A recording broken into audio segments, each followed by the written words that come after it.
all anyone in the audience wants to know is if your creepy cousin humped you again. I'll let Poundcake take this one. Did Erica's creepy cousin hump her at the wedding? Had anyone by the time you got there been apprised of the conversation that had been had? I told my mom we had the conversation. But that's Dead or alive, you are coming with me. So you told your mom, and did she laugh? No, Yes.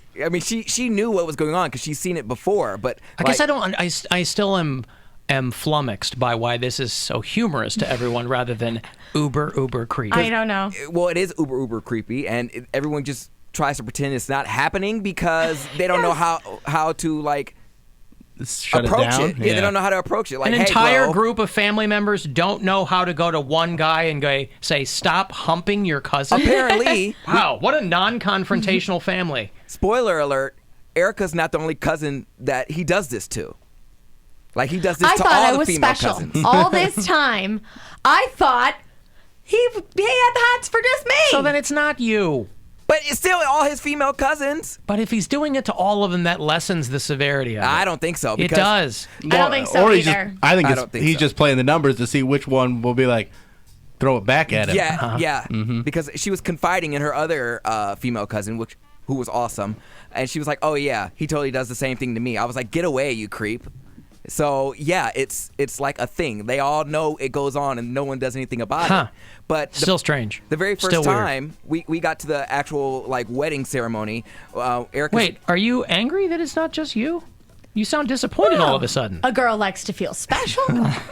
I mean, But you were railing on Friday about how I no thought one would I was stop. the hottest cousin. But you were railing about how no one would stop this, and now you're disappointed. well, I told you. You I know. told you on Friday. Chicks. There's a part of Erica that liked it and thought, You mean family members aren't exempt from wanting to be hot to people? I mean, I did feel a little less special when I heard that. That's so weird to me. So strange. So how did he? So I didn't tell Poundcake who he was. No, I did not, and that's why I didn't get the video. So we Because I got to the ceremony. Yeah, we got to the ceremony, and Erica just wanted to take in the AC, so I take her inside of the venue, and then here comes this guy. He comes walking out, and he sees Erica. He's like, "Hey!" and he does one of those tongue flips, like you guys can't see, but the camera can see the live He stream. approaches me This is the cousin? for a hug with his tongue going la, la, la, la, like he's gonna lick something. And then Erica just makes a face, And I just look over at Poundcake, and I'm like, "That's the person. That's who it is." And so there was no You grind. probably didn't even have to tell him that. I didn't. Well, I didn't. That's I the was just guy. like, ugh. I have a hard time understanding what not to lick. Right, that's him. At Pretty the much. wedding. Mm-hmm. And then he put, like, this is later on in the night, he put his hand on her foot, like trying to console her. Like she was just sitting up and she had her feet up. And he grabs her ankle and just kind of like rubs it and like talks very intensely, really close to her face. And I'm like, ugh, bro, like we got this situation handled. Like, get out. Were you just thinking this, or did you say this to him? No. I was thinking it. Nobody why doesn't said anybody say it? anything. Why did- does no one's... You were supposed to be the buffer. But listen, I didn't. How did you earn your snacks? It was a very intense situation, and like before, like what happened before, and he came over. I didn't expect him to come over. I didn't just have my phone ready. Wait, or just- what was a very intense situation? She just needed some. Erica needed some AC. She needed to put her feet up. So, Right. she was feeling faint. I had so- a moment. So Okay. I took her out into the main lobby area where she could put her feet up, and he comes barreling out of there like. So out of an entire wedding party and group of people, he sees you leave. Yes! So he is watching you. Yes. And so, Poundcake, you say nothing while this is going on. No, I'm looking towards her, and then I turn around and he has his hand on her ankle. So he did it real quick, and then he was like, he walked off, and I'm like, what the hell, man? Like, it happened so quick, and I didn't expect it, so that's why I was unprepared. But other people who know what goes on inside of the family, they're the ones that should say something. You didn't expect him to rub her feet I after didn't he's even humped her at multiple weddings? I didn't even see him. He wasn't even in the room. I'm sorry, touching the feet is a bridge too far. I was ill prepared for a foot rub. Let's just say that. Yeah, he came out of nowhere. So I turn around and he's just there massaging her toe. I'm like, ugh. Is that because you didn't have a pedicure done, and No. do you think that's what moved you down the ranks? Maybe. Is your feet not being all pretty? Possible. But he still gave a foot rub. Ooh. Yeah, but you also can't dance anymore. Right? No. Yeah. Well, that Have to just definitely film everybody else. That definitely knocked you down the list. He's like, I can't grind on a woman who's sitting down all the time. How am I going to do that? Wow. The whole thing is just very strange to me. Yeah, I'm telling you, it is. No, you're not exempted from it. I know. You're disappointed because your cousin doesn't find you hot. Or as hot as she thought. Yeah, as hot. Whatever. My bad. My bad. My bad. Oh, well. There'll always be another cousin. All right. Hey, we gotta do a new YouTube thing. No. Yeah, no. just do it. No. Just do it. No. Just say subscribe and share. Do it. Radio's dirty little secret. And it's all legal.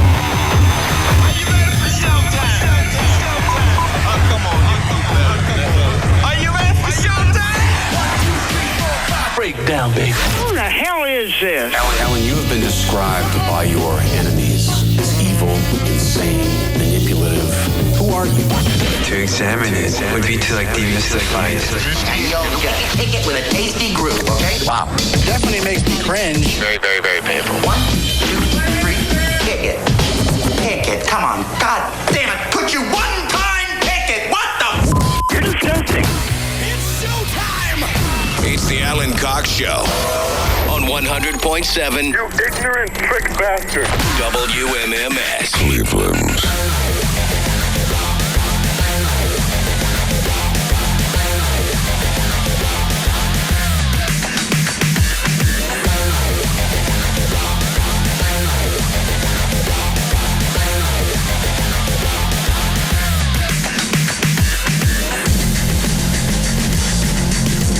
Hey, what's going on, everybody? Good afternoon. Hi there.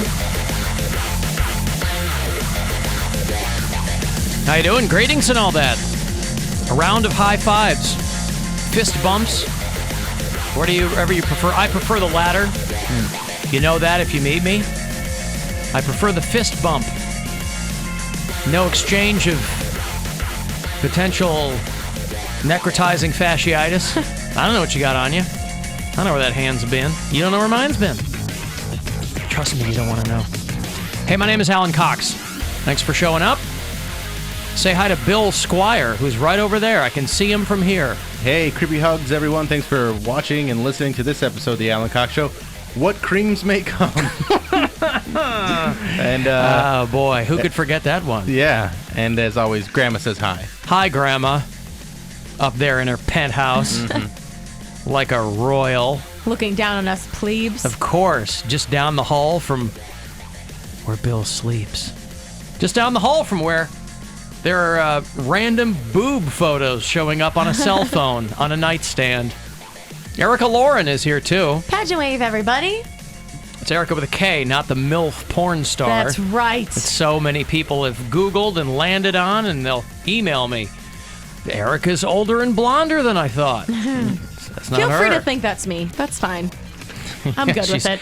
rode hard and put away wet, I've made peace with it. as they say. And Poundcake is back behind the glass. Afternoon, white people. Happy Throwback Thursday. It is a Throwback Thursday. And boy, was he posting a lot of TBTs. He always posts like 10 of them. Yeah. You should save them. See, Aren't you going to run out? See, an old guy like me, if I do one of those, I got to go scroll through photos and photos. Same. Him, he's got a million of them. That's why he can post 10 and not blow his load on a Throwback Thursday, so to speak, right? I was gonna post more, but now you guys are telling me to like hold How back. many do you need? Yeah, I don't know. It's not how many you need. It's how many. You don't need any. Right. It's how many you want. It's solely in the valley of how many you want. And he, by his own admission just now, he's being reserved on a Throwback Thursday. Being Apparently. reserved. I was just like, I didn't have time. I was sipping my coffee. I was like, I you know didn't have what? time to post more than 5. But Yeah. as the inventor of Throwback Thursdays, That's true. he can do whatever he wants. The rest of us just live in his shadow. Are these aren't all posts? These are on your like story or something? They're on my story. Okay. Yeah. A lot of TBTs. Had to turn out. Yeah. See, mine, I like to post, when I post them, I like to post them because they're embarrassing to me. Yeah. I've still got real long hair. I've still got my earrings. Some of them are embarrassing to me. Are they? I don't think you would post them if you were genuinely embarrassed by them. That's not true. I'm not saying that. I'm saying that for you, and granted, this is not your fault. It just is what it is. For you, high school's not that far back. So it's like he goes, hey, look how weird I used to look 5 years ago. He's like a major throwback to 2 years ago. 8 years ago. I was such a youngin' then. He was, though. So naive. He's going to be 26 on Saturday. So 8 years ago, he was barely legal. And they did get a party together. It's at Sprint in Strongsville. That's right, from 4 to 6. I'll be your host for the MMS 50th birthday party / Poundcake's 26th birthday party. And you guys are giving away Cleveland Clothing Company CLA gift cards? Clothing Company gift cards. That's I will crazy. have 50 of them. That's a lot. It's how it all ties together. Oh, I get it. 15185 Pearl Road in Strongsville with yours truly. And people go, Alan, how is someone of your caliber coming out to a Sprint store for 2 hours on a Saturday? You know why? Because I love talking to the people. I'm a man of the people. Oh, yeah? I'm so rarely referred to as a man in any capacity, but I am a man of the people. I've said it before. You might think this is a dopey job, dear listener, and God knows it is. But it's been my life's work, and I'm first and foremost a public servant. I'm a steward of the airwaves, which doesn't sound like much, and again... Sounds fancy, actually. It's not, but it's mine. Alan, I was listening to the podcast yesterday, and I happened to hear Alana's email, and I thought it was very funny. We got an email from a girl named Alana who was talking about, in reference to, like, there was the John McCain funeral, there was the Aretha Franklin funeral, and people hitting me up with stories of how, you know, a lot of times... They got names wrong and Yeah, stuff, because yeah. the pastor, whoever's performing the service, if it's religious in nature, they don't necessarily know your grandmother. They were just on the clock. They were on the schedule for the funeral. I assume there's a sign-up sheet in the sacristy, and you know. And Paul said after my grandmother Esther passed, we have kind of a difficult surname to pronounce, and so he was slaughtering it the whole time. And then he eventually gave up, despite my grandmother having been a parishioner for many, many years. However, a month later, he named his own newborn daughter Esther. So maybe that was his way of apologizing. Except Esther's a biblical name to begin with, so I could see where a man of the cloth would be doing that. That's from Paul. And a forever old lady name. To name someone Esther. Like a baby. Oh, this is our baby, Esther. You'll notice that she drives slow and is cranky all the time. Or Bertha. Yeah, Bertha's an old lady name. It's like forever. Todd Haley was making fun of Carl Nassif. Yeah. He's like, who names their baby Carl? Yeah. Here's baby Carl. I always assume those are family names. One of my favorite awkward comedians is this young girl named Esther Pavisky, and she got practically a whole half hour out of being named Esther. But it seems to work for her, you know? Nice Jewish girl. I got a letter from John Allen. I was listening to the show, and you guys were talking about strange date situations, and I was in one. Very recently, at the end of the night, we were saying our goodbyes, and we hugged, and then she asked me to hug her again. And it was a very drawn-out hug. So... That's weird. Right? Yeah. That is weird. Weirder than... Erica finds it very strange, nay, lame, for a guy to say, can I kiss you? To ask for the kiss, you think is lame. Yeah, I don't find it peculiar. And kills the vibe. I just don't... It's not a turn-on for me. I've never had a woman ask for another hug. Yeah, that's weird. To me, a hug as the first move means you're solely in the friend zone. Because if you're going to make any move, the kiss. It would be the kiss. Yeah. Yeah. I could have taken the hug as a sign, but instead I decided it might not have been the right time, says John. The whole point is that the confusion around this kind of stuff is a real thing. Yeah. And it's turned the whole thing, it's made it very difficult when you're making a move. Bill is really onto something, because if we all had clones, at least we could send those out onto the dates, see how things turn out, instead of dealing with the rejection ourselves. Another great use for clones. Yeah. I like it a time. lot. Hate the show. Clones. Yeah. Listen, what's his name had this all over everybody else. Jim Rome. Jim Clones. Go on my dates for me. Unbelievable. Yeah, so there you go. Again, I never had a problem with rejection. And I don't mean I never got rejected. I got rejected all the time. You just accepted it. Yeah, that's like how you get your skin, man. Yeah. Especially people in showbiz. You should welcome rejection. Oh, yeah. You're going to get a lot of it. rejection happens all the time, and there's some people that they just get locked onto one person, and just getting that first date means so much to them that when they are rejected, that's why they go crazy, because they were so afraid of that happening. Then when it does, they just can't handle it. I was so used to rejection that by the time I got somebody, you get this patina where, the late, great Robin Leach, a lot of people thought he was gay. He just died at 76. A lot of people thought Robin Leach was gay.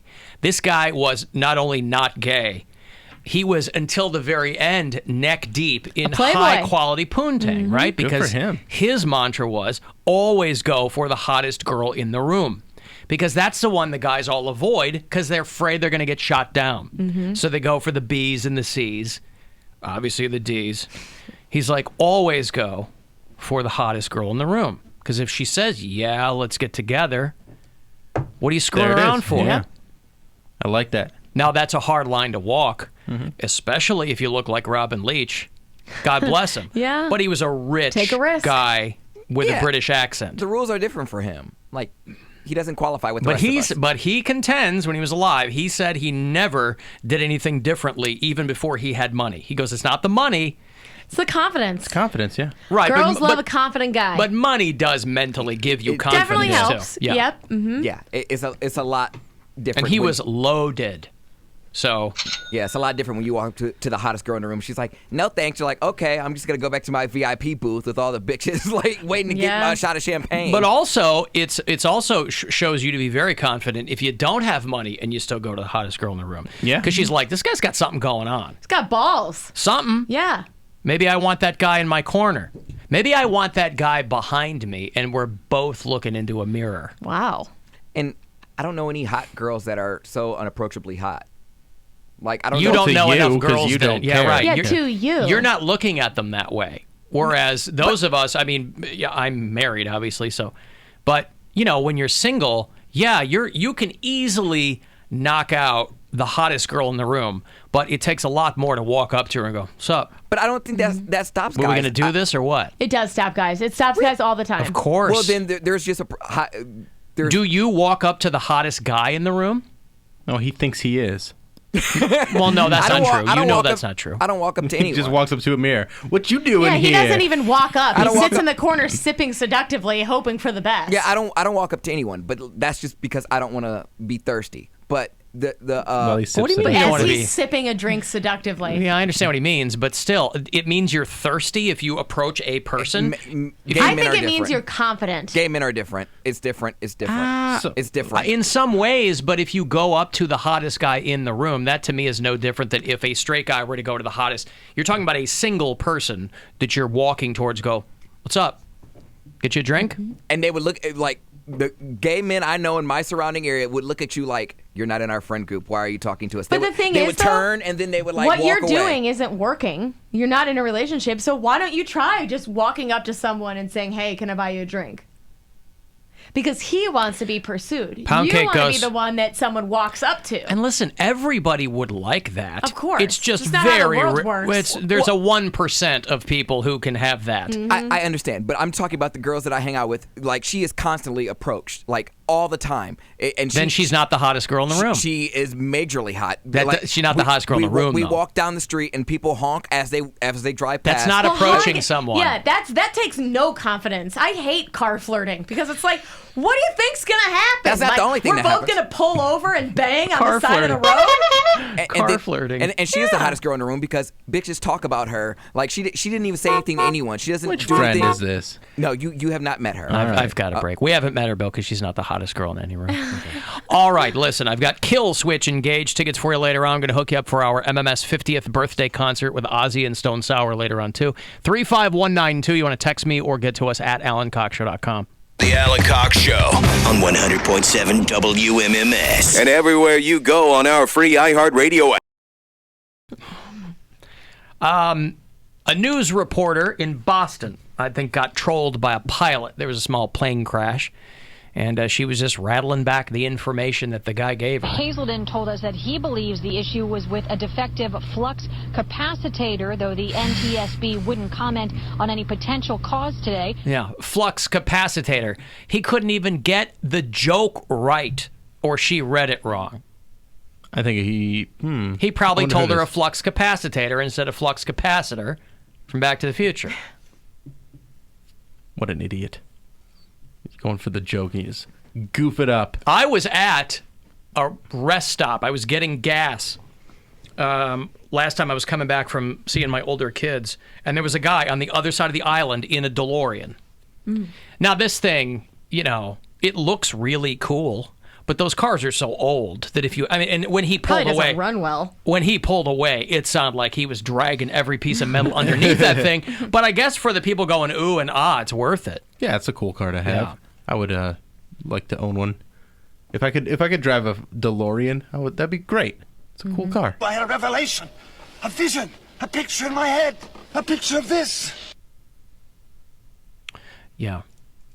I was getting gas today, and I did the classic drive away with the thing still in my gas pump. But it just falls out. Like the pump's still in your gas tank? Yeah. How does that happen? Because I started pumping my gas, went in to buy a water, came out, got in my car, and took off.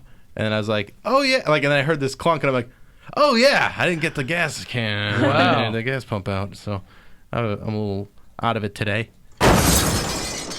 All right. Brain fart there.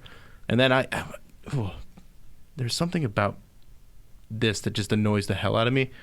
I went to the grocery store too, and there was someone that was parked in a spot that's not a spot over at the Giant Eagle over here, where they have like the little dividers, and they're parked in front of that, blocking the fire lane basically. But they were on the other side. They weren't on the fire lane side, but they were parking the route you couldn't drive I have through no there. idea the picture you're trying to paint. All right, so you know the Giant I do. Eagle There's up a here. fire lane, then there's the other side of the street. And they have those little which is planters, near the parking spots. And they have those little planters where the parking lot starts. Okay. At the beginning of each row of parking spots. Okay. And they're parked on the other side of that where it's not a parking It's like spot. a berm. Yeah. Okay. And they parked their car there, and then they went in and were just grocery shopping.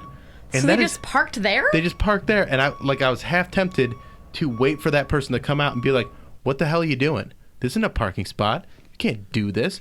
It just. But why do you care? How long would you have waited? I would have if I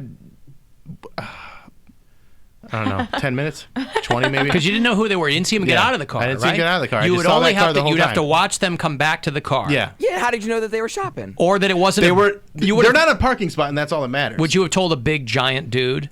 Yeah. Would you? Yeah, I'm not a. But why do you care? Because they're blocking the road. People can't get around there. That's not a parking spot. There was an open parking spot 2 spots away from that. It's just rude, and it's just unnecessary. Just take a picture of the license plate. Was that the only way like in and out of the parking lot? I mean, it wasn't like blocking it. But if there had been a fire truck in that fire lane, yeah, you wouldn't have been able to get through. Right, it's but not there a wasn't. parking spot. It's not a parking spot, and it doesn't don't Semantics. create your own parking spot. I That's what understand. I'm saying. I'm curious And why I'm you'd very wait for them annoyed. to come back. So I could tell them what a huge a-hole they are, because And then? no one's telling them that. Someone could be And packing. And then they fine. If someone wants to shoot me for telling them that they're an a-hole, People have been shot for less. then bring it on. See? I'm sorry, Poundcake. I was just moving my gun. I'm sorry. Why are you doing him? I'm sorry. I'm a big believer. I got trigger happy. I'm a responsible gun owner. Oh, I'm so sorry. By the way, Oh. Shot for Less is the discount ammunition store. It's like the dollar store for guns. Right. Yeah. There's a lot of knockoff LMFAO swag there, too. I'm not going to approach anybody because someone could have a Glock and then that'll be the end of my life because I wanted to be a good Samaritan. Yeah, that's So- I'm not being a good Samaritan there. Take I'm a picture being of the license plate and send it to the manager, and then that's all you That's can do. right. I'm not manager? even Get gonna 'em- do get 'em that. I banned. don't care enough. Well, I didn't stick around, but I just think it's. I'm very big on keeping traffic rules because they're there for a reason. Like the other day, I was driving home and one of the roads was closed, so I had to take this detour, and I was going down West 25th, and some lady stops in a 2-lane road where it's not a parking spot, gets out, stops her car, turns it off, and goes to the ATM. During rush hour, it's like 6:20 at that time. There's tons of cars trying to get through, and it just causes huge backup. And I'm like, how are you that big of an a-hole that you think Oblivious. I can just do this and it's not going to be a big deal just because I'm not going to get in trouble? You throw a rock at a car? No, I was driving. I was trying to get around it. You and, should like, keep rocks in your car for just such just an those- occasion. Yeah, for those 2 occasions. So when you can... Quit being an a-hole. Right. And I'll put a little note on there. What you do is you Mod Podge your face on it, and you write, quit being an a-hole, Yeah. and then you throw that rock at their window. And then they'll get it. Yeah. Put your home address on it, too. Mm-hmm. They'll get it. I don't know if I need to do that. Oh, all right. Now, what happens when Poundcake is an a-hole? Huh? Never mind. Not when he's an a-hole, but when he tells an a-hole to stop being an a-hole. Yeah. Here you go. Oh, I see. I mean, I'm just whatever. I know.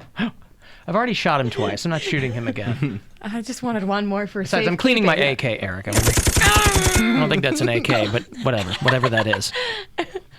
Mac 10? I don't know what that is. I appreciate people that don't do stuff like that and just think about the way they think about the other people in the world. And parking in places that aren't parking spots, in a busy grocery store, and stopping on a goddamn busy road and getting out of the car and then causing a traffic jam because you needed to get $25 out of the dollar bank. What? Like, come on. Yeah, but if you're going to devote your time and energy to every a-hole that crosses your path, Yeah, your day is going to be ruined. man, I got a life to lead. Listen, I mean, you know, I didn't People do would take anything. up 2 parking spots. I and didn't do everything. anything about either of these situations. I just get really annoyed by it because I think these people need someone in their life to tell them to quit being this terrible. Eventually, and there's a someone lot of will. people out there that are just terrible, and they just keep going about their life.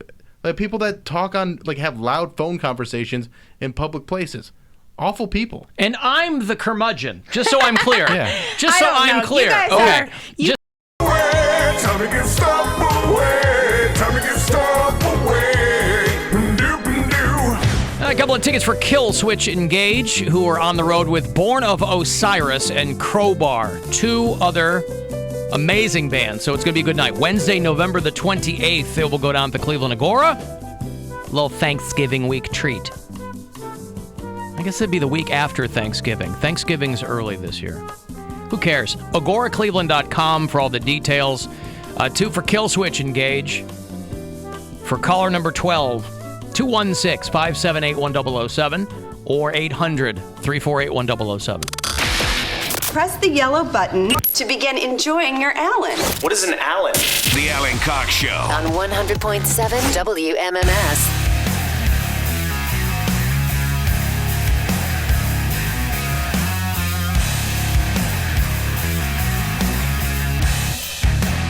I'll have more WMMS 50th birthday party tickets for you around 5:20.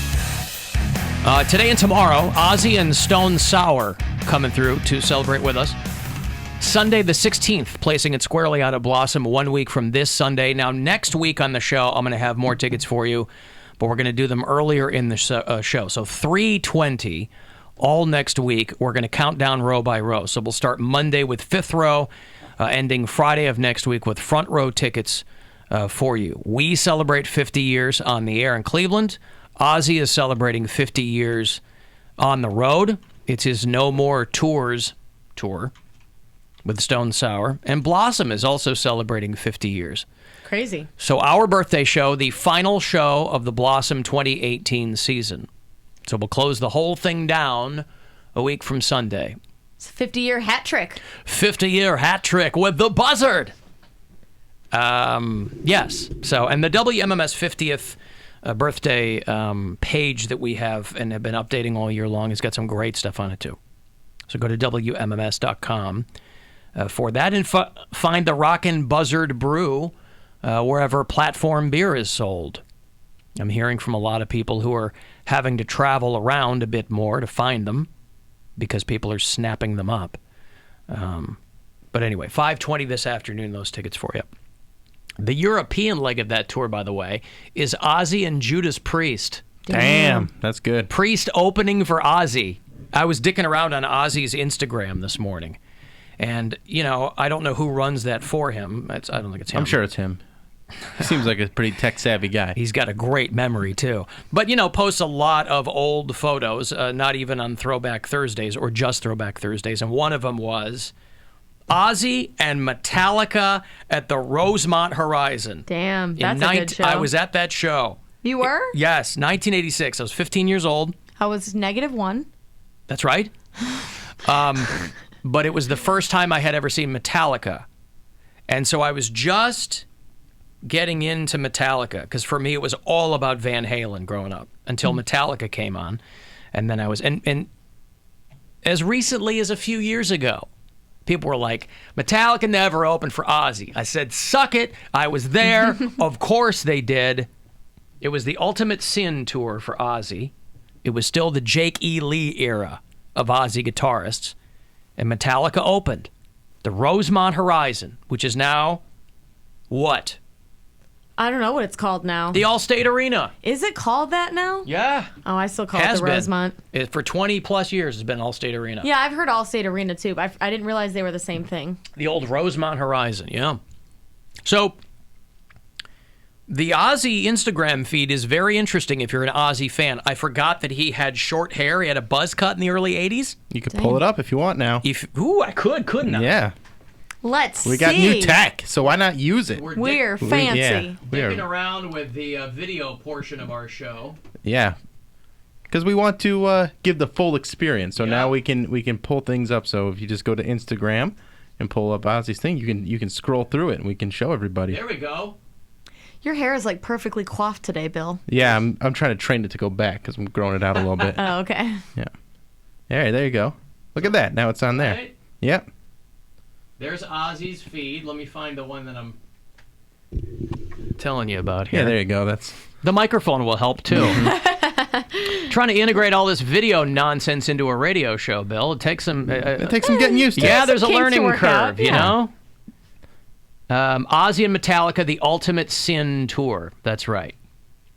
This was for the Long Beach Arena, which is June 13th, 14th, and 15th, 1986. But that is the tour that I saw at the Rosemont Horizon, where Metallica opened for Ozzy. That would have been on the Master of Puppets tour. So this would have been probably the very last opening tour Metallica did before they blew up huge. Because then a few years later, it was And Justice for All, and then the Black Album, and then it was Lights Out for anybody who had never heard of Metallica before. He was a crazy looking dude. Ozzy Osbourne? Yeah. You know what I should do is I should bring up one of the photos of him with short hair. Yeah, I saw the buzz cut one with like the orange pants on from Right. 1982. That was crazy. Some really old, because most, I don't think I've ever seen Ozzy with Looks like a anything but military his cut. straight, long hair. Right, and he keeps it dyed brown. Right. And yeah, he's kept his branding on point with the long hair and the the circle brown dye. glasses. Yep. Yeah.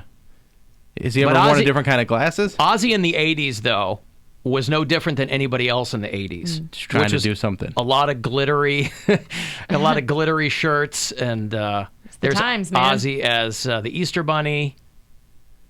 See, it's the Easter Bunny. That's a terrifying Easter Bunny. Yeah. Anyway, I'm not sure exactly. There's a short hair picture of Ozzy. There you go. It looks like a beetle. Yeah. I got into Ozzy when they did not only the Osbourne show, but when they did that Road to Ozfest reality show or something. I think it was called Road to Ozfest. And it was like a reality show where they were choosing a band to open on tour for Ozzy. And there were a bunch of good bands on there. I cannot remember a single one, but I remember loving that show. I think it was called Road to Ozfest. It's either on VH1 or MTV, one of those. Well, I don't know if it's still on. I think it is, but he does a travel show with his son Jack. Yeah. Yeah, so he's still on. It's called Ozzy and Jack's World Detour. It's over on the History Channel. Battle for Ozfest on MTV in 2004. All right. I want to see who the bands were in case like any of those people like made it huge. That'd be interesting. What's I watched Bands on the Run, I think it was. Band on the Run? Band on the Run, where it was a VH1 competition show. Yes. But it didn't, like it was... That's when they were trying to construct a band, I think, wasn't it? No. These were They were all on tour? They were all bands that toured, but none of them had made it. So like, it was like Flicker Stick and... Right! Yeah. Because we had And they played at the Agora. We had Flicker Stick come through and do a performance at my station in Pittsburgh. Flicker Stick. Yeah. Wow. I forgot about that band. So did everyone else, by the way. Yeah, nobody remembers any of the bands from that show. Bands on the Run. Right. Flicker Stick from Dallas. Harlow from L.A. It was a chick band. Oh, yeah. The Josh Dode's band from New York and Soul Cracker from Soul San Diego. Cracker, yeah. Soul I saw Cracker. Flicker Stick and I saw Soul Cracker. Those were the ones that I liked the most. Right. Flicker Stick won the competition. They got like $100,000 from Guitar Center or something, and then they went away. And then they all got jobs at Guitar Center. Do you know the band? They were known as Cinder. Now they're known as Curse Your Name. I'll tell you what, Cinder is a great story in rock and roll. I don't know where Cinder is from. Well, they were on this Battle for Ozfest show. Were they? Yeah, they were eliminated, but they made it pretty close to the end. I still have Cinder on my iPod. They had one song that hit radio called Soul Creation. Yes. Okay? And it sounded like every other band at the time, but there was something where they put an album out. They're from Florida. Put an album out, but then like got dropped by the label. So the song was kind of out, but then the tour got canceled, and it was, I don't know what the hell happened to that band. They're called Curse Your Name now. They're still playing.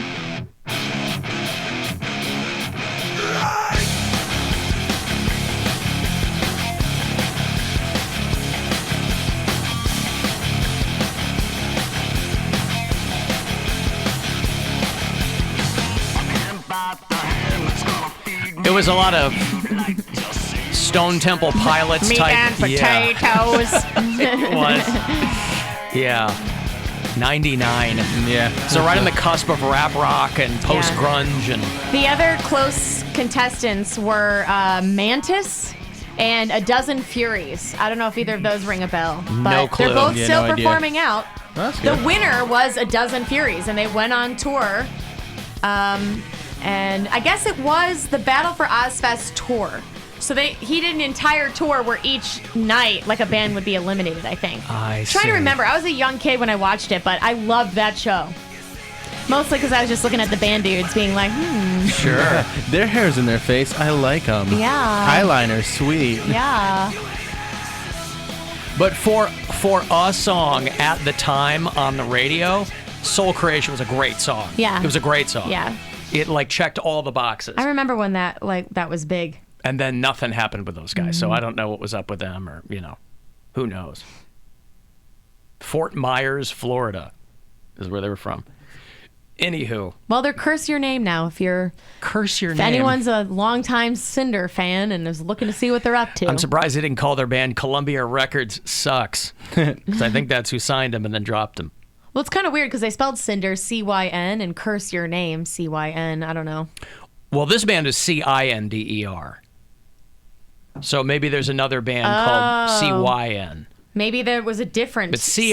C-I-N-D-E-R. Yeah, Cinder That's- is the one I know. That's this band, crazy that there Cinder. could be two bands that thought of the name Cinder. I know, right? And then Cinderella before them. Oh, then we're not talking about the same band. However, I do know that song. That's what I was thinking it was. Yeah, that's the one song they had. It's not. Yeah. And it got beat to hell for like the summer of 99. We were playing it all the time. Yeah, I think different band, but I remember Cinder. Alan, I asked 78 girls to the homecoming dance one year and didn't get a single yes. 78? We didn't have 78 girls in our class. Who's counting? Wow. That's when you ask a girl from a different school. I went to dances with dudes from different schools. It was way more fun. You get to show up and everyone's like, who's that? Stripper Scott says he always goes for the hottest girl in the room because what have I got to lose?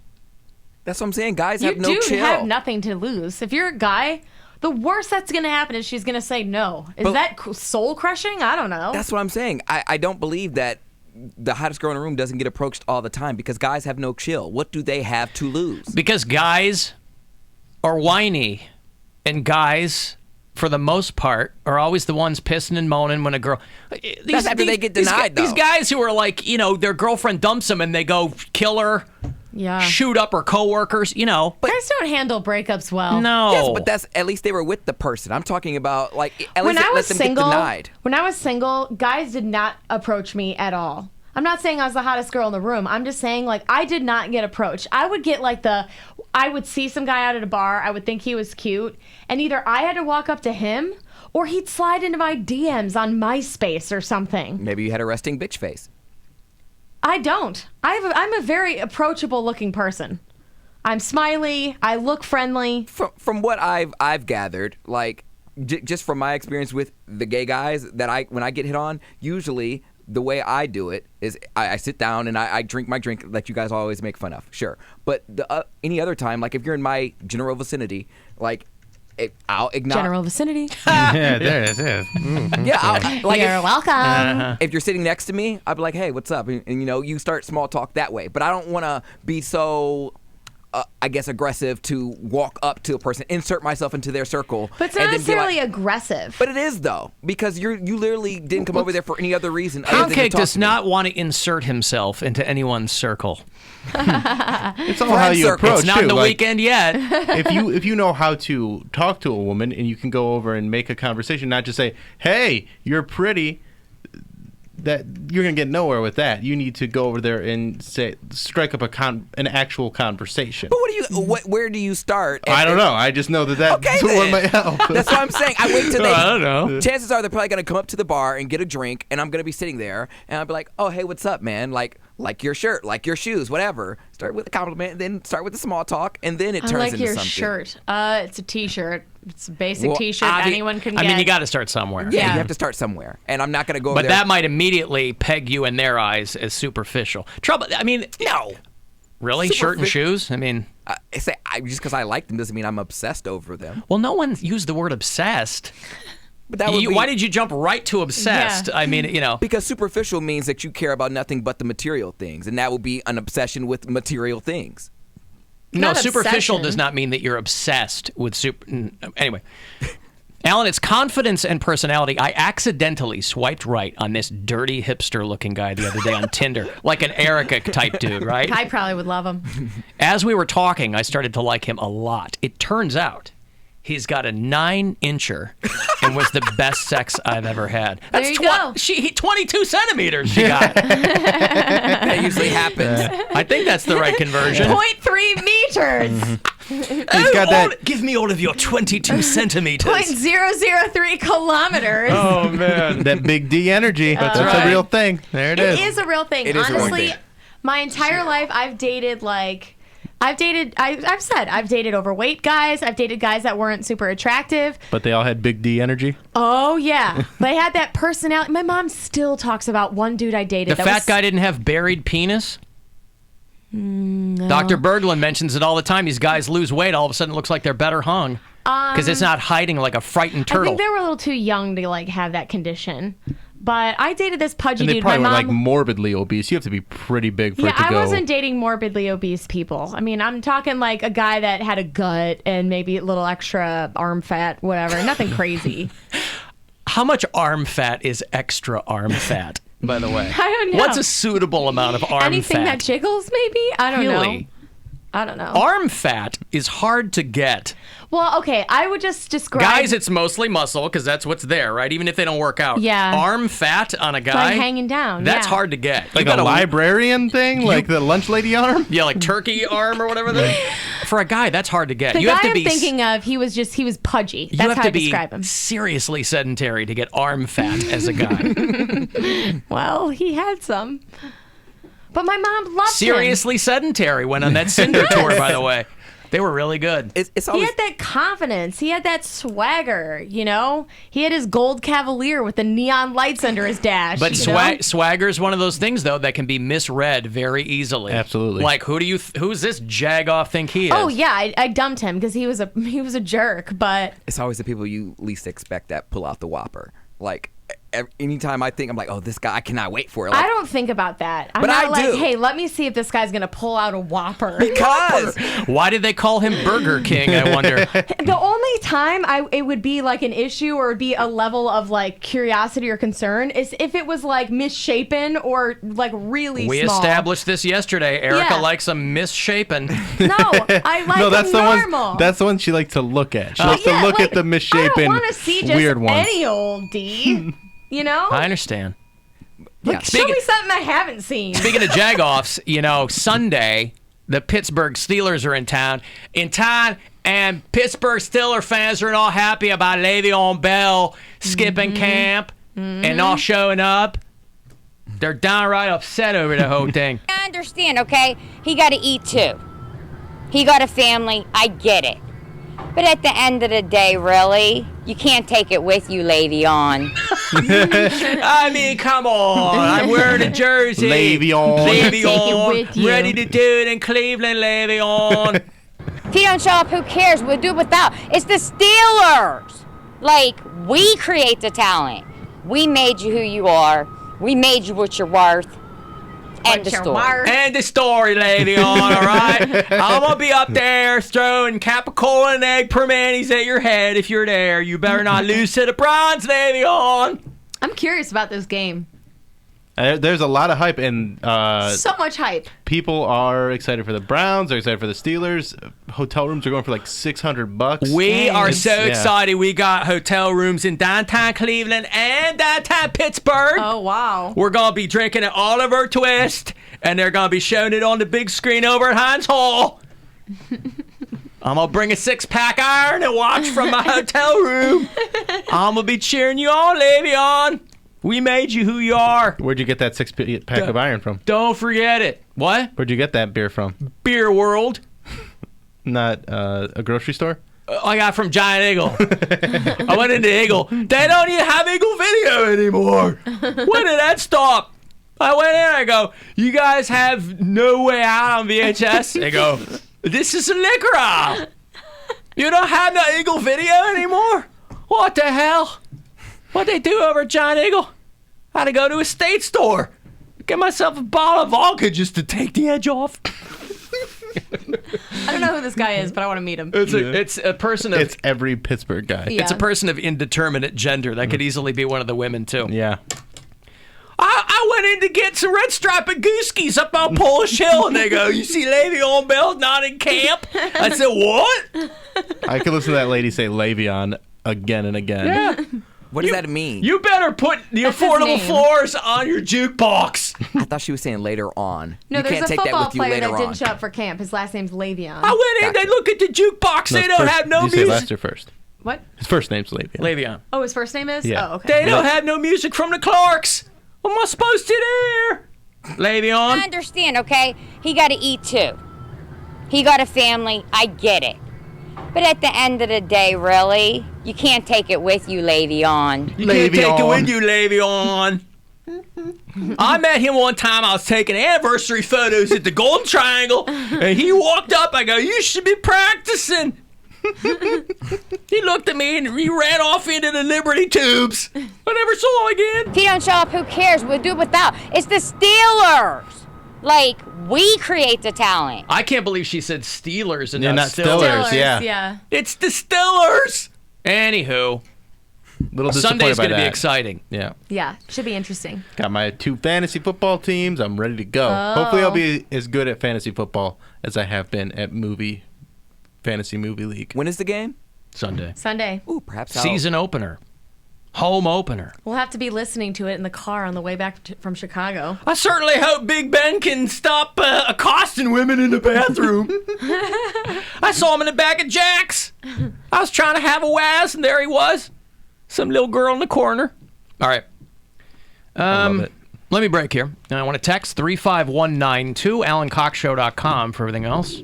The Alan Cox Show on 100.7 WMMS. And everywhere you go on our free iHeartRadio app.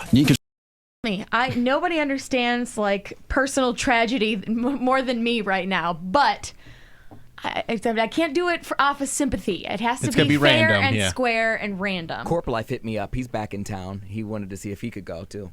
Yeah, you should come out. Yeah, I said it. I was like, if we have extra, I don't know. It was the week of. I don't know. Yeah. Is that how you said it to him? It was through text message.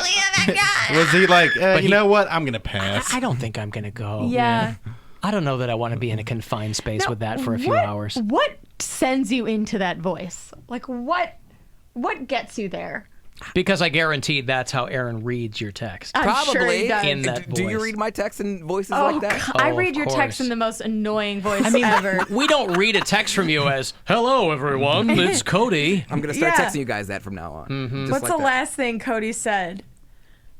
Jesus Christ! I seriously thought that maybe we were just having a year without this. Like, I picture you being sassy in all of your texts. What was the year without what? A year without a Santa? Oh. Are without kidding me? Without Stripper Scott. Are you kidding me? Oh yeah, Stripper Scott won tickets That dude on is Saturday. lucky as hell. He's got a 4-leaf clover up his ass. I swear to God, I'm he hasn't missed a year, has he? I don't know. No. I'm going in. You know, we have these prize boxes, and people write their name on a slip, and they put it in. I go in elbow deep, and I pull a name out. He law of averages, though. He probably comes to all of them. He didn't come to mine. So Oh, okay. he No, knows. but again, law of averages. I mean, you increase your odds if you come to every ticket stop. Sure. But that box was full of names. Yeah. And I go in and I pull it out, and I didn't know his last name, so I go, I think I know who that is. Yeah.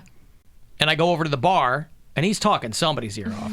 You're like, nope, sorry, this one's blank. Next one. Well, fair is fair. I go, is Yeah. this you? And he looks at me and goes, are you effing with me? I go, I just pulled your name. Yeah. So welcome to the cruise, buddy.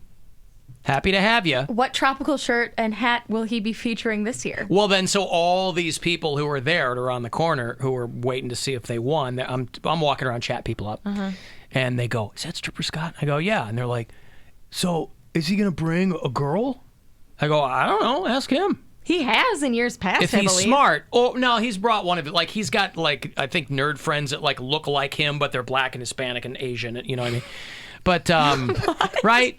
Don't all his friends look like him? I don't know. Oh, I thought he had, like, some, like, multicultural I've squad. seen him bring a girl before to the. He talked about it on the show. I think that he was bringing a girl. I told him, if you are smart, you will buy a girl for the Corona cruise, and you will bring her. Buy a girl. Well, that's what he does. Yeah, what else? He's gonna bring a date? So No, I think in years past there was a girl he was with that I believe is like a friend of his. Now he's totally friend zoned by her, but yeah, I think I remember that year. But she was normal and nice and cute and yeah. Well, right, because if She's there's just a girl, because you know? if there's absolutely no, if there's no chance whatsoever that anything's going to happen, you can be nice and normal. Yeah. And Yeah. You say, I'm gonna go on a boat for 3 hours with And Scott's alcohol probably telling and him free food and He's probably telling him, "Oh, don't worry. Like I'm going to be chatting up the guys on the show the entire time. You're not going to have to talk to me." You know? Maybe he's an X-Man. Maybe his power. Maybe he was guiding my hand into the box, and I didn't know it. Maybe he Professor X'd me. I don't know. I wouldn't put it past him. Well, at one of my appearances, he showed up right at the end of it, and he was like, "Can I get my name in?" I'm like, "Just give me a slip, and if I pull a blank one, it's yours. Yeah. I'll know that." And look, I didn't pull it. He says, "Luckily." Luckily. Well, he got on. Yeah. Listen, I'm happy to I'm have coming across like a dick. Anybody who actually wants to like join us, Scott. I do too. Anybody who wants Now, to join us, they should He join should us. have been banned the year he kissed me on the shoulder creepily. Here's the best part But he of you. did apologize, and I accept that apology. But here is the upside of you being seated and stationary for I'll see every the Corona angle. cruise. Well, he's not going to crouch down by where your shoulder would be now. I You know. don't put anything past anyone at this point. Well, but if you're he seated learned against his lesson. I think if you're seated against the rail, that won't be as much of an issue. He definitely learned his lesson Yeah, you got a because spot we in the berated corner him. so you can always, keep everybody in front of you. That's what I'm saying. Is like I can see what's coming at me. You know. No, I don't. Do you want me think to he bring would- some of these cameras so you can have like a peripheral? Like you No, can see everything that's going on? I'll be okay. All right. And I know he wouldn't do that again. He felt bad. Then I felt bad for berating him. But at the end of the day, I don't want someone I don't really know that well to kiss me on any part of my body. Especially like on the back of my shoulder. I don't think that that's too much to ask. No. And I'm somebody like I'll hug listeners, I'll shake hands, like I'm super cool about that kind of stuff, but I want to be the person in control of how much contact there is. I don't like it when I get drunk guys hanging on me or like rubbing my arm or something. That's just it makes me uncomfortable. My sphincter tickles. I want to be the one that initiates the contact if there is any. Yeah. Oh, you want to be the arm rubber. I well, see. I just there There's needs gotta to be be arm some rubbing, boundaries. You know what I mean? It's like I know you're drunk, but that doesn't mean that you get free reign to just grab all up on me. You know, I'm not saying they're like grabbing my parts or whatever. Yeah, but but Ian will be on the cruise, won't he? yeah, but he'll be drunk and he won't even. You know, he's not that guy. He's not what guy? He's not Defending his You wife? touching my wife? Well, yeah, hey, man, that's what you a guy- touching my wife? I would do that for Gwen. Now he's like, hey, man, like, have fun. Have fun! When you're clearly explaining that it's not fun. He's like, good luck with her. Yes, that's part of the job is to Yeah, no, he doesn't do get that. in a guy's face if not he's grabbing your wife. confrontational. He's very non-confrontational. And that's But fine there's if a it's time when you're gonna Right. get confrontational. That's fine if it's just him and another guy, but if somebody's pawing my wife, yes, I'm going to get in their face. I think he's just used to it, you know? He's just used to, like... Used to guys pawing you and him not doing anything?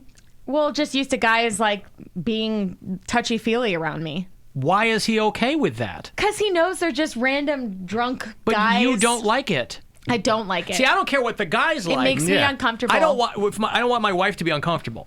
I don't mind if someone goes, hey, can I give you a hug, or like goes in for the hug, whatever. This is the point I'm trying to make. When you're drunk and you're kind of like in that hanger-on kind of mood where you just want to you're like so drunk you're just hanging on people and you're rubbing arms. You gotta go away. You gotta go home. That doesn't work for me. Right. Because you being drunk is not a get out of jail free No, card. I understand all that. Yeah, but Ian is just like, he doesn't want to be the person to like start an argument with someone. No, you say, bro, you gotta step go. in. And Yeah. also, like, I don't need him to step in. I'll tell somebody. I'll say, I'm uncomfortable with that. Like, please stop. From the Final Touch Construction Studios, this is the 50th anniversary of WMMS Buzzard Radio. an iHeart radio station. Ask Alexa to play WMMS on iHeart Radio. Now back to the Alan Cox Show.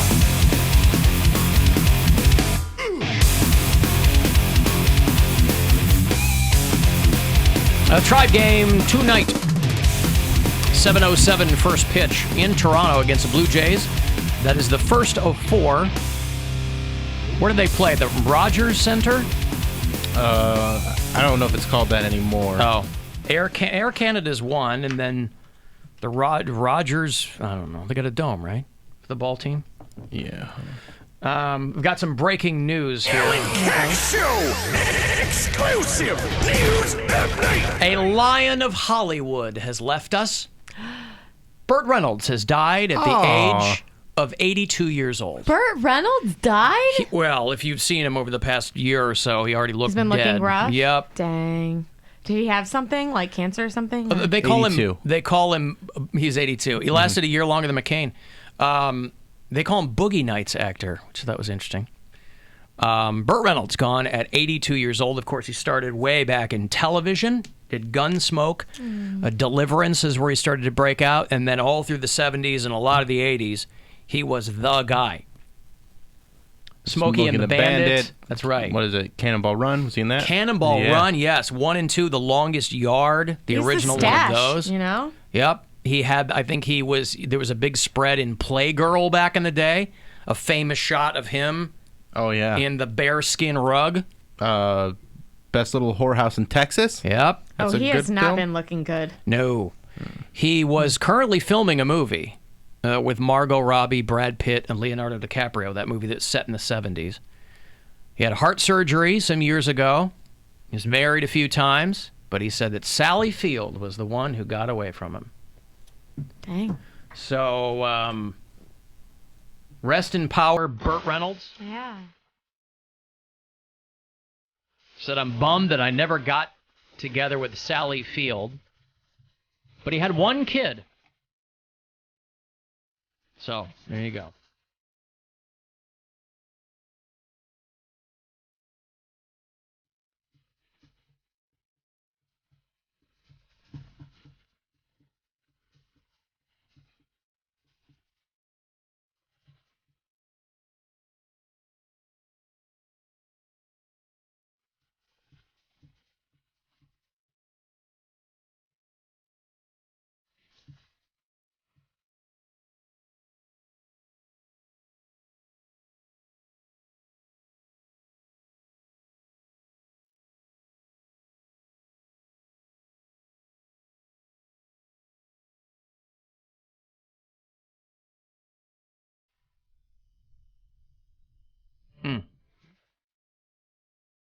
You got it hooked up right?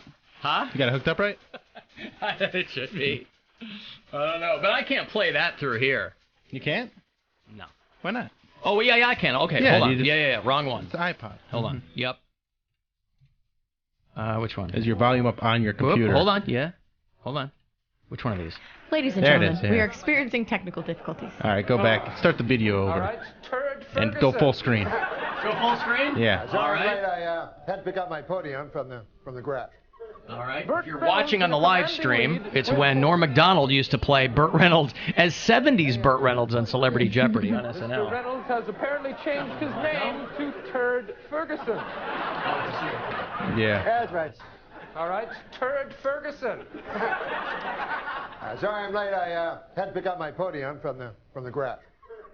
Well, you're not late. You weren't invited. Hey, Oh, boy.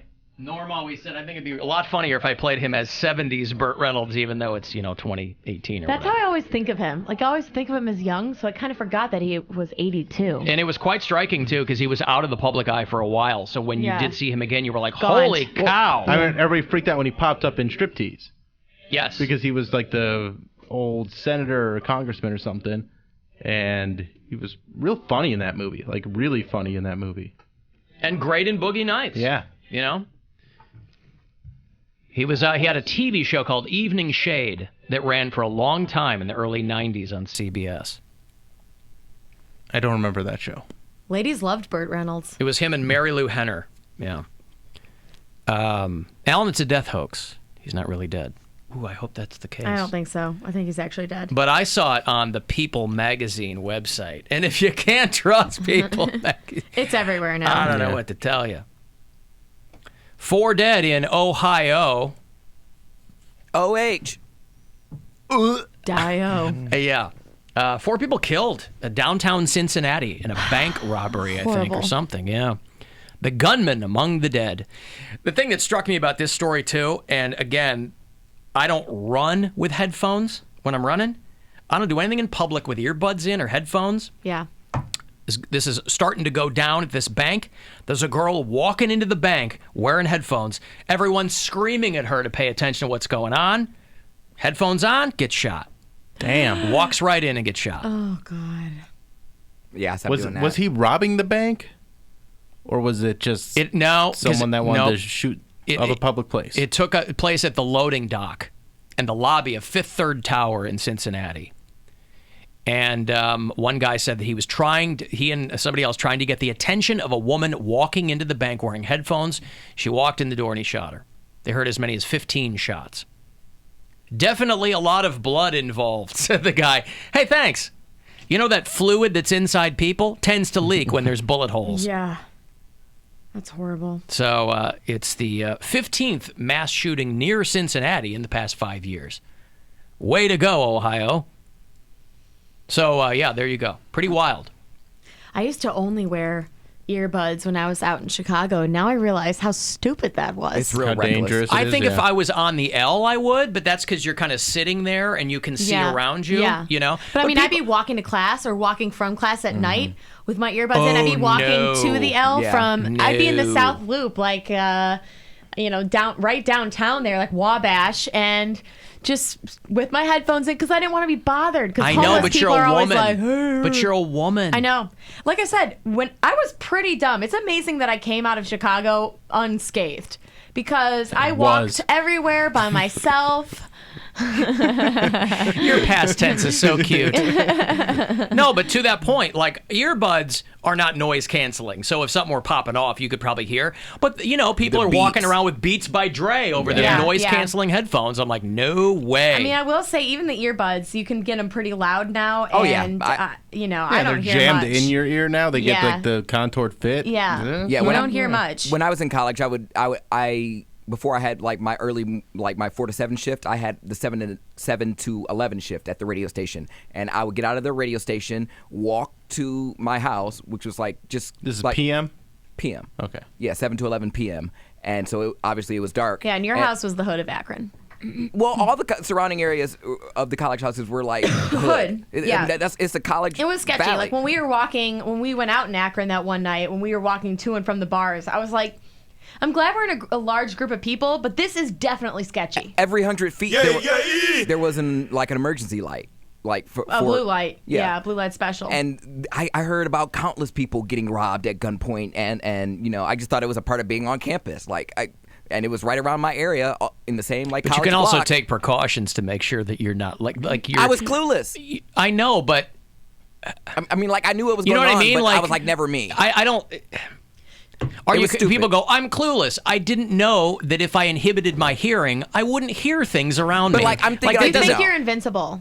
Who when thinks you're younger? that? When you're younger, I you hear don't that. realize the consequences. I know people say that, but I never felt that way when I was younger. I never felt invisible. I'm like, someone could shoot me right now. It's not that it's a feeling of being invincible. It's a negligence that makes you seem like you feel invincible. Yeah, you're naive. You're just and you're like, you I got think, it. You hear stories about bad things happening, but it never happens to you. So you're just like, not even. It's not even a worried thought about in it. your Yeah, mind. yeah. But do people still feel that way? I don't mean, anymore. Not anymore. But when I was younger, yes, I did. I mean, I would walk a mile at night in the middle of downtown Chicago by myself with earbuds But in. why did you do that?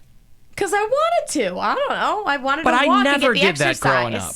I never did that. I mean, Well, I didn't. I didn't think anything and of I'm it. not a woman. Yeah. And I was like, somebody could come up behind me and, People At did the though. time, I They was would do it as a young joke. and naive, and I didn't think anything of it. And I never had a problem the entire time I did. you got lucky. I did. I tell my parents all the time. I'm like, I'm so glad that I came out of that situation unharmed, because there were plenty of nights. Or I'd take the blue line at 4:00 in the morning when all the bars were closed, back to my apartment. Like that was like 5 or 6 stops from my house. I don't know if I've ever told the story before, but I was in college and I was downtown. And a girl I was dating at the time, we were the only black theater in downtown Chicago. Was near Cabrini Green. But it was also the only theater where they were showing all the horror movies and all the great action movies, right? It's called Chestnut Station. It's long gone, I think. Well, they got rid of Cabrini Green and all that. Well, but irrespective of that, this outlasted the project. But, and it probably didn't. Anyway, it was a Chicago and Chestnut, okay? Which is, downtown Chicago, it's like kind of... It's not so far out of the way that you'd expect something to go on. It was a Friday night, and she and I were walking to this movie, and a dude comes out of an alley behind us and is right behind us and comes up behind me and is like, you can tell your girl to keep walking. Now, I was a wrestler in high school and college, so the only thing I thought of, I'm not armed, obviously. I didn't know if he was. Only thing I thought of was if a guy's behind you and he's trying to drop you in wrestling or whatever, you throw the foot back and you lock his ankle and you kick it out, right? It was like an instinct thing or an adrenaline thing or whatever. It was the dumbest thing I could have possibly done because if it didn't work out, who knows what would have happened. And if he could have had a stabbed gun, me he in the could back. have That's stabbed right. you, shot you. Irritated him. So I got him behind the ankle and kicked the leg out, and we ran. And he probably cracked his head on the sidewalk or whatever. But I was like, that could happen at any time. Oh, yeah. That was like 1990. So I would have never walked around with headphones on. I just thought I was invincible. I don't know. But it Boy, wasn't I an never active thought thought. that. It wasn't an active thought. It was just I wasn't concerned about the world around me. I just was. I just assumed things would be fine. I was always keeping my head on a swivel. Robberies happened all the time, like armed robberies or like stabbings. I saw around someone the get stabbed outside. I've told this story before. I saw a guy get stabbed outside of a Radio Shack because the Radio Shack employee was confronting someone who stole something, and the guy who stole the stuff stabbed the guy, ran right past me with a bloody knife, like still in his hand, and I just tried to blend in with the wall, the brick wall. He ran right past me down the street. Fortunately, she was wearing her wall-colored outfit. That's right. Exactly. I was wearing my red brick full red suit. It had lines on it. And coincidentally, I painted my face like bricks too. Yeah. But my roommates would tell me, because like my thought was, I knew it was bad. I knew I shouldn't do that. But I was like, what am I supposed to do for like the 15 minutes that I'm walking back from campus? Like, what am I gonna do? Just not listen to music? I could have like stuck one earbud in and then kept the other one out, so I'm alert about my surroundings. But my roommates would either like drive past me or run up on me, and they're like, gotcha. I'm like, dude, don't do that. You could really be someone who could cause me harm. But I was thinking like, oh, well, maybe if I had my earbuds out, I was just always looking over my shoulder growing up. Yeah, always I looking do now. over my shoulder. Yeah. I had that feeling since like being in the Philippines, there'd always be people jumping out at Yeah. us trying to stick us up. Jumping out at you. Yeah, I mean, like that. I tell that story about a You're guy clearly pulling a knife on American it. and, you know. Yeah, like that happened more than one time. Yeah. Like guys would pull knives on us and try and intimidate us, and you learn to see the signs, and like you would just try to get home before. What do you do in that situation? Most of the time we would just, if they, I never actually had anyone take anything from me because usually they were very drunk, so we just run away because they didn't have guns, they had knives. So if someone had a knife pointed at us, we were 20 years old, we were a foot taller than everybody there. We'd just be like, all right, let's run and push them over or whatever. But usually we just turn the other way and run. Yeah, not nowadays. Like, I hate people who are like, when they're drunk, they're not aware of their surroundings. Like, I am more paranoid when I'm drunk if I'm walking home. Like, my roommate couldn't care less. He's like, he's drunk, let's walk home. I'm like, I have seen a lot of people take a lot of risks when they're hammered. They don't know where they are. They don't care. Forget that. I am not that people person. dying at bars and just letting anyone take care of I them. am not that or do person.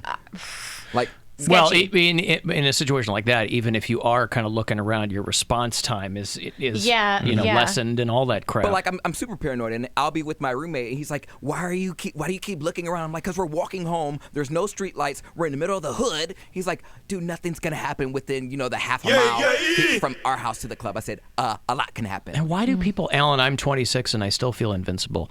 I mean, I don't feel invincible. Godspeed. I just don't understand how anybody thinks. And granted, we do see headlines of the worst things that happen. 99% of people get home alive every night. This job has made me more paranoid because we talk about all these, mass shootings and all this. I'm afraid to go to the movies. Like, this never happened before this show, but we talk about that stuff a lot, so it's front of mind. Right. When I was in college, I wasn't Googling, hey, what mass shooting is going on today. No, but you could have turned on the news in Chicago and seen there were stories 5 deep about people getting shot. I didn't watch the news, and I would go to the Taste of Chicago in July, and we knew that there was gang activity going on there. Like they did the news. We did see enough of the news to say to know that we had to be careful and not leave there too late at night and whatever, but. Didn't stop us. It was like, we're going to have fun. Forget it. Well, there's also 1 million people there, too, every day. So it's like there's. But, I mean, a lot of crime happens that weekend. There's there's a strange strength in those numbers being out there. That's, I think, what it was, too. Like, we Plus, always felt safe in numbers. And the at any of those big, like, food festivals, you can only be in line for grapes anyway. The lines are too long for like the actual grapes, food. Alan. Yeah, frozen grapes, Not which are even. very different. Thawed out grapes. People are in line for. They're like, this is the only Toasted line I can stand ravioli. in and get some food within 5 minutes. Yeah, that's Toasted true. ravioli. Yeah. The Dominic's frozen grapes and toasted ravioli. I'm not standing in line for chicken satay. I get it. Chicken on skewers. Man, we love Taste of Chicago. I hated Taste of Chicago. I would just go there with dates and just make out with boys all day and eat food. Wow, you were like Boys? a lip slut at Taste of Chicago. Oh, God, yes. Erica was the Taste of Chicago. Oh, yes. She wanted to taste everything. Yep. Tasting them all. She was the Taste of Frankfurt. Go and make out with boys. Show. We would, because my parents would let us go, take the train in, and we'd be by ourselves all day. Get involved in a few scandals. A few scandals. Oh, boy. Pretend that we were in this whirlwind romance downtown Chicago. And Mom, this is Jermaine. He let me hang onto his red handkerchief. No. And I've said young, multiple so times that I want to have a kid. The one thing that makes me not want to do it is Erica's stories. I'm telling You're sneaking away to different states to meet boys. Even your all that stuff. even your kids. I know they do stuff, They've but been they in don't. scandals you don't know of. I know, and I'm keeping it that way. But I've told your all my stuff is parents- ridiculous. I've told a lot of the stuff to my parents now, and they're just like, thank God we didn't know those things were happening. We would have had several heart attacks by now. Yeah. But, Yeah, it is astounding that you are Alive unscathed and through all well. the stuff that you did. between meeting people across state lines off of the internet and... Dude, I'm also fascinated by the people who have like drunk balls. Like when we were in college, Drunk balls? Drunk balls? Like they get balls once they're drunk. Yeah. Like we had a house party at my friend's house, and apparently she went into her room and her keys were missing, and so she stops the whole party. She's like, "Who has my mother having keys? And then I'm fine if there's no balls. somebody pointed to the guy that had them. She goes up to this guy and she's like, give me my keys right now, like pulling on his collar. And then he whips out a gun. And then she's like, oh my God, he has a gun, run! After all that, I'm like, you could have gotten shot because you wanted to have drunk balls and like grab a guy by his collar. Yeah, but I'm sorry, Poundcake. I was cleaning my pistol and it went off. I'm so sorry, buddy. I would never do that. Give me back my keys. Yeah, I would never do that. Just approach a guy outside of the house, buy your car that you think he allegedly stole, and then grab him by his collar. He's like, "Get away from me, bitch!" And she's like, "Ah!" But And then did she he runs have back the in. keys? Yeah, he did have the keys. But So did she get them back? no, she had to call the police. But what she should have done in the first place, instead of getting a gun put on her. I and her remember forehead. when I was waiting, I was doing radio in the morning, working on a show, and my job was at night at a hotel. So I was sleeping like 90 minutes a night, right? Because I lived way north. Radio station was downtown. Anyway, so I would take the bus home. That's why it took me so friggin' long to get home. It was like an hour bus ride. And I was standing there waiting for the bus, and there was a girl right there. And we weren't talking, but we were clearly like, we'd find each other looking at each other. It was a meet cute. It was weird, right? And so we got on the bus, still didn't say anything, but we were kind of sitting there and kind of looking at each other, whatever. And she got off near Wrigley Field. That's where she lived. And I got off. There was that split-second decision where I was like, and mind you, this is like 1 a.m. And so the bus is already very sparse. And split-second decision, I was like, just do it, get off, right? And I went across the street, and she's walking in, and I go, hey, and I like start talking to her, and we go up to her place, and end up talking all night. We dated for a few months after that. She was like a local actress or something, right?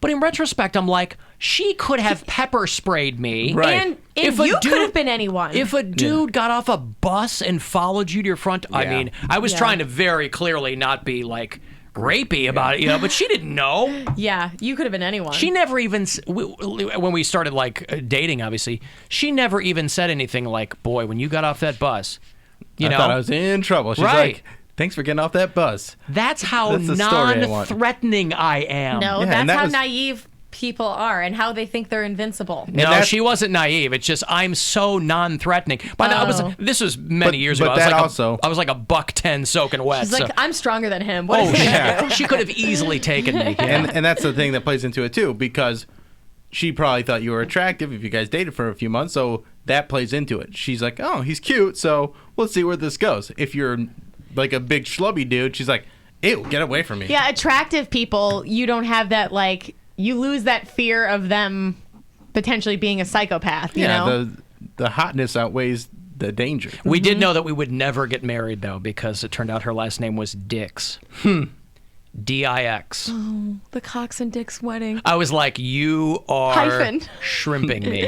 What was her first name? Melanie. Melanie Cox Dix. Hyphen Dix. Well, no, but in Dix Cox. That was her maiden name. Oh, yeah, right. Cox Dix. Dix Cox. All right, listen. That's amazing. That's brutal. It is brutal. I'm like, let's just end this right now. I think we've peaked in me getting off the bus and following you. All right, our friend Mike Polk is taking part in some local theater. The play is called An Act of God, and he's in the title role, wouldn't you know it, over at the Beck Center for the Arts in Lakewood. So if you want to check that out, we'll get some tickets for you. 35192 if you want to text for anything else. The Alan Cox Show on 100.7 WMMS. And everywhere you go on our free iHeartRadio app. A party 50 years in the making. And the guest of honor? Hi, this is Ozzy Show Osbourne. anniversary over the weekend, That's right. too. Yeah. On Saturday. 3 years. Crazy. By the way, you got to tell me if this is true. What? I heard through the grapevine. Did you email the sales department and ask them if any of the advertisers wanted to throw a birthday party for you? What? Did you email the sales department and ask them The whole if there were sales department? if there were any clients who wanted to throw a 26th birthday party for you? No. You didn't do that? Who did you email? I did one email. To whom? I think it was to Neil. That was it. So you emailed the sales department and said, what did you ask? I asked it, what do we want to do at a 26th birthday party? This guy. Why is that out Why of line? would anyone do a 20? You asked, hey, what did you ask him? I asked, would we have a venue to do like a 26th birthday party, like what Erica did for her 30th? I don't understand. See, you set a dopey precedent. Well, like you email the sales. You email the sales department and go, hey. I never emailed anyone. Anybody want to do a 26? Because 26 milestone. Anybody want to do a 26th birthday party for me? My situation was different. I already had a partnership with that particular nightclub. They said we're looking for an event to do in October. I said my birthday's this month. They said perfect. Right, but he got the idea from you. It wasn't just 100%. her. It wasn't just her. Like, yeah, she had one, but I didn't think it was that outlandish to ask for. Like, I didn't. Why would you not think that was outlandish to ask for? Hey, anybody want to throw a 26th birthday party for me? No, not throw, but like it would be a great way to advertise and promote a venue. What? I love this kid. I don't understand. Hey, why you that's know so what your outlandish. club needs? My birthday party. What a great way to advertise your club. Okay. My birthday party. Oh man. Hey, I'm not Bad Boy Bill's birthday bash with Bill what had one too. what was your cover band called? Pop Vulture. Pop Vulture, yeah. That's right. But that wasn't a station thing. That they just asked me if I wanted to do anything in and that that's fine. space. And I'm not and they entitled. they approached me. Okay, that's fine. But like, I'm not like I'm entitled to like, oh, who's gonna throw me a birthday party? I'm not be asked. entitled. What? You sent an email, and when I was told this, I said, "There's no way that's true." I said, "You're making fun of Poundcake," and they said, "No, it's true." Yeah. You emailed the sales. You know who's never emailed the sales department about their birthday? All of you guys? Me. Well, I haven't. Okay. Usually I just wait, like something like that, I would wait for someone to approach me. So you said, hey. Or I'd work with an existing could client. What venue? I can help your venue by promoting my birthday party? I don't remember the exact wording I used in the email. Well, pull it up. Okay, pull it up. Let me pull it up. Also, I don't blame Poundcake for this one bit. I think he wants to throw a party. I tell him all the time. He sent an email years ago, or he typed up a draft for an email, and it was all his requests for endorsements. But they're not requests. These are things that I was interested in that I was sending over I'm just to saying sales. the way it was worded was like the first thing on it bring up said, the email. I'm trying to find it. The first thing on the email of the draft he sent me said pizza places. In parentheses, or Pizza Hut, in parentheses, these are all locally owned. Call them! Exclamation point. Like he's telling the salespeople, hey, by the way, Pizza Huts are locally owned, so call them to see if they're interested in doing an endorsement with me. It was just like, it was more... I mean, that's good info to have. I don't know if you need the But it was more exclamation confrontational, point. Yeah. I guess, than he meant to do it. Well, no, listen, salespeople are always looking for leads. ideas. And all I was passing stuff but on. not huh? And that's all I was doing was like passing ideas on if they wanted to pitch me. Like, I don't understand like me He's trying like, to be... I like snacks, I like pizza. It wasn't that vague, but like I was giving them ideas and like I'm trying to be hungry and trying to go after Your idea was, endorsements. hey, who wants to throw me a birthday party? But I have the email right here, but I said, my birthday is coming up on the 8th, and I was wondering if there were any appearances / promotions we could do in honor of that. I said, in honor of my birthday. See, this is what I'm saying to you. It's just the wording's weird. Okay, the wording is weird. Right, but the wording is what he thinks. I know. The wording Hey, is what his, you know his what could impression is. you know what could really help our clients? Throwing me a birthday party. Okay. Well, my bad. It's typically like the way it would work for that kind of thing is that you already have a relationship with a nightclub or whatever, and like they're looking to do a special event. Like, remember our Valentine's Day party? Sure. I was working with Magnolia, and they were like, hey, we really need to amp up Friday nights, during this particular time. Could you guys come up with an event? So we came up with the Besties Valentine's Day party. Sure, but I don't understand how I'm supposed to get relationships with venues and stuff like that or clubs if I don't go after it. No, like I'm still new to the show. People aren't going to necessarily come Why to me a venue? right away. I'm not necessarily saying a venue. Anything. I was just asking for. Well, you just said venue or clubs. Well, what else? Where else would I have a birthday party? This is my point. Why would a club? Why would they want to promote Poundcake's birthday party? Because I could see a club wanting to do that. That's why people have appearances in clubs. No, I could see a club wanting to do that. My only point is usually you would have some kind of relationship with a place in particular you wouldn't just cold turkey be like, hey, throw me a birthday party. But You know what I mean? I didn't say that to like. No. I said that. I'm not I saying you asked that said that to a sales. client. I'm just saying usually the way it works is you're already working with a Well, client. I don't know how it works. That's why I was asking. But I've explained to you how it works. How did they respond to you? How did sales respond to you? Well, I spoke to Neil in person. So, I mean, we talked at the 50th birthday party. Or I'm sorry, at the WMMS 50th birthday party. Right. And what'd you say there? You asked him about it? Well, or? he just said it was kind of like late notice. But I, like... Well, yeah, this weekend. That's the other thing. No. Hey, my birthday is in 6 days. No, Anything even we could slap together? This was like maybe like 6 weeks ago.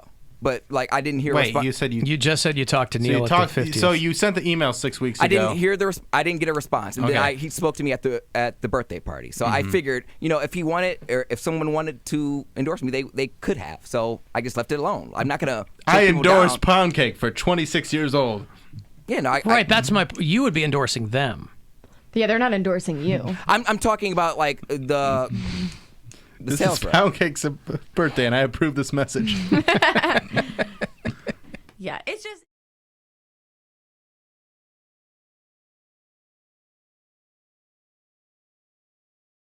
That wildfire off of YouTube, and in the sidebar there, I didn't realize that it'll still show up as live. I thought those were all just. I see a picture of myself in a purple shirt, and I'm like, I'm freaking out here. Yeah. It says live. It's and Inception, I wasn't paying attention yet. And thanks to everybody that likes the stream. Like, if you do that, people don't understand the way YouTube works all the time, or just like the interaction and how that bumps up different things for us. It makes our stream more visible to other people to discover the show. It helps with the little bit of revenue that we get. We get not a ton, but it pays for the service that I use to mix it, and the cameras that I've been getting and stuff like that. So all that stuff. And then eventually... I believe it's called an algorithm that works that way. Yeah, it's the algorithm. So we need to work on that algorithm. So liking the stream helps. Subscribing helps a lot, because eventually, and these are big goals, if you get to 100,000 subscribers on YouTube, you get some really great options for what you can do. Okay. But then give us options, audience. We are at a little over 5,000. So we got a ways to go. 95,000 more. It's all we got to do.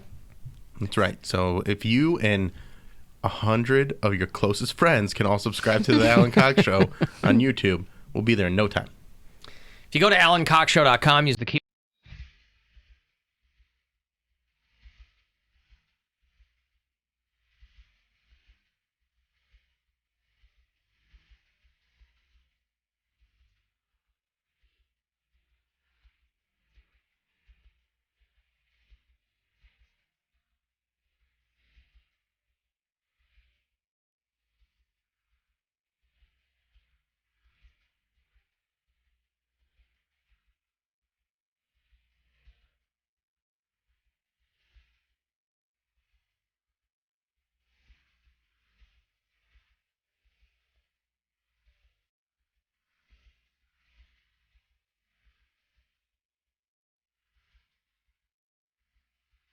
All the low-tempo songs that the Cranberries ever did.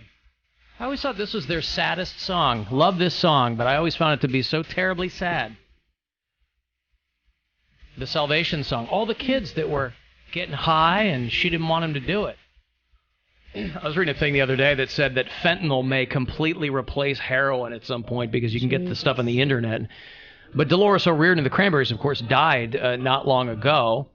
And they've determined, she pulled a Whitney Houston, as it turned out. Yeah. She drowned in the tub after a night of heavy drinking. She was in the middle of mounting a Cranberries tour. That band Bad Wolves that covered that song Zombie that the Cranberries did, she was supposed to be on that with them. And they ended up having to release it without her because she died. Crazy. So it was less kind of a... just a standard cover song that a supergroup was putting out, because those guys are all from different bands. Yeah. And she was supposed to be on that. So last Thursday, she would have been 47. She drowned on January 15th. It's crazy to me that people drown in bathtubs. I mean, I know it's possible, but like, I don't know if you're drunk why you would get in a bathtub. I guess I didn't hear any of that. A maid found her in her London hotel in the tub. I guess I never heard that part of it. They didn't release a lot of details, I think, when she first died. They found a lot of prescription bottles in her room, but with pills still inside, an empty champagne bottle, and 5 empty minibar bottles. Ooh, so she got lit up. She got lit up. She had a BAC of 0.33. Ooh. So She was drunk as a skunk. mostly alcohol. Yeah. But they said that she didn't commit suicide, that she had a drinking problem. She's Irish. That's the curse of you people. Mm-hmm. That's what my grandfather would always say to himself in the mirror. Well, she should have just had some potatoes to sober up. Don't drink in the tub, I think is the... Yeah, I don't understand I think the takeaway that. here is don't drink in the tub. How many people take baths anymore anyways? Baths are great. Me. My wife takes one like almost every night. Every day of my life. It's so much work and not a lot of payoff.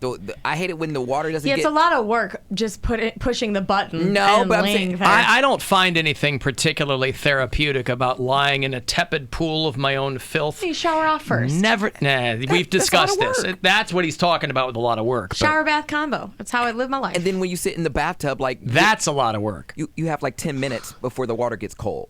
Well, if you get it No, you screaming just- hot, and then it stays hot for a while. You just keep adding a little. You don't raise it all the way to the top at first. You just keep adding a little. It's a lot of work. No. Your idea of work is very... Yeah, if taking a bath Broad. is a lot of Yeah. work to you, then Showers you are don't just do so a much- whole lot. Showers are just so much easier. You just pop in, wash the crevices, and then you get out. But I can't stand for very long. So That's why you get one of those crib benches. You're not taking a bath...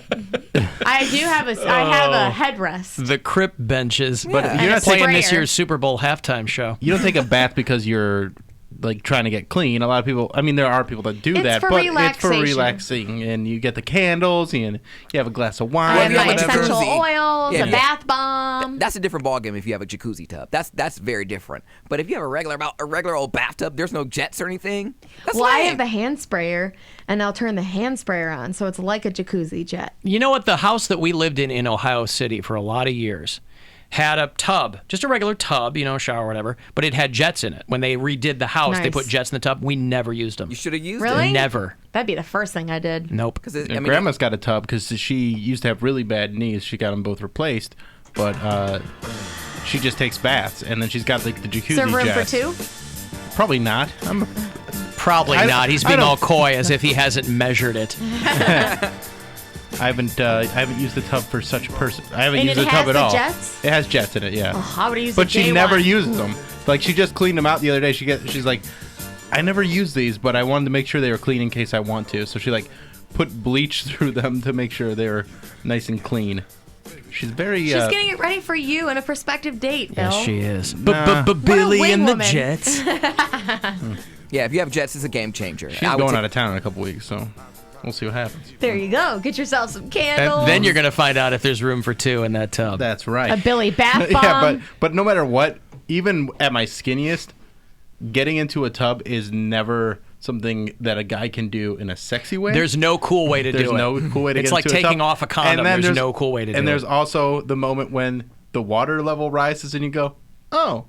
I never thought You're of that. displacing the water. Oh, I guess we had it a little too full after all. As it starts pouring over the top. Oh, that's funny. That's why you got to make sure that the bubbles to water ratio is pretty good. That can obscure a lot. That's true. Yeah. Because then you can do it when you're getting ready. You can do the little up periscope trick with the bubbles. Yeah. Hey, I can see you. Can you see me? I've got a full 22 centimeters with your name on it. Alan, my dog, loves to listen to you while I'm away. She says thanks. Well, you're welcome. Mm-hmm. I love your dog. Yes, we've already announced Burt Reynolds dying. A lot of people are hitting me up with that. Burt Reynolds dead at 81. And when we went to break, somebody must have Googled my girlfriend that I was talking about 100 years ago, and they sent me a link. I was like, oh, my God, that's her.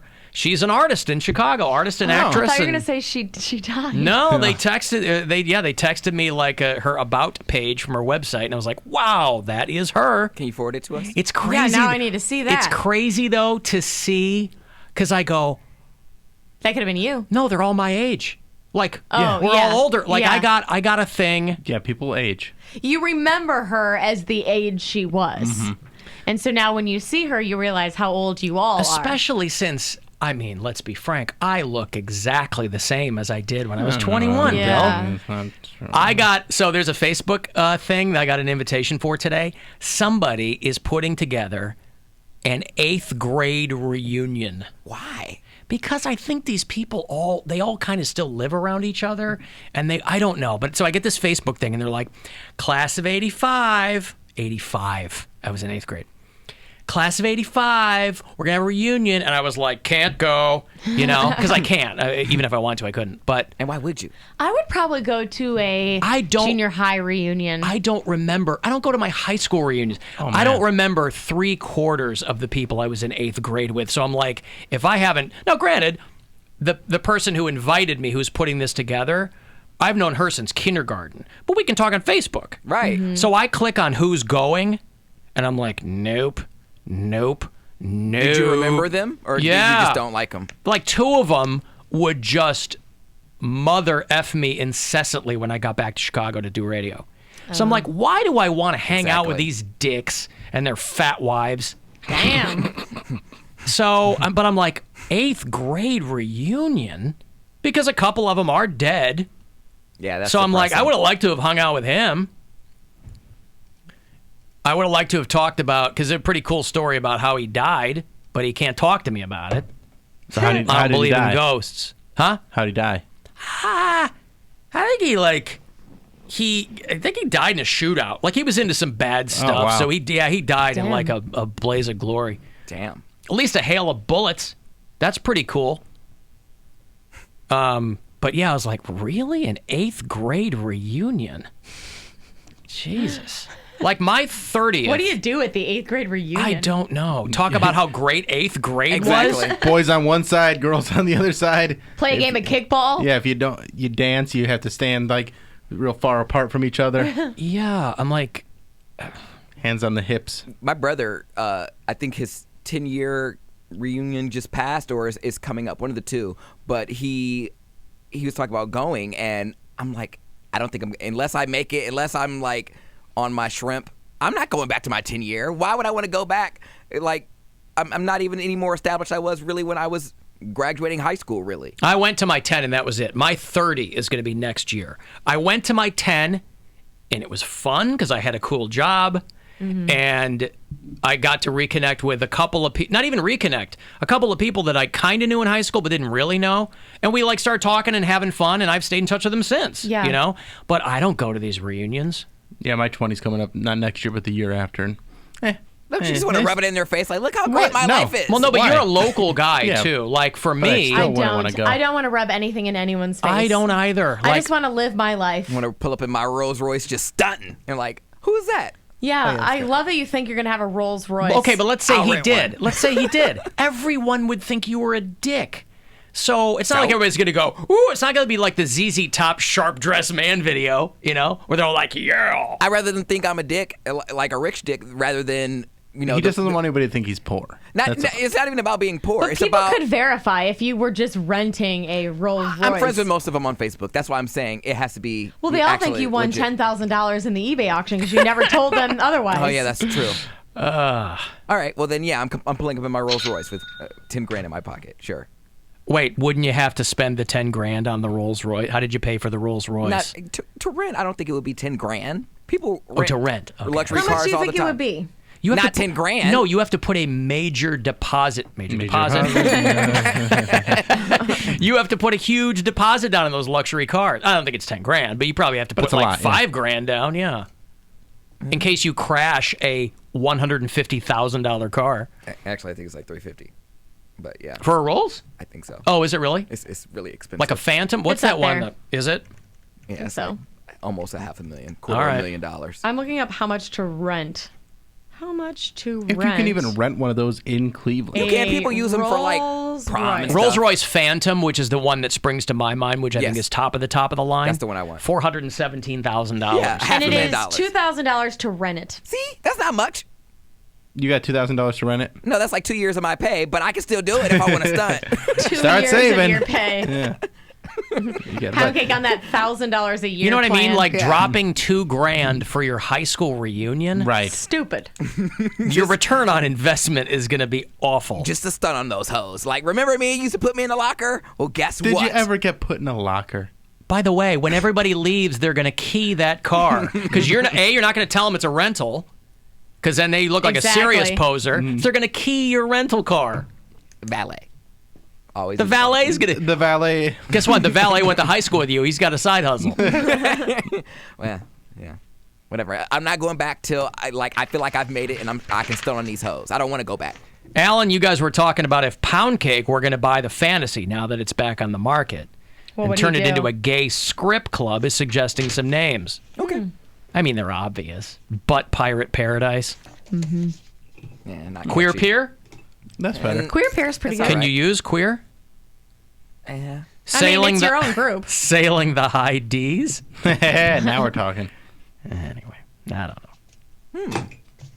I didn't think of a catchy name. I just kind of threw it away. Listen, comedy is all subjective, right? It's all subjective. One of the guys from Queer Eye is going to go on a stand-up comedy tour. Which one? Because he's hilarious.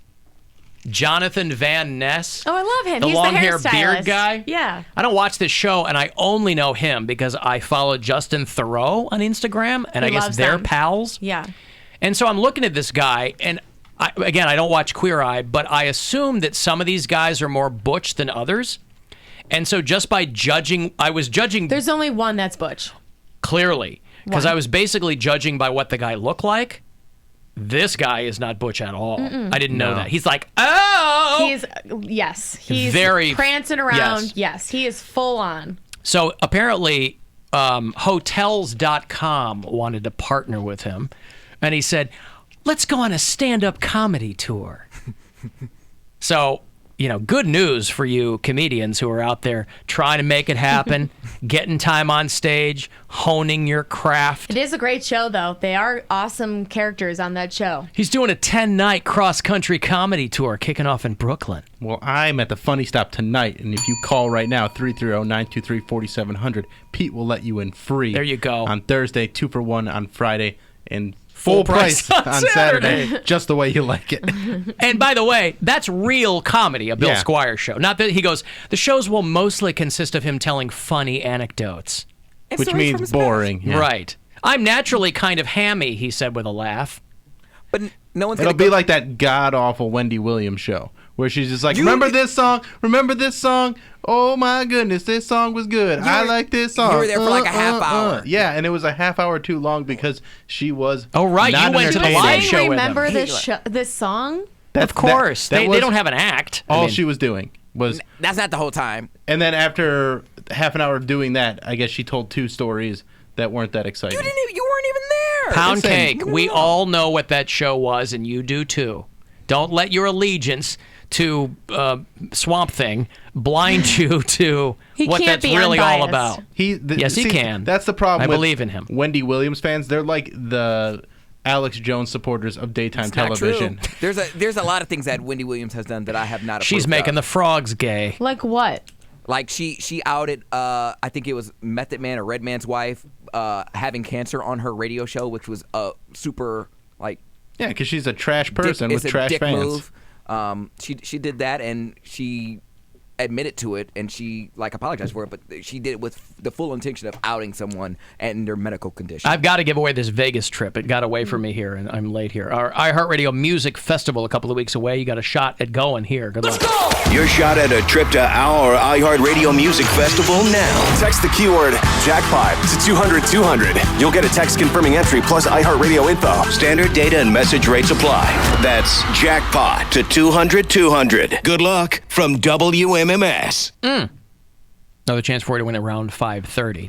So yeah, this Queer Eye guy is going on a 10-city stand-up tour. He said, getting to do hair is almost like doing stand-up while making people look better because you have to make light of insane situations. But Alan, no one's going to be going to these shows who don't know who he is. No, I'm not saying that. I'm just saying, listen, I think of it from the perspective of somebody who Has worked as a performed comedian. stand-up. That's right. Yes, and but they have to call it something. I'm being nitpicky. I know. I'm just saying, if you were, there isn't an actual comic alive who would not bristle at this notion, is what I'm saying. Yeah. There just needs to be a new name for this type of tour. You just it go needs on to tour. be like It's just just like whatever his name is live. But like, just whatever. John what's his name? Jonathan John Van Or like a Ness. storytelling tour. Yeah, You know like, what I mean? Like they Anderson shouldn't Cooper- call it stand up. Anderson Cooper and Andy Cohen, they go on tour together and they talk about they were like an evening with Andy. Yeah, just call it an evening with. That's Yeah, and then they tell stories from their past and blah blah blah about how they became friends and all that. Wendy Williams' tour, she said it was too real for stand up, so she sat down the whole time. That was cool. That's But- also because she's top heavy and will topple over. We've seen that already. And you missed that because she was flexing her boobs, and she was like, "This is something I'll never show you on the show." She was like, "I got my implants underneath the muscle," and she was making them jump up and down. Yeah, So that's how you're That's supposed worth to the get price of them. admission, oh, darn, I suppose. can't believe I missed that. Her big, hard, fake boobs bouncing around. I don't think they were hard. They look like awful You are fake so boobs. weird. What? Who would be entertained by that? I mean, He's so judgy about the most mundane things Yeah. from real people, but he will go to the goddamn mat for Wendy Williams. Of all people. Alan, can you believe I missed a 50-year-old lady making her gross implants it's bounce not like around? you paid for it. I took you. I know. But a lot of people did pay for that. You didn't pay for it either. Not really that many. Oh, really? It wasn't sold pretty, out. It was pretty sparse. Oh, well, all right. There's a lot of empty seats. All right. Listen, comedy is subjective. And I'll tell you what, I know this because I am constantly reminded that my wife is funnier than I am. And it doesn't make me upset. I appreciate it. I had an ant guy at the house this morning, right? Saw a couple of ants. I don't mess around. I get a guy out there. I don't want to mess with this. Get an ant guy out there. And he goes, what kind of ants are they? I go, I don't know. That's up to you. You tell me. He goes, are they, any chance they're carpenter ants? And Gwen goes, well, we have been finding a lot of small furniture around the house. Doesn't miss a funny. beat. Yeah. And I'm standing there going, Newman. Yeah, you're just going to have to accept it. Yes. And she always used to give you a hard time for stealing her jokes on the show. Well, Anyhow. sorry for your loss. Yeah. Or just get funnier. I don't know what to tell you. Listen, contrary to popular opinion, I'm always trying to get funnier. Trying to out-funny my wife. She sets a high bar, though. She does. All right. If you're on hold, I'll get you on the way back. I'll also have tickets for you to check out our friend Mike Polk, who is in a production called An Act of God, with him in the title role at the Beck Center for the Arts in Lakewood over the next couple of weeks. 35192 if you want to text for anything else. The Alan Cox Show on 100.7 WMMS. And everywhere you go on our free iHeartRadio app. Win your way to our 2018. All right. Just went back and forth with Chris over the weekend about whose rap beef diss was better. Oh, MGK or Eminem, yeah. I can't get past Eminem's Just for Men beard. It's kind of weird. The guy's been bleach blonde his entire career, and now he's got like this thick chia pet brown beard. Yeah, I don't know what's going on there. I got a text from Chris Tyler. We were leaving a dinner party at about 1 a.m, and my phone goes bing. I'm like, who is blowing me up at 1 o'clock? We're like just getting in the car, and he sends me the Donny photo. Oh, he sent that to you? Oh my God. Donnie's new, and now mind you, and so we're going back and forth about half an hour, and I go, oh, Donnie's been, he goes, you should have him on. I go, oh, Donnie's been calling in. Yeah. Yeah, our friend Donny, who, again, I got a lot of mail on Donny over the break too, because we used to do, where in the world is Donny San Diego, right? That's a funny thing. Our old intern, Corey, who we lovingly refer to as Donny. And it was fun when he'd call because he'd always have some fakakta story about, he ran a truck off the road, he lost another gig, whatever. Yeah. It was all relatively harmless. It was kind of a travel journal of a guy who just can't keep it together. Yeah. And then he starts letting us know that he's like a porn recruiter. I don't know. Again, I feel a little bit, we talked to him a little bit about it, but he told most of his stories in their entirety on the Rover Show. Right. And so I was kind of left to put it together. And so I was hearing from all these listeners who had listened to him on the podcast. And the consensus was that Donnie now just makes them angry. Like before, it was fun because he was just kind of an F-up. But they're like, now I don't want to hear him anymore. You know, it used to be fun because he there was kind of an innocence about him. He'd just be goofy. But now he gets defensive when you go, well, what does this mean? And this is what you're saying or whatever. And he doesn't answer the questions anymore. Yeah. And so, of course, Tyler sends me, because I don't really follow Donny. Or maybe I do. I don't know. But I didn't see it, right? Mm-hmm. He's intern Donny on Twitter. And he mentioned that when he finally gets his golden ticket to Los Angeles and becomes a porn recruiter extraordinaire, that the way he's going to rope these gals in is he's just going to walk up and down the beach shirtless with all of his tattoos, and that's what's going to lure these women in. I'm paraphrasing, of course. Nothing I say can do justice to how Donny puts it. But he did tweet out over the weekend, new tattoo number 26. Now, if you're familiar at all, you literature students, you're Dante's Divine Comedy, right? Dante's Inferno, the sign over hell. Everybody knows what that is? What is it, Poundcake? Dante's Inferno! No, not the sign over hell in Dante's Inferno. Dante's Inferno! Right. Is abandon hope, all ye who enter here. Right. Okay? Great line. Yep. That's where it's from. Donny got a tattoo of this on his right forearm. Yeah. Yep, fresh tattoo. Tweeted it out. There's, again, it's, first of all, it's mangled the phrase. You should print it up, type it out, give it to the tattoo artist and go, this is what I want. Google it, double check it 100 times. Because this is going on your body. Anytime you get words, you double check it like a million times. Of course. Double and triple check. Yeah, I got this a million tattoo. checks. That's how many. Like it's not a double check. It's a million. You don't want to end up with no regrets. I got "Let me entertain you," the text written or tattooed on me at a convention, and I can't tell you how many times I Googled how to spell entertain. It's T-A-I-N. I just wanted to make sure 1,000 times before I had him write it on me. That was in the middle of a convention. But you knew how to look it up. You knew how to spell entertain. Of course I did. But anytime you get a tattoo on your body of any words, you triple check. And why wouldn't the tattoo artist triple check? Right. Of course. Okay, so Donny's tattoo says, abandon all hope, ye all who enter here. So one too many alls mangles the phrase, and abandon has a final E on it. So it says, abandon all hope, ye all who enter here. Now let's break this down, and I hope he'll call in later on. If you'd like to see it, I posted it on my Instagram at Bill Squire. The tattoos he has is, I'm sure they all mean something to him, but it is the weirdest collection of crap you've ever seen in your life. It's hodgepodge. It's hodgepodge. So A, misspelled. Well, no, A, phrase is mangled. B, misspelled. C, one too many. That's part of the mangling. Right. But finally, why would you get that on your arm? Abandon all hope, ye who enter here. Now, I get that. Is he saying he's Satan? No, I'm sure that he feels the allure of something that sounds dangerous. But he clearly doesn't know what it is, where it's from. Right. Abandon has an E on it. I think at a certain point. Abandon. And now this is on you. But I think forever. But after a certain point, after you have so many tattoos, there's like it's just another tattoo. It's this feeling of, oh, whatever. I already have so many. Like, what's one more? But I don't want any that are spelled wrong. But you also don't have 26. Like, I know there's some people that take so much pride in their tattoos, and it's art.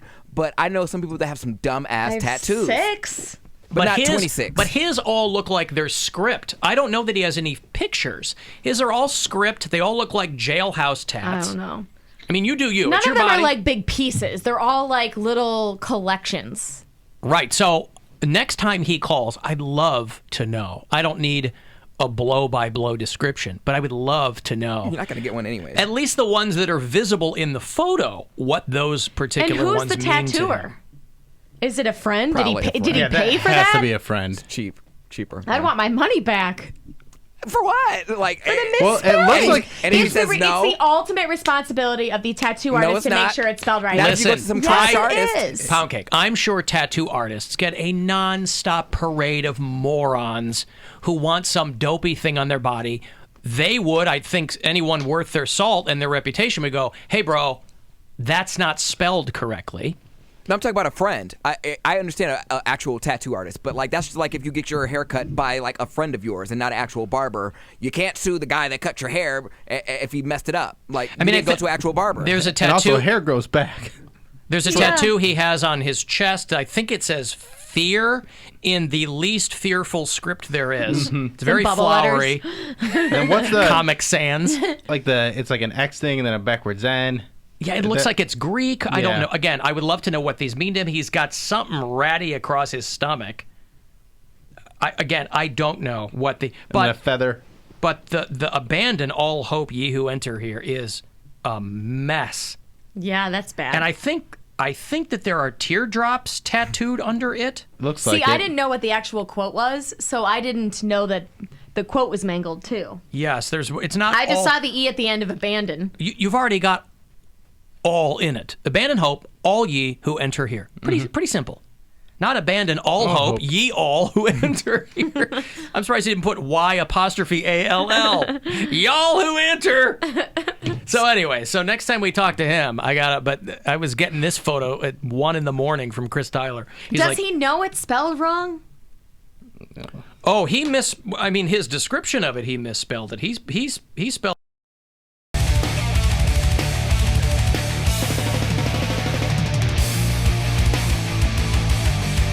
216-578-1007 or 800-348-1007, 35192. Give me a text.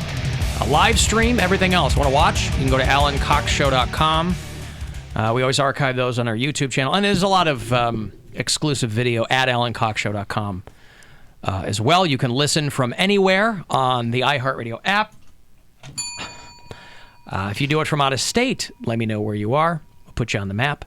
Tiffany's a brand new bureau chief in Harrisburg, PA. I heard from Mike, too, who is our bureau chief in Newton, Mississippi. And he was telling me that all the casinos have been reopened. They closed all the casinos because of the storms that were coming through. Oh. That's how you know when things are bad. They close the casinos. Because a tropical storm or Hurricane Gordon or whatever it is. It's pronounced Gordon. Sorry. Newton's about 2.5 hours from the Gulf Coast, but that stuff goes way inland. But yeah, they've reopened the casinos in Mississippi. Thank God. So congratulations to them. Gaming officials closed the casinos on Tuesday. Just get one of those Harrah's boats and make it like a Noah's Ark of sorts. One of those paddle boats? Yeah. We need 2 of every denomination. That's right. So congratulations, Mike, down there in Mississippi. And closer to home, Dan Gilbert is looking to get out of the casino business. Oh, really? Sure. You're going to want to cash in, right? I guess. He wants to get out of all of it. He's got spots in Detroit, Cincinnati, and here in Cleveland. And so he's looking for interested parties there. And there's a lot of money to be made. Listen, when you're not Donald Trump, whose casinos were never meant to make money because they were just money laundering outfits, right? But Dan Gilbert, his casinos make money. But even that, it's smart for them to still make money so that they can stay open to continue to launder that money sure, unbeknownst to people. It's real hard to lose money in the casino business. People hand you money. Yeah. That's all you have to do. Yeah. The table is literally tilted in your favor. But and I think, frankly, Dan Gilbert just wants to be in Detroit. He has purchased all of downtown Detroit. I wouldn't be surprised if in the near future he just divests himself of all of his non-Detroit holdings. He owns the Jack Casino. He owns the Racino. And he's in the process of trying to sell these. I went to the Jack Casino on Saturday. Yeah. It's very nice in there. I like it in there. Like I didn't even gamble, but I was just in there with a friend that was getting himself. Building. Did he own it when it was the Horseshoe? Yeah. Yeah. So we did that cool event with the Horseshoe years ago, Eric. I remember when we did with the Cavs and Browns and Indians players. Yeah. We played wiffle ball with them, and Mario Lopez was the all-time pitcher. Mm-hmm. That was one of the coolest events we've ever done. That was really cool. Mario Lopez from Saved by the Bell. Yeah. No, Mario Lopez, attorney at law. He was there? He's That's a local cool. entertainment we got environmental a picture lawyer. somewhere with him. I don't know. I can try to find It's it. probably on my Facebook because I don't even think Instagram was being... I don't think I was using Instagram at that point. Or was if a I did, long time it ago, was a right? while. Yeah, that was the first year that I worked here, so almost 6 years ago. Yeah, I'm not going to be able to scroll through that. So we'll see what happens with a lot of people. A lot of citizens of Cleveland were disappointed at how the whole Dan Gilbert situation Casino, yeah. played out. Yeah. Well, because he was supposed to build a giant casino on the lakefront. And there was they never supposed to did. be something across the street from where the Hard Rock Cafe used to be. Yeah. They dug ground there, but then they didn't build anything there. Well, if you're a billionaire, you can pretty much steer things the way you want, even if the people who are going to be subsidizing these things say no, no, no, no, over and over and over, you're going to get your casino because you're the guy making the moves anyway. But a lot of people, were like, this guy's making too many promises that he's not going to be able to fulfill. Yeah. And that's kind of Another how it promise- played out. You just want to get your casino license. He promised that the Cavs would win a championship before LeBron, and they didn't. Another promise he didn't come through on. That's why I think, obviously speculation turns to him eventually selling the Cavs, and I don't think that that's a long shot that happens, because why hang on to the Cavaliers if you don't have LeBron anymore? Well, if he would have sold them while they still had LeBron, that would have been the move, because they're going to go down in value now. Yeah, now you have to keep them For a until they while. get good again. Well, you don't have to do anything. Who knows how long it'd be before they get good again? It would make more financial sense to keep they them. they still appreciate it in value, but they're not going to be what they would be with the LeBron. And you got to get through the Q renovations, so he's not going to sell the team anytime soon. Maybe within like the next, I'd say 3 years, but not like this year, next year. All But right. who knows? Things see. change. When are those renovations supposed to be done, by the way? Mm-hmm. I haven't been downtown Probably tomorrow. in a while, like over there by the They're Q. done tomorrow. Well, they're closed for concerts right now, so probably I know they've been having it at the Woolstein and everything. when basketball season starts up, I don't know. I think they'll still be doing a lot of them While it's throughout going the on? season, but Okay. they're doing a lot of the interior stuff right now. Yeah. Because my brother-in-law works for the Cavs, and they're not even on site anymore. They don't even go to the Q They're anymore. not on site? They're not on site. Not on site. What are you working on over there, Typey McGee? Oh, no, nothing. Typey McGee. Yeah, anyway. PETA, this is why people stop taking animal activists seriously. You got to walk a fine line. I understand loving animals. I understand preferring them to people. I understand if you're someone who has been so irretrievably hurt by other humans that you have sought continuous solace in the animal kingdom. But you got to strike a balance between being ridiculous and advocating for animals because they can't advocate for themselves. People can be simultaneously charitable and awful, right? Animals are guileless. I mean, they can't choose what happens to them. They have no existential crisis. I understand wanting to look out for animals to the exclusion of everything else. But the furs look so cool. It's kind of a fool's errand, I think. But, PETA does a lot of good work. But it's when they go a step too far that people want to write the whole thing off. Then again, if you work for an organization like PETA, you kind of have to do that. It's kind of your job. It's all you do. But people in Maine are not happy with PETA because PETA wants officials in Maine to build a gravestone in memory of lobsters who died in a truck crash. What? And they have offered up...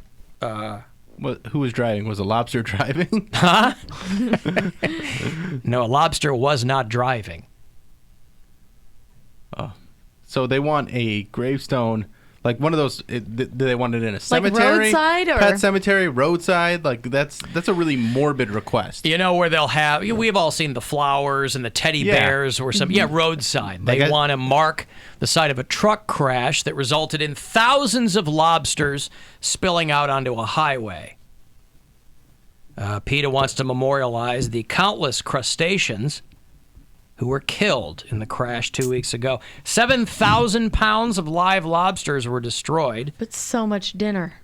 So much dinner. So delicious. And so they did a mock-up of what they want the gravestone to be in memory of the lobsters who suffered and died at this spot. Try vegan, and it would be a thing. So again, it gets your organization in the news on a regular basis. But I'm a much bigger fan of the "I'd rather go nude than wear fur" campaign. And you run around naked. I'd much rather see a nubile actress, with her naughty bits covered up. For PETA rather than... Did the driver survive, or did any humans die during this crash? Driver's alive and well. Okay. So... And they they want the going city to pay for anyway. it? Yeah, they're going to be eaten. They just died prematurely. I mean, that's more of like... Put like a dinner plate out there with like a baked potato and... Some butter sauce. Yeah, with like no lobster. They'd be like, for the dinner that never was. Mm-hmm. Well, they had already put up a billboard outside Baltimore that was trying to get people to go vegan and stop eating crabs. But they're good. And then somebody... I don't eat crabs. That company called Old Bay, the seasoning? Mm-hmm. Yeah. They put up a billboard nearby. I think the PETA billboard said, "I'm me, I'm not meat. Okay. Go vegan." And the Old Bay company put up a mockery of that billboard, and it said, "Now I'm meat. Old Bay seasoning." It's like That's funny. Yeah. That's clever. Oh, that's great. So do PETA people have pets? I'm confused by this. They have cats or like dogs or anything like that? Because if they do, then aren't they... Yeah, that's wrong, right? Yeah, they don't want any human They're in interaction. captivity. Yeah, they're in captivity. So they're not allowed to have pets. I don't want to see any PETA people have pets. There's division even in the animal rights community. There are probably some people who feel like they should take care of those animals. No, let them be wild. They're meant to be wild. So not all animals are meant to be wild. Some animals are born into domesticity. That's because we make them that way. But if the human race didn't exist, they would survive somehow. Yeah. Not some of the dogs we've created. No. We've turned dogs into some really weird things. Like pugs aren't surviving without humans.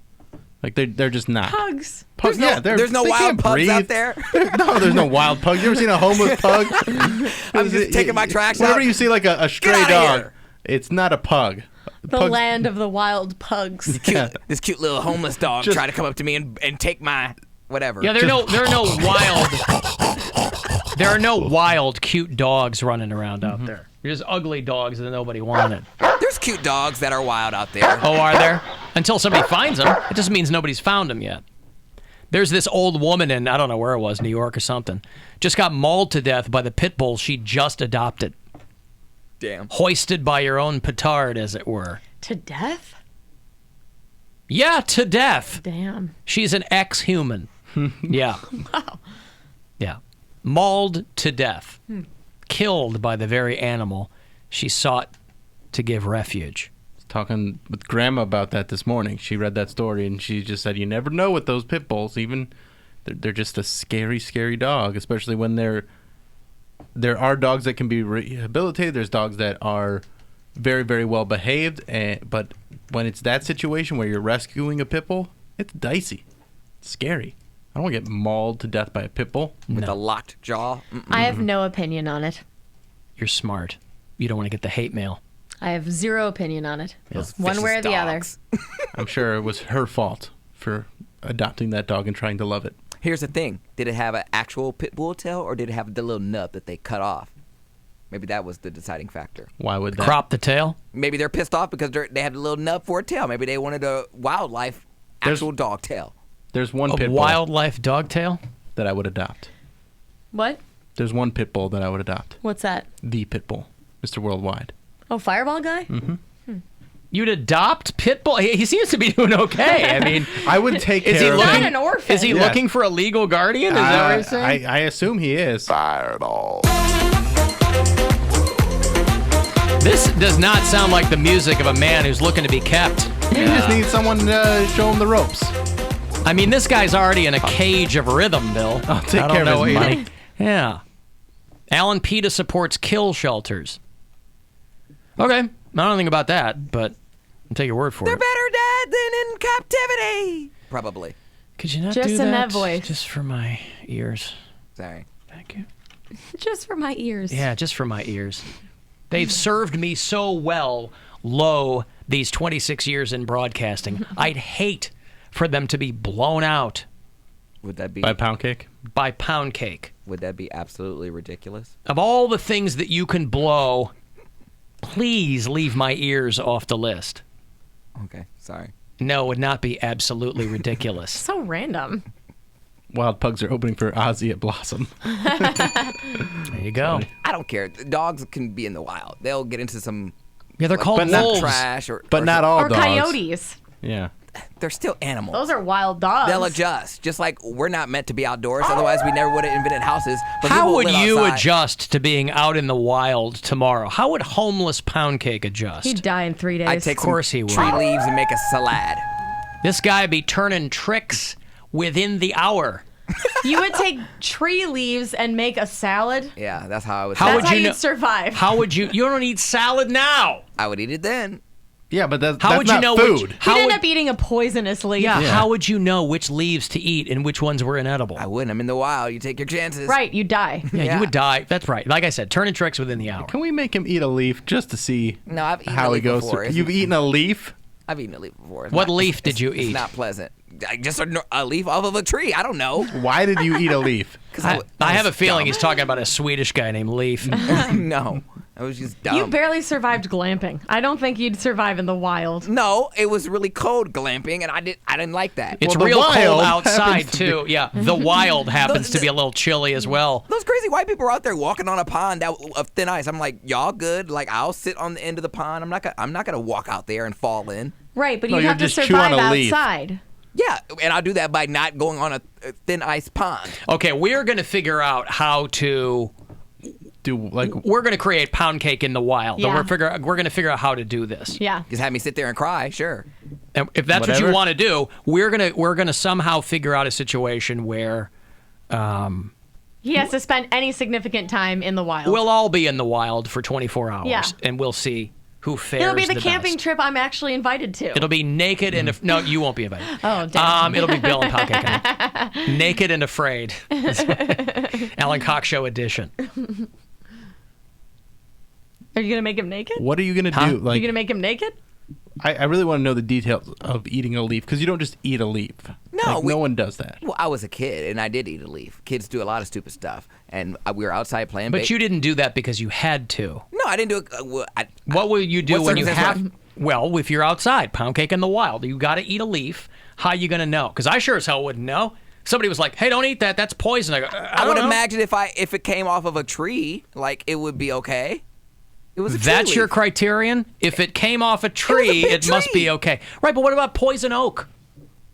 Is poison, What about the poison oak on trees? What about the Yes. sumac? These are all leaves. You can't just eat a leaf. Yeah, but You're not a giraffe. What if Like, you ate poison ivy? I You're just didn't out think- there grazing. I didn't think regular. That boy is poison. I'm a boy. I didn't think poison ivy. I thought that grows like out of the ground or near. Yeah, near, so do leaves. But this was off of a tree branch. It All wasn't right, off but of still, like, you can't just eat a leaf and have it be nourishment. Your body can't Sure. break it down. Okay, yeah, I understand that. I You know get it. sick, I'm you're not gonna get. die. I'm not gonna get what I need, but He'll die of dysentery. I'll have like some nuts or something in there, and I'll have that, and it'll be a little jungle salad. Right, but okay. For instance, jungle salad. By the way, I don't know what climate you think we live in, but there are no jungles here. for instance, in front of my house, we have rhododendrons. Yeah. Right? They're beautiful. When they bloom, they are toxic. Oh. If you were to eat the leaves, you'd get nauseous, you'd get dizzy. Well, then it'd put me out of my misery. Good. I don't have to be in the wild for that long. So you would you'd welcome death, is what you're saying, Yeah, rather than bring like the outdoorsman's guide to what leaves not to You know eat. what? I feel like I have a good idea. What's that? They just on Cleveland.com they posted a picture of at Mapleside Farms. They have a giant corn maze. Yeah. That's a tribute to Frankie. Yeah, Francisco Lindor. I would like to just see if Poundcake could get through that on his own. Like we should go down there and send him through a corn maze because I don't think he could do that by himself. I don't like mazes. I'll cry. I don't like that. That's the challenge. And what if I don't get out? We'll find you. It's not like you can be. You're not going to be It's for Nicholson at the end of The children. Shining. You'll be stuck there forever. I don't like that. I'm gonna start walking through the walls of the maze just so I go all the way to the end. It's corn.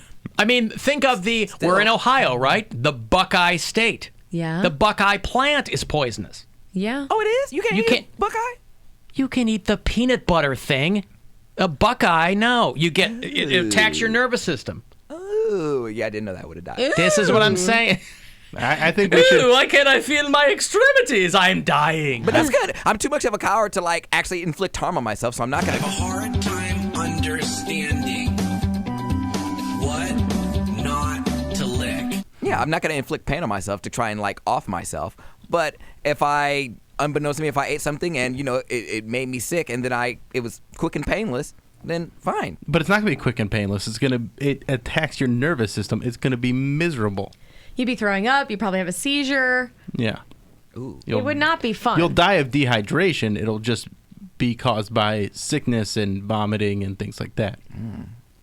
Okay. But I think we should definitely do the corn maze challenge. Okay. We'll find them in the middle. I would just love to do that. gnawing on raw corn. No, but just be on his phone. Raw corn ain't posting that bad. corn maze We selfies. take his phone. Oh yeah. You have to get through it without any phone or anything.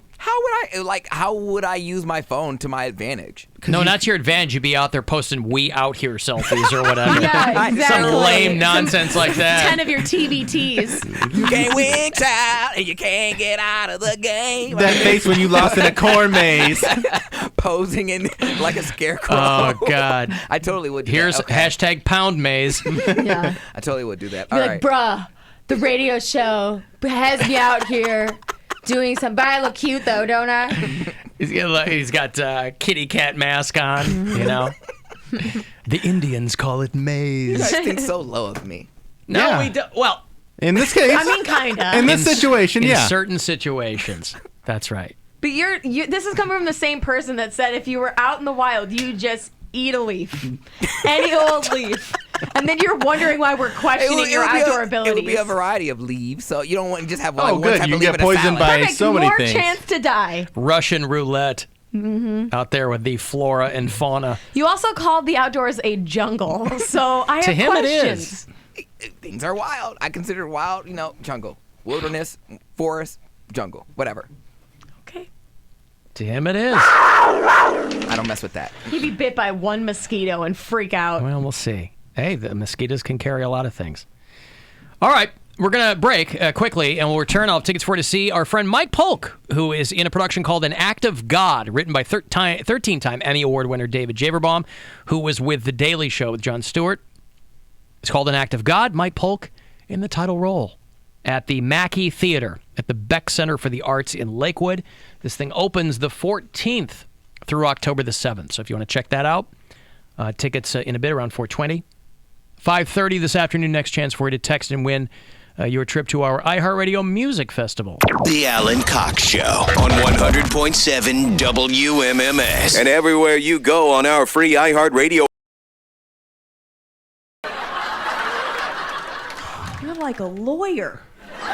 Here's Kelsey Cook on Jimmy Fallon. There's a lot to unpack in that. Oh my God. There's a Thank you. lot to unpack. It gives me so much anxiety listening to my own setback as I just sit here. I'm like, oh God. I know, right? Yeah. Yeah, but you're used to listening to them, when you're starting out. I know you've been doing it for a while, but, you tape them, you listen. Yeah. It's better to what listen doesn't. to them when they've been on something like Jimmy Fallon. Yeah, than, that's true. Than the just quad. something else. Yeah, exactly. Kelsey's doing a show tonight, 8 o'clock at Hilarities. With an up-and-comer named Bill Squire, who you're really going to love. They're more like a down and out. Is that what it is? Yeah, So now I did pick up something in that. You said foosball. Foosball. And a lot of people say foosball, and I assume that you pronounce it that way because your parents probably made sure that you knew that's how it was pronounced, right? Beat me if I pronounce wrong now. Right, because they're very serious about it. Yeah, no, it's a huge thing in my family. Like there are pictures of me when I'm 2 years old standing on a stool so I could see the top of the table. And I mean, they've had me playing my whole life, and we'll still go to tournaments, and like my mom and I will play women's doubles together. She's 65. It's insane. It's bonding. Yeah. Yeah. Yeah. So if your mom is 65, were they older when they had you? Yes. Yeah. My mom was 36 when she had me and 42 when she had my brother. Look at that. Isn't that crazy? Yeah. Just the two of you? Yeah. Okay. Because I'm on my second go-around. Like, I have two Okay. older kids. Yeah. But my wife and I now, I'm 40. I just turned 47, and I have a 2-year-old. Oh, he popped out a fresh one. Yes. Got you. Because I Yeah. don't learn. But you know, like my parents had my sister when I was 17. Oh, wow. So there's like these big gaps, and you know, Yeah. I never know if that's gonna, you know, change things for people later on. Yeah. I don't know. But I'm jealous that you have that situation because I feel like your kids got to have, like, they get to have grandparents, you know, whereas I still kind of want to wait another few years before I have kids, but my mom is already getting so old. I'm like, damn it, woman, why did you wait so long? Yeah, right. She'll never play foosball with her grandma. I need this. Foosball.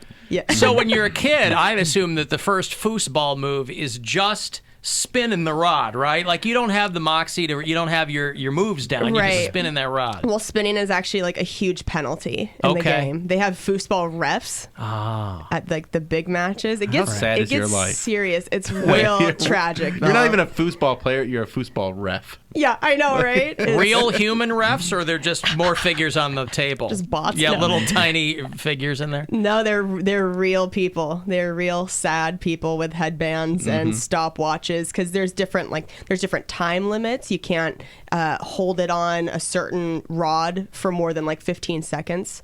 You know what I mean? Were you genuinely interested in foosball, or did you feel so much parental pressure that you're like, there's no way I can tell my parents I think foosball sucks or I don't care? I don't know. I mean, it's one of those things that You were indoctrinated. Exactly. Yeah. I don't even know. Maybe if that wasn't in my life at all, maybe I wouldn't have cared. But there's still an intense adrenaline rush to when you score in foosball. And, you know, I've been playing so long now. If you hit it and you hit it hard, it's a good feeling. Like, sure. Not in a lot of other sports do I feel like a super strong person, you know? But in foosball, you get to feel kind of like bulky, like The Rock. Were you ever a hustler coming up where you'd walk into a sports bar and not tell a soul that you know what you're doing? You're like Cruz in The Color of Money, where you're swinging the pool cue behind his back. Yeah. You're taking people's money? I still do that. I talk about that in my act, that's sometimes a fun thing for me on the road. If I can find a table near the club, I can go, and because nobody looks at me and thinks I'm a pro foosball player. I mean, most people nobody looks at anybody and thinks that. Exactly. No one's ever thought that before. What would that even look like? I don't know. I know. Well, a lot of the people, if you go to like the big tournaments, it's, you know, a lot of very methy looking people, like not a ton of teeth and that kind of a vibe. Right. And Bill Murray and Kingpin, that kind of thing. Yes. Gotcha. But yeah, if I go up to a table and there's, you know, very fratty dudes playing, and I'm just like, oh, is this chess? You know, I can clean up if they put money on the table, and then like I start to actually wrap the rods with my like grip stuff. Yeah. And they're like, oh, this was a mistake. This was not a good, Can I make it interesting? Yeah. Trying to think what bars downtown have foosball. There's got to be a foosball app. Someone said that. Oh my There's god! gotta Right? be, We right? need Yelp for foosball. Near you. Somebody said that there was one nearby, but I don't remember what the name of the bar was. But I should look it up. Does Corner Alley have one? Maybe that's what it was. They might. I think that's what it was. They're like 2 doors down. Yeah, that's from like the club. next door. Really? Yeah. Oh, I need to look into like the quality of the table there though, because if it's a crappy one from like, you know what I mean, from like a sporting goods store, I won't even. No, I think it's a pretty legit one because they have like arcade games and they have. Oh man. They might have a really good one. I can't remember. I've never played it there. Yeah. But I think I can remember it being there. Do you get down and use the level on your iPhone to make sure that it's not? I'm sorry, guys. This is at a 3% grade. I can't do this. I'm telling you, I'm not like a diva with anything in life, but with foosball, if things aren't right, I'm like, we can't play on this. Yeah. We can't. So Kelsey Cook is at Hilarities tonight for a show, 8 o'clock show. You did a show last night. Yeah. Yeah. 8 o'clock tonight with Bill. PickwickandFrolic.com for the information. So your story is what? Where are you from? So I'm from Spokane, Washington originally. Okay. So I grew up there. It's not the cool part of Washington. Not it's the Rachel Dolezal part of Washington? Oh my gosh. Right. Actually, you know what it is? It is that area of Washington because Seattle, She's I feel from like. Spokane, right? Yeah. I've only been to Seattle. I haven't been to Spokane is northeast Washington State? It's pretty much, it's like directly across from Seattle. It's Okay. almost to Idaho. Yeah, Rachel Dolezal's like our mascot, our city, our city bird or whatever. But it's an interesting area. I loved growing up there, but it's definitely not like the cool cultural place that Seattle is. Right. I mean, I mentioned meth earlier. I think it was the meth capital at one point in America. Congratulations. So thank you so much. Yeah. I really appreciate it. I'm sorry that you got eventually knocked off that perch. I know back in the day with Springfield, Missouri, it really ping-pongs all over the place. It just moves around. Yeah, it's a growth industry. We had a good run, but yeah. And so you came up, as you said, with kind of circusy parents. Yeah. Who were probably in no way thrown off by you saying, I think I'm going to do stand-up comedy. Yeah. Oh, you don't want to be a lawyer? Weird. Yeah. No, they were a little hesitant at first when I started, just because I don't think any parent wants that for their child to go into this very unstable, weird business. And I had initially wanted to be like a high school math teacher, which they were stoked about, because they're like, oh, we need women in math and this is great. And then I told them I was going to become a clown, and they're like, oh, this isn't what we wanted for you. But that requires schooling. Yes. And we haven't set anything aside for you for clown schooling. Stand up, you teach yourself, It's, exactly. Yeah. But again, it's one thing where a parent thinks, well, that's not financially stable. But then again, anybody going into some kind of performance thing, if you're going in for the money, it's no good. But then there's the other end of it, where with stand-up, a parent goes, wow, you're going to subject yourself to constant rejection, yes, humiliation, yes, you're a female, yes, that's an extra layer, yes, irrespective of what people think. Yes, absolutely. Yeah, and I mean, they're very supportive now, but I think it took a while for them to be like, oh, okay, now she's making money at this, and this has been my my full-time job now for the last few years, and they're like, oh, okay, we get it now, and doing the Tonight Show and stuff, I think all that helps. So I was going to ask, because you're not somebody who's been in it 15 years, right? How did the Tonight Show? You did. I saw you on Comedy Central. You did This Is Not Happening, but almost 10, right? Almost 10. Yeah, long enough. Yeah. So how did it was just the standard way of getting on the Tonight Show? I mean, everybody kind of grinds it out until they send them something. Or? It actually, I kind of went a different route for that. I had met the booker at a comedy festival and had kind of just stayed on his radar. It took almost a year. I would send a set to him, like a video, and he'd give me notes, and then I kind of go back to the drawing board. And it was a year of me doing that, of sending a different set, taking notes, changing things. Of God, written by David Javerbaum, who was a 13-time Emmy Award winner when he wrote for The Daily Show with Jon Stewart. Mike Polk playing God himself. And why not? It's going to run the 14th of this month through October 7th at the Mackey Theater at the Beck Center for the Arts in lovely and bucolic Lakewood, Ohio. BeckCenter.org if you want more info. A couple of tickets for you to check it out. Caller 15 216-578-1007 or 800-348-1007. Just consider us your earbuds. Jesus, who writes this crap? The Alan Cox Show on WMMS.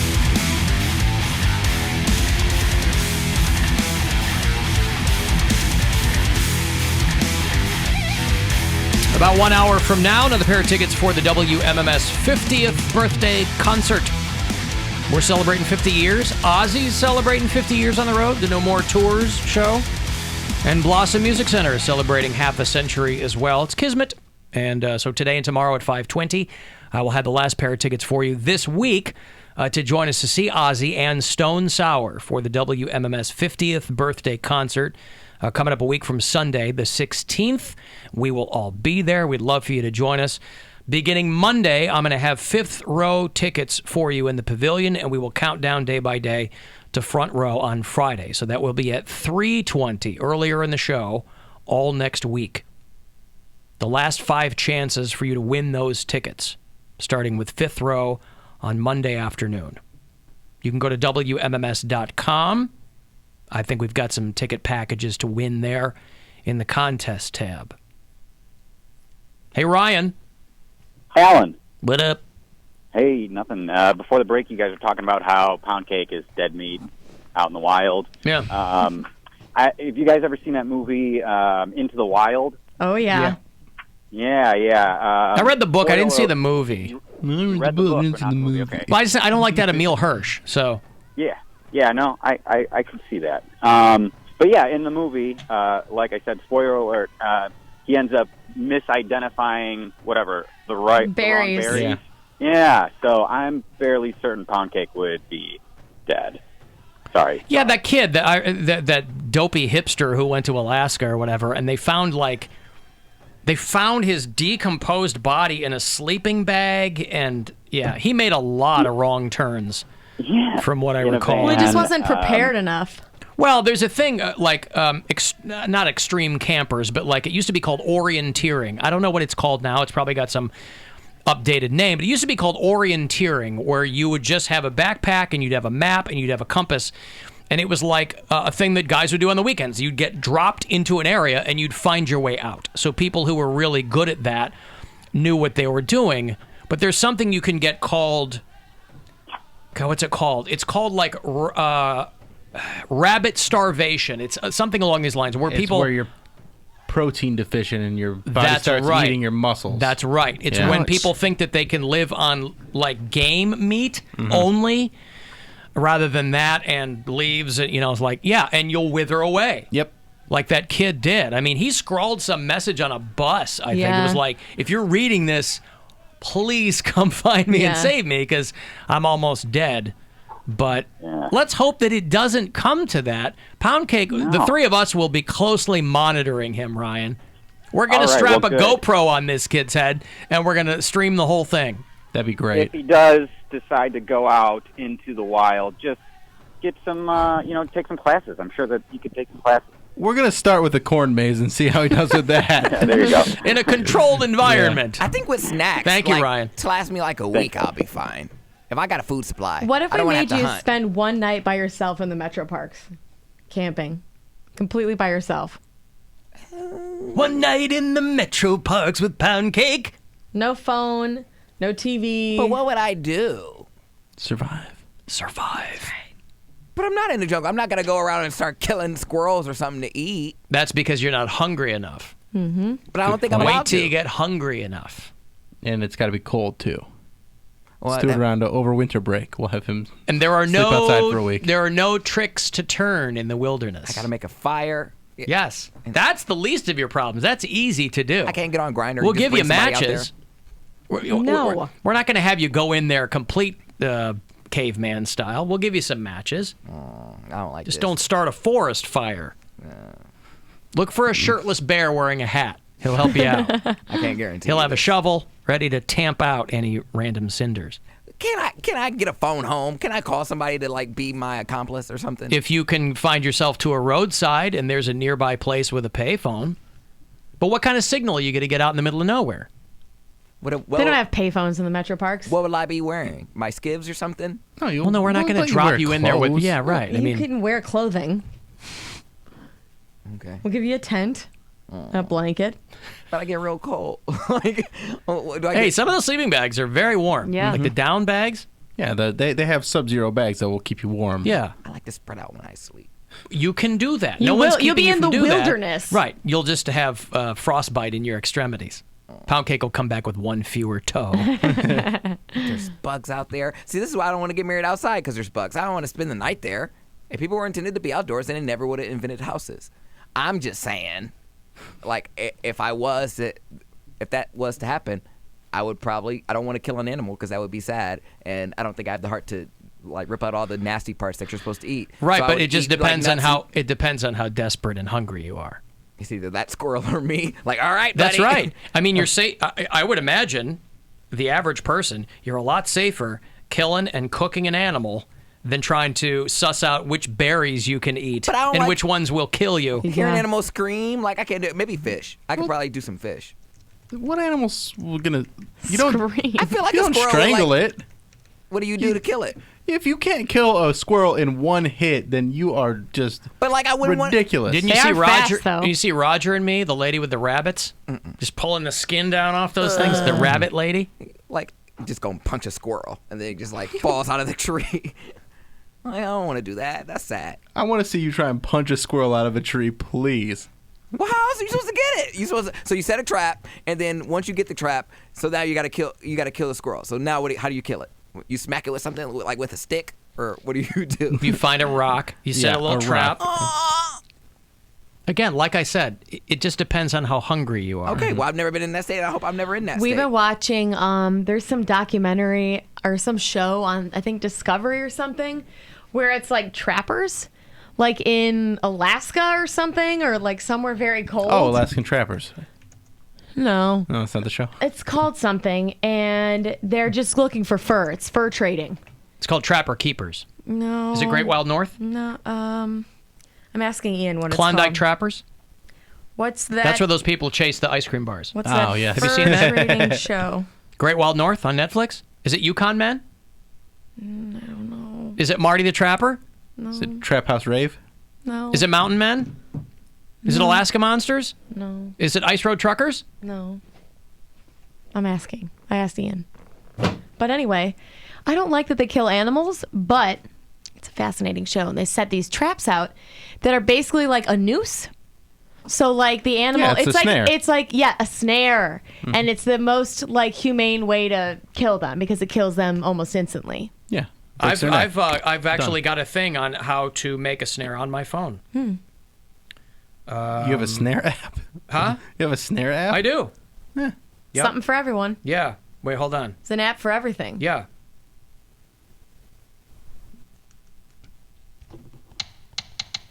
Not a snare What? drum. Are you serious? Stop doing that! You're killing a bunch of squirrels. The squirrels what you're can't. talking about? These chipmunks can't handle your bad phone drumming. All right. I thought that's what you were talking No, but they're about. trapping like these big cats out there. Some kind of wildcat thing. They're trapping what are they called? Some kind of wildcat thing. Martyrs? Martyr? They're trapping all these like weird animals for the fur. Great Wild North. That's the show. I just said that. I didn't know what the name was. I didn't check to see the title. We were just watching the show. All right. But we watched the entire season. And these people You just watched an entire season of a show and you didn't know the name of it? No. Nope. Huh. Because every time Ian had it on, I'd walk in the middle of an episode. But there are people that just give up their entire lives and go out there and like take part in the fur trade. And you can get like $500 a pelt. But they're only catching like a couple at a time. The season's only so long because spring hits. Like, this doesn't seem worth it. They're like out there in the cold temperatures, riding on ski-doos, almost sinking into the ice water. Yeah, that's how you separate the men from the not men, I Yeah. think is the phrase. Yeah. Yeah.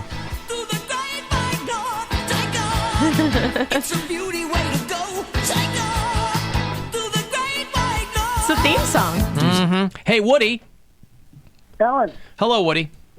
how's your day, brother? So far, so good. Hello, Bill. Hello, Erica. Hello. Hey. I think I'm in trouble with PETA Okay. because I bought Karen this beautiful lobster stole for her birthday. You mean you stole a lobster for dinner? A lobster stole. It's so uncomfortable. It's It's the shells are just crackling as you walk. it's like a puka necklace. Yeah. It's a little cloaking, yeah, but it's her birthday today, so I'm not sure she's happy with her gift, but I just wanted to give a A shout out. lobster stole. Well, I hope right. you tell Sharon I said happy birthday. That's right. The big 4-0, I assume, Woody, right? Yeah. Hey, she's right here. Say hello, Karen. Uh-huh.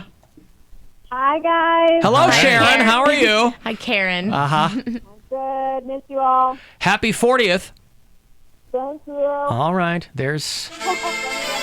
Every time Karen has a birthday, Kenny G gets his wings. All right. Thank you, Woody. Anyway, hey, you guys enjoy your weekend, All and right. I'll see you down the road. Congratulations. We're going to be announcing the next bar crawl very soon, Woody. Keep your ears peeled, okay? They'll be peeled. All right, buddy. There you go. Happy birthday, Karen. Mm-hmm. Karen. Karen! What'd you do that for, Karen? That was all our money, Karen!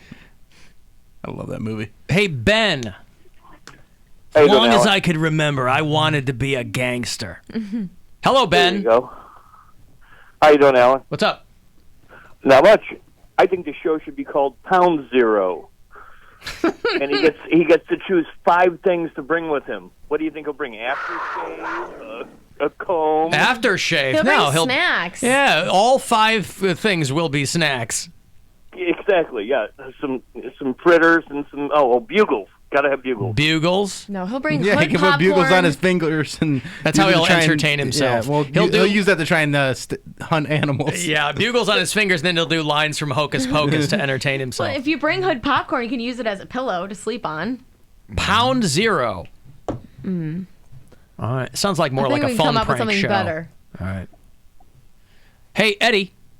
Hey, the show. What's up? Well, you guys were talking about trapping animals. When I was a kid, my parents have a 1 acre size pond in their yard, and my mom. Oh, good for you. My mom always kept ducks, and at night the raccoons would come out and kill all the ducks, and my mom would wake up to dead ducks. So we started trapping the raccoons, and whenever my dad wasn't home, he'd make my brother and I go out there and get the cage with a live raccoon in it. He'd have us tie a rope through the cage and then throw it in the pond and wait 20 minutes. Like lobster traps? No, just cage traps, box traps for raccoons. Yeah, like a live trap for a wild animal. But throw it in the pond? Yeah, because you throw it in there to Yeah, drown oh, yeah. it. Oh, it's in there, you mean? Yeah. Oh, I see. I thought you meant before it was sad. in there. Yeah, we just had to shoot him. 20 minutes later, we pull the rope out and have to figure something out with this dead raccoon. And I was 12, I'm 25 now, and I still think about that. I can't do that. Yeah. I can't do that. Eddie is he's scarred for life. Well, you can't because you're not in a life or death situation. I know, but I'm just I want to. If I was in a life or death situation, you better believe I'm killing an animal and I'm roasting it over a fire. You best believe, Raccoon, it's me or you. Yes. I'm still thinking I could be you dumb beaver. I'm still thinking I could be Snow White and just start singing, and then they start following me and they help me through. Oh, don't get me wrong. I absolutely want you to try that.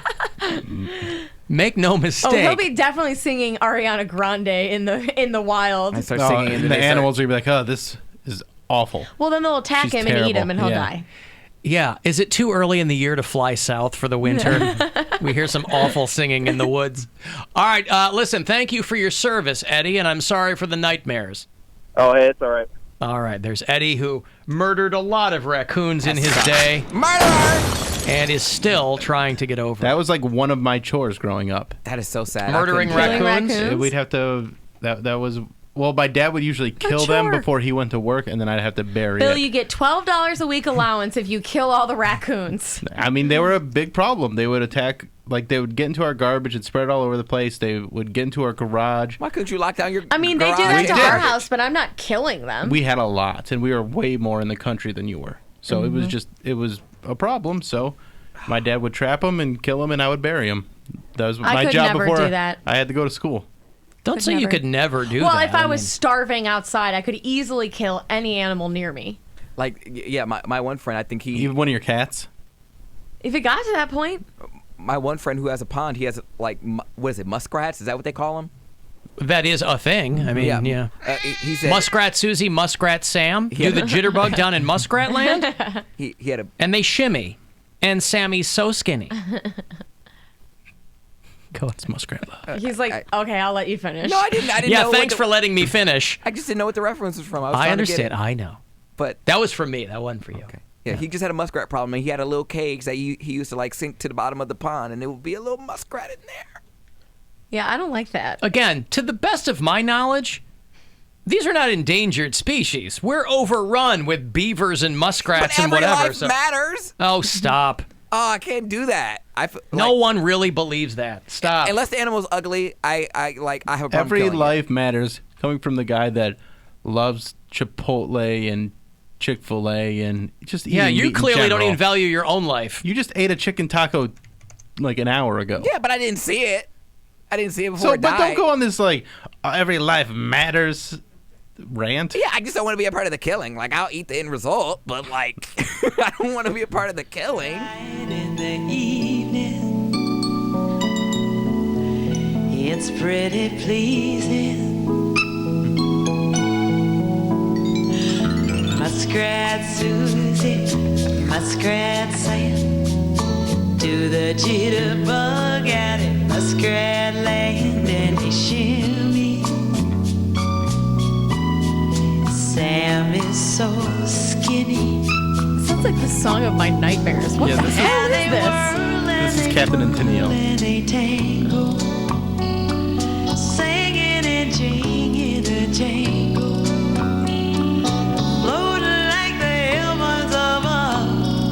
Looks like muskrat love. I don't know why they did a song called Muskrat Love. Yeah, It was a that's huge bizarre. hit. I don't know. It sounds like the song a murderer would play before he killed you. Exactly. Like on a vintage record player, and it's like half scratched. And the murderer would be dressed like Tennille. Yeah, and to go. Tony Tennille wind was down. foxy back then, though. And that Yeah, was. but how is that a hit song? Like, don't whenever someone know. says, "Oh, music today is It's terrible," bad. Yeah. play that song and be like, "Nah, it's been bad. There's been bad and good." You'll notice no one ever covered Muskrat Love, to the Wow, best of my knowledge. did anyone sample it? I don't know about that. Thank God for Love Will Keep Us Together, because if not for that song, their legacy would have been Muskrat Love. But she was foxy back then. And that was before the captain started wearing that dopey captain's hat. Like the one I used to wear on the Corona cruise. Yeah. This year I go, I'm not going to wear the hat. I just had a vibe. I go, this year I'm not going to wear it. And Gwen goes, you're going to regret it. And then I get on the boat, everyone's wearing Everyone one. had I go, one. nope.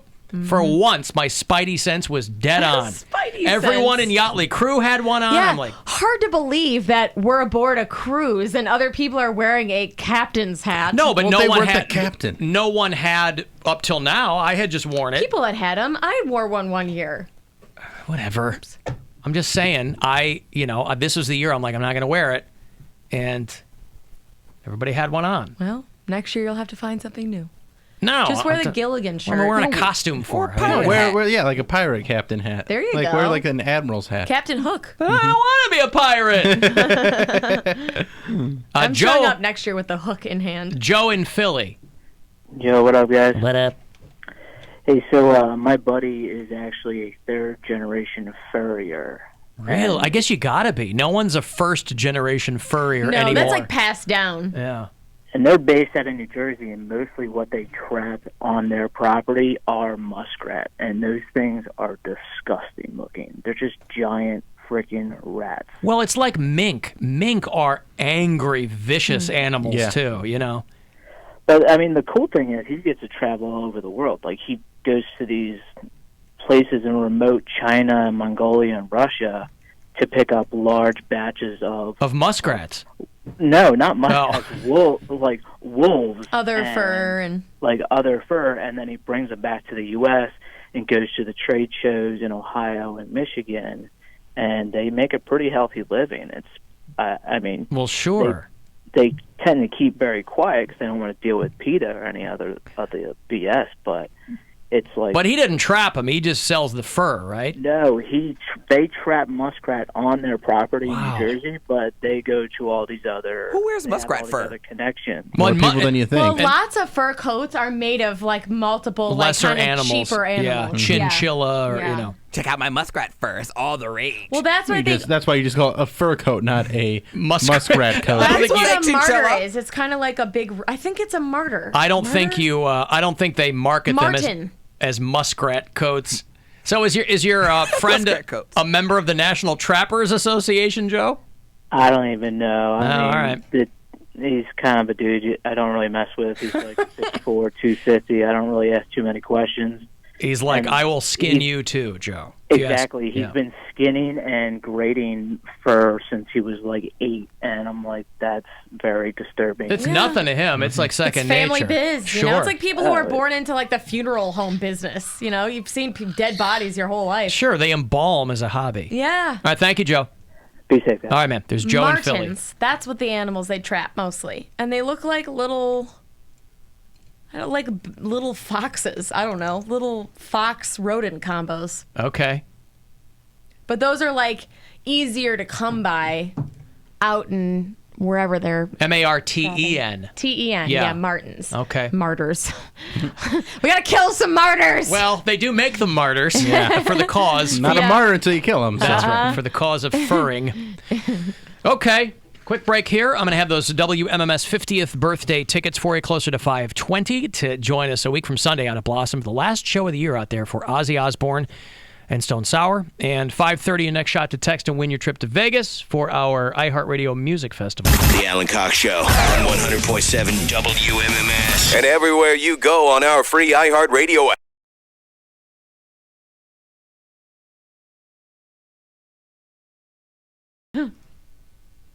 Speaking of going viral, I don't know why I have such a problem with this, and I guess I'm being curmudgeonly, but the whole homeless coder story just kind of rubs me the wrong way, and I don't know why. Because I think it's a scam. For all the people who think that... But it's not. They verified that he's got, like, friends and stuff. Verified what? They all go, yeah, he's homeless. That this guy is just a great guy who's just down on his luck. Yeah. But I see what you're saying. It could be a scam. If it was someone else. I mean, most people, when they see a homeless person, homeless people look like they really need help. People don't give a piss for those people. This guy's out there in a suit. He's got a sign. He's a young kid. He's probably newly homeless. He was. Yeah. What's that got to do with anything? Well, if you're newly homeless, wouldn't you want to help? Your clothes just don't become tattered No, overnight. why wouldn't you be more likely to help the guy who's clearly been out there a long time? He's like weather beaten. He's, Because they can look scary and disheveled. They can look intimidating. And he's got a resume. The last time I was in Michigan to see my older kids, my daughter and I were in the car, and we were leaving this parking lot, right? And there's a guy at the long end of the median. There's a lane going in, lane going out into like this big mall area or whatever. And there's a guy at the very end with a sign, old guy. And it says, veteran, homeless, please help, right? And I slowed down to roll my window down to give this guy some money. Yeah. Because I'm like, he's a vet. He's old. It was like 85 degrees out. And he's got whatever he's got on him. This guy behind me, honk, because I'm slowing down. And the dude behind me I kind of glance in the rearview mirror, and I kind of am on my way, and the guy's very appreciative because I gave him some money. But this guy behind, honk. They don't care. That's what I'm saying. Trying to get where they got to go. Everybody loves the troops until they come back, and they're mad because hey, you're holding me up. Sorry. Don't kneel for the national anthem because that disrespects the troops. But if I see one on the side of the road that's a veteran and down on his luck, I'm zooming right by. Absolutely right.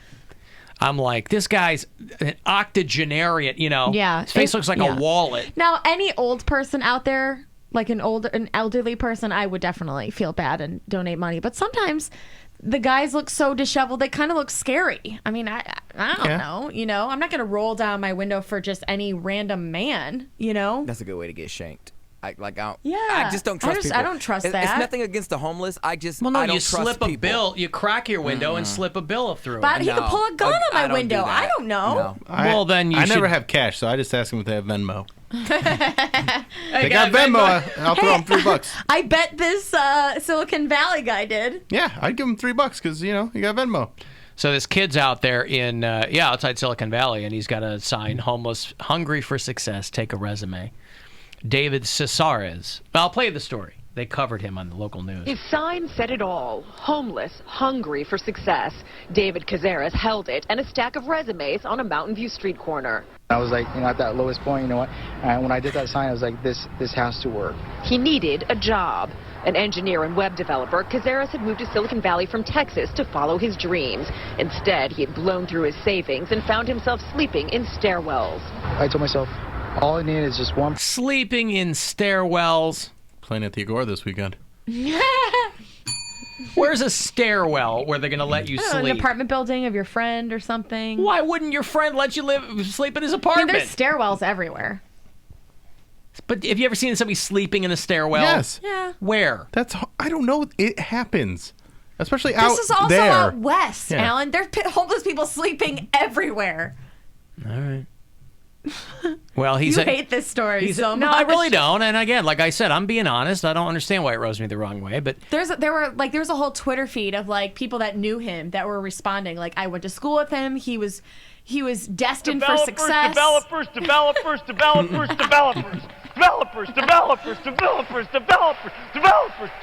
Why didn't Steve Ballmer go out and sweat all over him? Do you think that the other homeless people are upset because there's like a homeless hierarchy? They're like, no, you didn't put your time in. Like, First of all, you got no tinfoil hat. Second of all, where's that stairwell? Third of all, ABC. And fourth of all, I'm crazy. I think that might be maybe what it is. Is that there are clearly people out there who really do need your help.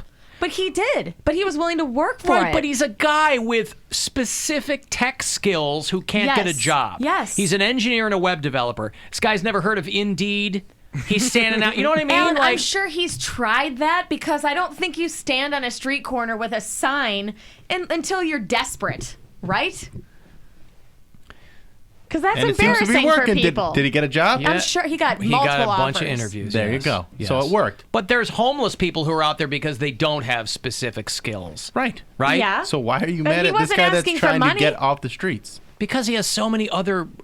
He's just taken But he's opportunities not away from... competing for the same They're all attention. competing for attention. All competing No, for but attention. he's not because he's asking a person to take a resume. He's For a not asking specific for money. opportunity.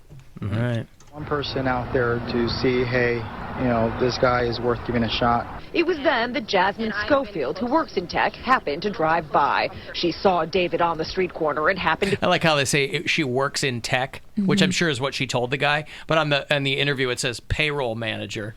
Oh. Hey, I work in tech. Oh, do you? Could you get me a job? Work for a tech company. I just print up people's paychecks. happened to craft a tweet about David's plight. He's at this, this make or break moment. It's Hail Mary for him. This is his last opportunity and he's going to shoot for it. And I saw that and I said, I need to help him. The response online was overwhelming. Checked my phone and it was like 10,000 shares. And I'm like, oh, okay. Okay. So I called him and I was like, hey, it's going viral. I hope you're okay with that. Suddenly, David was fielding calls from major companies. How'd this guy end up homeless with all these friends on Twitter going, oh, he's a great guy? Well, these he are couldn't people crash that- on any of your couches? They're people that were estranged from him, people that grew up in his hometown. Yeah, He moved from San Antonio over to Silicon Valley. So he didn't have for a friends job. there. Yeah. So he didn't have a support system there. I see what you mean. Yeah. So there are people that went to high school and college and stuff with him that were reaching out. Could we saying, try this with Poundcake? Poundcake will send you to New York. You'll be out there with resumes and say, I need a job in radio. I'm very qualified. And we'll see if it works. Give him a megaphone. Yeah. He'll say, He could do his that might accents. do, yeah. homeless and hungry for D. You'll get all kinds of... I got a whole lot of leads, guys. He's just call very me- proud of me. Call me street meat. Homeless and Not just- hungry for FM radio. Because he's going to be on there. I'm bad today. Yeah. Just Good in break. Silicon Valley. Bill, I'm unfollowing you. Yeah, all right? yeah, I've heard it. Valley, but from as far away as Saudi Arabia and Japan. They told him they liked his perseverance. I've had a lot of companies, top tech companies here, employees, recruiters from Apple, LinkedIn, Netflix. Again, he couldn't find these online. I'm sure he's already applied to those places and was looked over. So why are they hitting him up now? Because they appreciate his tenacity. And then if they're the ones that hire him, that is good publicity for them. It's a feel-good story, Yeah. Alan. I know it's something you're unfamiliar There's always with. an but ulterior motive of it. I know. Yeah. I don't like that. I doubt he thought it would go viral, but He probably... Remember Ted Williams? That was a feel-good story, too. Where's that guy now? He's sleeping in stairwells, living on mac and cheese. we don't It know. still I thought he sounds got great. clean. Exactly. He's probably He's had dead. some ups and downs. He's probably dead. He probably is. All reaching out to me. And so now, instead of standing on the corner, David is sitting with his computer. Yeah, so anyway, yeah. You know, when he's not in the corner, he's like at the Starbucks on his laptop. I'm like, sell the laptop. Well, He if needs a you're a laptop for the developer, work, that's yeah. all you have. And how is he going to apply for a job if he can't get online? I go to the library. Studios. This is the 50th anniversary of WMMS Buzzard Radio, an iHeart radio station. Ask Alexa to play WMMS on iHeart Radio. Now back to the Alan Cox Show.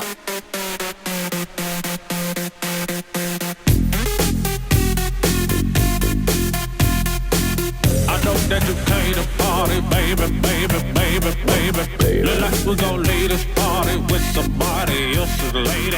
I know that you came to party, baby, baby, baby, baby. Look like 216-578-1007. You want to join us? 800-348-1007. WMMS 50th birthday party. Tickets for you around 520. Ozzy and Stone Sour going to join us for the final show of the Blossom season out there on the 16th of September. All next week, early in the show, around 3:20. I will have pavilion seats for you. We'll start with fifth row on Monday. We'll count down, of course, to front row next Friday.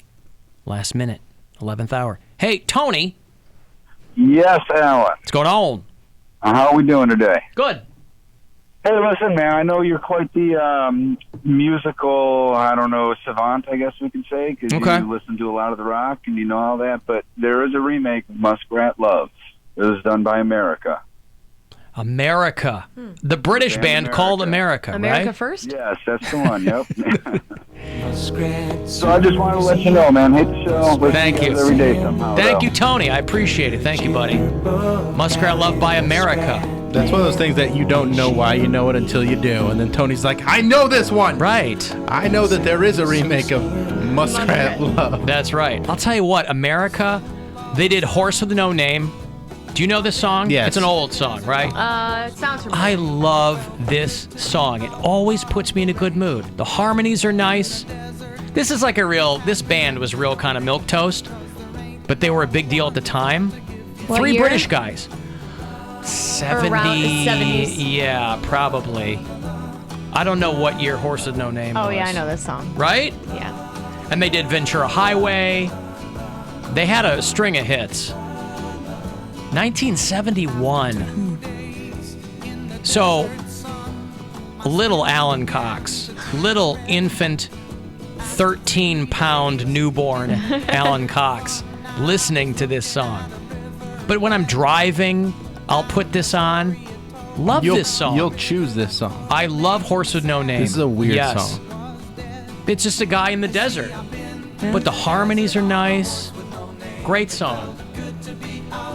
It felt good to be out the rain. Yeah. In the desert, you can't remember your name because there ain't no one for to give you no pain. Wow. Right? Is it chili-induced That sounds like one of amnesia? Donny's tattoos. It's a Donny Ain't no tattoo. one for to give you. I'm surprised Donny hasn't called us back. I'm hoping he does. Maybe he's embarrassed. Now that he's the Pope of Poontang. He's abandoned us. I hope he checks back in. Oh. I saw that you tweeted out his tattoo. Oh, yeah, I put it on my That's Instagram. funny. When we were talking yeah. about it, I put it on my Instagram, at Bill Squire, if you want to check it out. It's Abandon white. all ye hope, ye all who enter here. And I put up a Throwback Thursday today, and it's just my niece being adorable from 2 years With ago. no hair. Yeah, Or she was very, a very little- short hair, yeah. she was. She wasn't even 1 year old yet. Yeah. Hey, Rick. Yes, sir. Your thoughts on Horse with No Name by America? Well, I was talking about Captain Tennille, but I was going to add on to that. I thought America was like Native Indians, like Redbone, the group. You know, that's what I thought they were. Well, that was kind of I think they were obsessed with Native Americans. They were British guys who named their band America. So they were clearly into the whole iconography of it. But no, they were not 3 Indian guys in that band. Okay, how about Redbone? Were they original? Redbone? Uh-huh. You mean Leon Redbone? You know, Redbone. Oh, I don't know about that. You don't remember that song? Don't know. I remember Leon Redbone. I think he was Native American or something. But this song, by the way, won the Grammy for Best Pop Performance. Oh, God. Horse with No Name. I remember Horse with No Name. Now, excuse me, my proper, Bill. Hey, what's up, Rick? You know, that horse might have had no name, Rick, but we all do have names. That blew me out. Yeah. How you doing, Bill, Miss Eric? Hi, Rick. Okay, Captain. You always greet him so sultry. Why do you do that? I love Rick. Right, but he can't be the only caller you like, but he's the only one you answer like that. I don't know. I feel some type of way about it. If I started saying, hi, Rick. She likes a big black Rick. Wait. We don't know what size he is. But Are you well hung, Rick? Talking about? Are you well hung? I consider myself to be. You know if you are. Are you? Yes. You got a kidney cracker, don't you? Man. You got a real knee shooter. Man, Right. look at here. Your lady comes over. She's ready to get her guts rearranged. Do I need to say more? All right, go ahead, Rick. I'm Okay, sorry. now, Tennille, I liked her, too. She was real foxy in her day, which, you know. Now, was she originally blind? I think she was not originally blind, but when she blonde-haired, she really looked good. I thought you said blind. No, blind. Like, was She was originally blind, yes. No, blind. Color of the hair. Were you originally blonde? Yeah, was she? Were you? No, he's talking about Tennille. Tennille. Oh, I don't know. Yeah. She was a blonde lady, and he wore the dumb captain's hat. Now, do you remember? Words. What the hell are we talking about? Do you remember that the captain wouldn't even talk until one day he started talking? I almost fell out my chair. Almost fell out of your chair. Right. But the thing is, Rick, how do you feel about the fur trade? That means something completely different to Rick. He's already established that he's got a real knee shooter there. I don't know about Trapping that. beavers. Yep. But one more thing before I leave. I tell you somebody else that I liked. The carpenter, Ken Carpenter, was nice looking, and she died early. Yeah. Yeah, she was nice looking. Died Okay. early. Okay. Yeah. Okay, that's what I got. Right. All right. Thank you, Rick. Bye-bye. All right. He heard old people talk, and he knew he had to call in. He you did. know? You mention anything in the early 1970s, Rick's calling in. That's right. I remember the captain in Tennille. Redbone was a Native American band. Okay. Hey, Fred. Yes. What's up? Yeah, Fred. Hey, they weren't an English band; they were an American band. One of the guys. Fred, thank you, but I think Grand Funk was the American band. All right, thank you very much, Fred. And Poundcake is the American brand. Right. No, they were the American brand. I know that one. So America's not a British band? No, they aren't. They were produced by George Martin, who produced the Beatles, but they were American. Many times, never heard a lick of English dialect. People are telling me on the text, they said you're right, that they were the sons of American servicemen stationed in the UK. Okay, so they formed in England in 1970. Yeah, I can see why that's confusing. Though. Okay. Yeah, hey, by the way, hate the show, been listening to you. I'm probably one of your older listeners, but... How old are you, Fred? 63. Hey, you are our oldest listener. No, I'm kidding. Isn't Patty 82 or something? Yeah, I think Patty is our oldest. Patty's got you beat by a good 2 decades, Fred. Oh, damn. Sorry, but tell you what, if it makes you feel better, I'll mark you down as our potentially second oldest listener. All right. All right, thank you, Fred. I'm honored. I don't even think he's close to our oldest listener. I think we have a lot of people, just from events that I've done, like just a couple weeks ago I was doing an appearance. Last week I was doing an appearance. Lots of listeners well into their 60s and 70s. Oh, yeah? Oh, yeah. They all wanted to see Ozzy. Yeah. Oh, okay. Is that good or bad that this is a show that appeals to people who are to teenagers? Mass and appeal. also, I think that's good. Yeah, but you can get so broad that you're not doing anything good anymore. You know what I Yeah. mean? If you appeal to too many people, you're doing something terribly We wrong. should try to appeal to less people, Alan. It's hard to do. I've done it. Yeah. Trust me, I've done it in my career. This is a niche show until about 2 or 3 years ago. My whole career, I fit into a very small portion of... All right. Alan, Erica does that with Rick because a while ago he said that he liked her voice. It's on purpose, and she is a fool. What? I'm a fool. Well, what does that have to... Yeah. That's hilarious. Why is it on her? She's just playing to the audience. I support that text. Anyone calling someone else a fool? Yeah. I'm in. Fool. What a fool. Locked in. That is an underused For insult. sure. Yeah. Quit being a fool. I'm a fool for just using a sexy voice a couple of times when a caller calls. I love it. You're not a fool, you're a fool. A foo? I'm a foo fighter. You're a fool. Alan, my grandfather is 92 and listening right now. He gets a kick out of Poundcake. Well, thanks. Time for a that young geriatric list, whippersnapper. somebody says. I'm not going to start a geriatric list because I'm going to be crossing them off as soon as they get on. Well, it's a circle of life. What do you want? Love that Poundcake. I heard he's one of the gays. Big fan. One of the gays. I think old people or like there's a contingent, and you know this. There's a contingent of like middle-aged straight dudes that are just fascinated by you.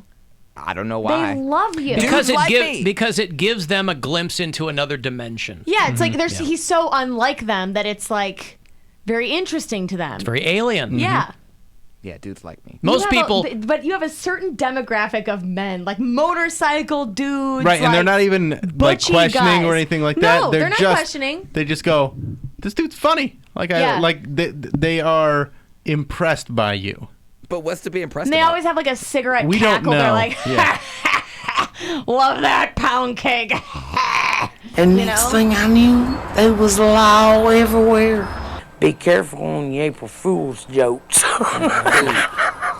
And those guys have Yeah. opportunities to go and celebrate Poundcake's birthday Birthday? all weekend. Saturday. Sprint. Yeah, in Strongsville at Sprint and at the Funny Stop as well. 330-923-4700 for tickets. And to my celebrate. family wedding in Chicago. Yeah. Come on out. Celebrate Pound Cake's birthday. You have another wedding? So two of my cousins got married Are within getting 3 married weeks to of each each other? other. You're going back to Chicago this weekend for another wedding, and he's not driving you? Ian can go, so he's driving me. Wow. Yeah. Your two cousins are marrying each other? No, there's He finally got what he wanted. He'll leave you alone. two separate cousins, one from one uncle, one from the other, that are getting married. I see. Yeah, but it's going to be a big family scandal, and I'm not ready for it. Why? Because the person who's getting married, her parents have sold their house without telling anyone, and are moving to Arizona and leaving my dad. Wait. But you're saying this now. What if they listen to the show? They're not listening. You don't know that. Guarantee they're not listening. You can guarantee that they're not listening. 100%. We Yeah, talked my family about doesn't support we me. talked about her creepy cousin hitting on her and everything. And no, nobody, there was no yeah. blowback from that. No. Let's call them and find out if they're listening. No. Hey, did you guys know that your parents sold their house? Okay, so they have sold their house and they're moving to Arizona, which has been their like lifelong dream. But they're leaving my dad with the responsibility of taking care of his. why haven't they told anyone? Because they don't want it to overshadow their daughter's wedding this weekend. They don't want it to be about the scandal of them leaving everyone. No, but why wouldn't they have told people before? They haven't even told my grandmother yet, and he's like the favorite child of hers. I don't So understand that. they kept their lifelong dream This under is why wraps? it's a family. No. They've been saying that they're going to Why move to do you Arizona, know? but they were going to wait until my grandmother passed away. Why do you know? Why do I know? They told my parents, and they said not to say anything to anyone. So But they of course, my sw- parents told me. They swore your dad to secrecy. Yes, so So my he's- dad's not allowed to say anything to my grandma or to anybody else at the wedding. He's living a lie with your family. Yeah. It's going to. It's going to come out at this wedding. There's no way it's not going to come out. It's going to have to happen. If they're smart, what they But did is they they- told everybody and said, "Don't tell anybody." And then when everybody starts gossiping Yeah. about it, they go, "Oh, I already knew that." Okay, so then we've all No, come they to terms really with it. have only told my parents. And my dad is now, they were either going to have to take my grandmother with them, or my dad's going to have to take care of her and my uncle who had a stroke earlier this year. So my dad is now in charge of all of that, unless I never want to see my grandmother again, because they'll take her to Arizona. When am I going to see her? I think it's weird when families are that secretive about things that they're doing. Yes, this Because, is blowing up the family right now. Like, instead of just coming out with it and just like letting people react how they're going to react, it becomes it's gonna Bigger be than it is. It's going to be so much bigger in such a huge fight now because they weren't just honest up front. And the thing is, they haven't told my grandmother, who he is her favorite son, pretty much, and they already bought a house in Arizona. They're moving in October. And this isn't Stark Raving or whatever the gamer guy is. It's not that guy. Snaker? No. Snaker, yeah. No. Snaker, my dad will have to take care of Snaker because Snaker had a stroke this year and almost died. A Snaker stroke? A Snaker stroke, yeah. So I am not even remotely prepared to get into this family drama over the weekend because my parents... Can't you just sit it out? Be like, I'm not feeling well. I wish I was going to this wedding. This wedding is juicy. Literally sit it out. Well, I will be sitting Yeah. in some capacity, but my parents are going to explode. Just my say- dad and my mom are so upset over Guys, this. my nervous system cannot handle all this Stress. mishigas. Yes. But at least, thankfully, I just get to pack my bags and go back to Cleveland. You know, I don't have to deal with the it. problem with them leaving is what? Is that my grandmother's going to be devastated because her favorite son is leaving. My dad, who already has done so freaking much for my grandmother and my uncle, is now going to have the sole responsibility of taking care of both of them. They have helpers, they have nurses that come But your through. grandmother is old enough where she's lived through a lot worse. She lived through the Depression. But here's the thing. She lost her husband a little over a year ago. Where? In the woods. Poundcake, go find him. He died. Oh, he died. My grandfather died. She didn't lose him. And she's been having a hard time dealing with that. Yep.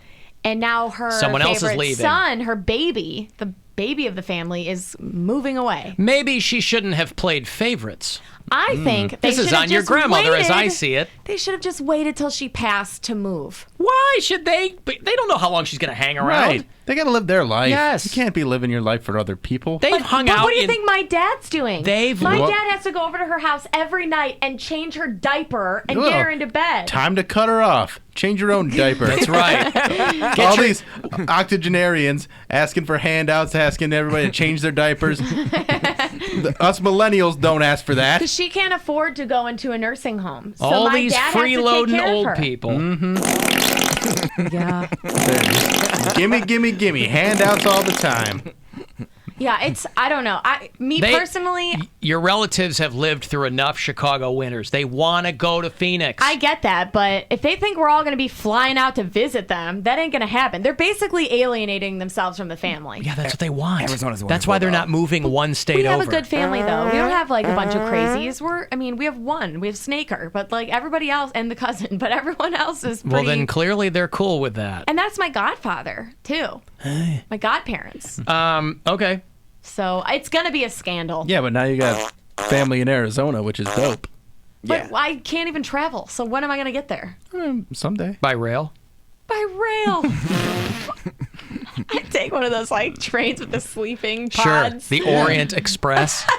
No, I need a bullet train. They need a cross United States bullet train. TGV. Mm-hmm. Yeah. Anyway.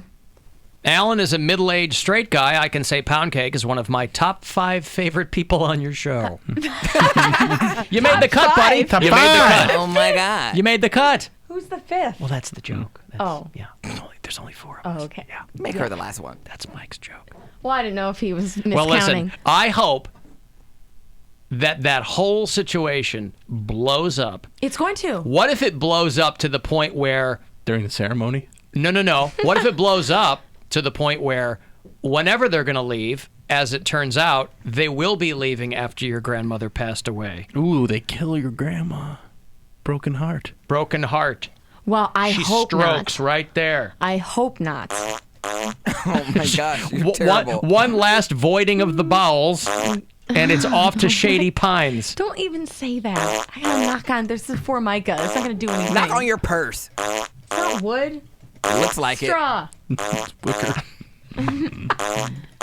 I'm gonna let Why this. are you so farting? Your grandma's very farty, very flatulent lady. I'm gonna let this talk for me. I I'm don't know not if gonna. I've noticed her farting once. My Well- dad could probably tell you otherwise. Family drama is like to be expected though. So like, I'm surprised that you haven't But had this drama is to this like caliber one of the before. bigger scandals my family's had in a little while. Like I got cousins. That sounds like the All right. Why doesn't Erica's dad buy a nursing home with all that bank money? That's a good Oh, question. yeah. He's stingy. That's a good question. It's just because he's stingy, you That's know? yeah. He'd rather change her diapers than buy her a nursing Or pay a home. nurse. Yeah. Have there been any conversations about putting your grandmother down? What? Listen, this is the No. All right. I was at a point in my life where my mom was relying on me to change her diapers to survive. I'm putting the pillow over her face. I'm not changing my mom's diaper. You're a That's terrible right. person. No. Wow. Putting You her are a on terrible person. No one wants to live like that. My grandmother is just fine. She's a very sweet lady. She's on morphine, so she's good. Her life is great right now. If I had to do it for She's my on mom, I would. morphine. She Her is. life's great. Well, I mean, she's osteoporosis and back problems, so they Yeah, give it her sounds morphine. great. Beautiful. But it makes her very pleasant. She's like Ellen Burstyn in Requiem for a Dream. She's loving life. No one wants to live like that, but it is what it is. You're not going to end your life for something like so what? My grandma Change a loves her diaper. grandchildren. She wants to be around as long as she can for But how us. is it a scandal if your dad already knows? He's the one No, that's still the going to be. scandal is he has not told his mother yet or any of the other family members. Could he get away with never telling her and just saying that they died? They died? Yeah. And how is he the? Wait, how does that make that easier They're on on an her? extended vacation. Hey, he's not know. moving. He's actually just dead. How is your dad not the favorite if he's the diaper changer? Do you know what? That's why my dad's so upset about this whole thing. Is like he's the guy that's always, because he lives closest to them, to my uncle and my grandma, but used to be my grandpa as well. He's the one that has to deal with most of the stuff, and he doesn't think it's fair that his younger brother gets all the accolades and the props. Yeah, that's not fair. Right. Your So I dad should told be my dad, favorite. I said, well, I will tell you this. If our uncle moves away, then you're the new favorite son. when he's up elbow deep in your grandma's I know, turds, he'll be like, I know. "Oh, congratulations, me! I'm so happy. I'm the favorite son." It's the sad reality of I drew the people short getting old. straw. You know what it is? It's the reality of people not being able to afford to live in nursing homes. Oh. That By the when way, people just get announced. old, we treat them like crap. Just announced, Elbow Deep in Turds is opening that Ozzy show. They're going to celebrate 50 years with us. All right, listen. man. Speaking of which, I will have tickets for you after the break. The MMS 50th birthday concert, 1 week from Sunday, last show of the Blossom season, with Ozzy and Stone Sour. Anything else you want to know, you can go to WMMS.com. The Alan Cox Show on 100.7 WMMS. And everywhere you go on our free iHeartRadio app. Right. We came up with something. I was like, okay, because I didn't want to be a poor sport. Like, I don't understand. I don't like these punishments. Like, That's the point. It's not about what you... Did you shock me? Is that what that is? Did you get him? Ow! Ow! Which one was that? That is the real one. The vibrator one is just, it's a little hum on your arm. I hadn't felt I didn't know what ow! I didn't know what a shock collar feels like. What does it feel? Vibration. Yeah, that's I think it's just my reflex. That one wasn't a buzz. Ow! But You this know could be a how fun I day. recommend doing that, but I mean, yep, looks like it does. Oh, he's angry now. Oh, man. We're going to have a moody pound cake today. now remember, Pound Just be the winner. Ow! All right, note the thought. Ow! Now do you understand? Way last year. Ow! I lost last year. I can't insult you. Next to my arm, that's not normal. Ow! Leave there. Am I allowed to wear jewelry? Or I have to sit on this. Ow! Yeah, we're gonna shock. Ow! Of these challenges, like with the Just because you with the haven't food. yet doesn't mean that you won't. And what are you gonna do? Why do you think they make you do celebrate Moses' birthday? Like who or death day? Ow! There was. Where did 2012 come from? Ow! So every time I talk, I'm gonna get shot now. Ow! It's always a... like that movie Upgrade. No, like when Eric Cartman and there is brown noise on there. I don't know if that son of a bitch. Bill, I didn't mean Cody Brown noise. Ow! I don't know if that's gonna help. No, Donald Trump don't. Ow! That's right. Just you're nervous. Probably both. Yeah. All right. Yeah. Are you all right? It's an old song. Not even close to the same person. Poop in the bathroom. Oh, great. Hey, it's my... Really? Oh, just get into the song. I'm sorry. All right. Yeah, all right. Shock collar day. Just in case we missed any. He'll be on the... Oh, God. Sorry. Yeah. Sorry, you should get a shock for that, Poundcake. You know what? This is like that... How you doing? Clearly not as good as you. I'm just kidding. Okay. I like the ow. I don't like the because that just sounds like him being salty. Yeah. Gwen's like, it's lemonade. Okay, so I want to make sure it's not milk him. I did not try. It's the Columbus Zoo because Maury used to give away tickets on his show, and I was like, why are they giving a trip to Columbus? No, literally, Bill. Shocker. Oh. Thank you. But we didn't take the time to get over there. And buy All right. Go ahead and bring the gift Is in. it a shock collar for me? Oh, God, no. That's a bad joke. Nah, A reward. Yep. if anything. You stink. Consequence for him. I think that's better. That's a way better version. Yeah, that's pretty good. I can't even laugh. Finesse. Okay. Bruno Mars. Ow. You Don't heard know that song? one. It sounds like It takes away from the moment. I don't think there's anything. Not knowing who Tupac or like Biggie is, and they just roll up on them just like, oh, I just feel like killing somebody, and then they turn out to shoot one of the biggest rappers in the world. That's what I mean. Imagine if give you herpes. Well, Bill can. Ew. For spreading bacteria. Poundcake. 70% sour cream. That's right. Just gotta be careful then. All right, well. Me by any chance, Bill? No, I'm not. Just Pancake. Range. The famous rapper. Yeah. Well, yeah. I mean, I got that, but like even to put his name in the same. You're looking for a reason to shock me, bro. Right, Bill's. Bobby's looking for an excuse. He's looking for any excuse. I wasn't comparing them to. I don't even know who Temptation was. Ow! Fine. Don't Biggie and Tupac on the together. God. I'll try. That only worked on you. Poundcake's very entertaining, whether he's being shocked or not. Well, when someone gets something wrong, you know it has to happen. That's right. Well, thank you, Ryan. I like the fast one. 0 inch. I thought everyone had like type 1 herpes or something. HPV. Well, herpes simplex is a cold sore. Those cold. I don't know. Okay, that deserved a shot. All right. Poundcake won't get one, but that's okay. You know. I was surprised. No, you will. I'll get one. I was surprised I got a mic condom. Ow! I don't even want to tell you. Alan, the sound's coming, Dad. He was so livid. Yeah, I bet. I remember when my mom would bitch at us because we had to beg her. We would have to beg her. I have to get that off my phone.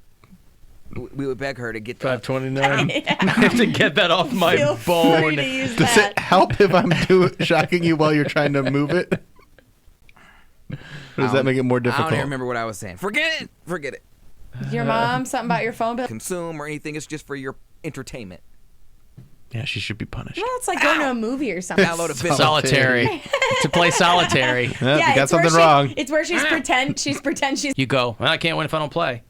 It's literally true, but, Right. you know. Gambling met its match with me. On this machine, and I don't want to leave it, but I'm on Sex in the City. I'm like, oh, no. Were you a Miranda?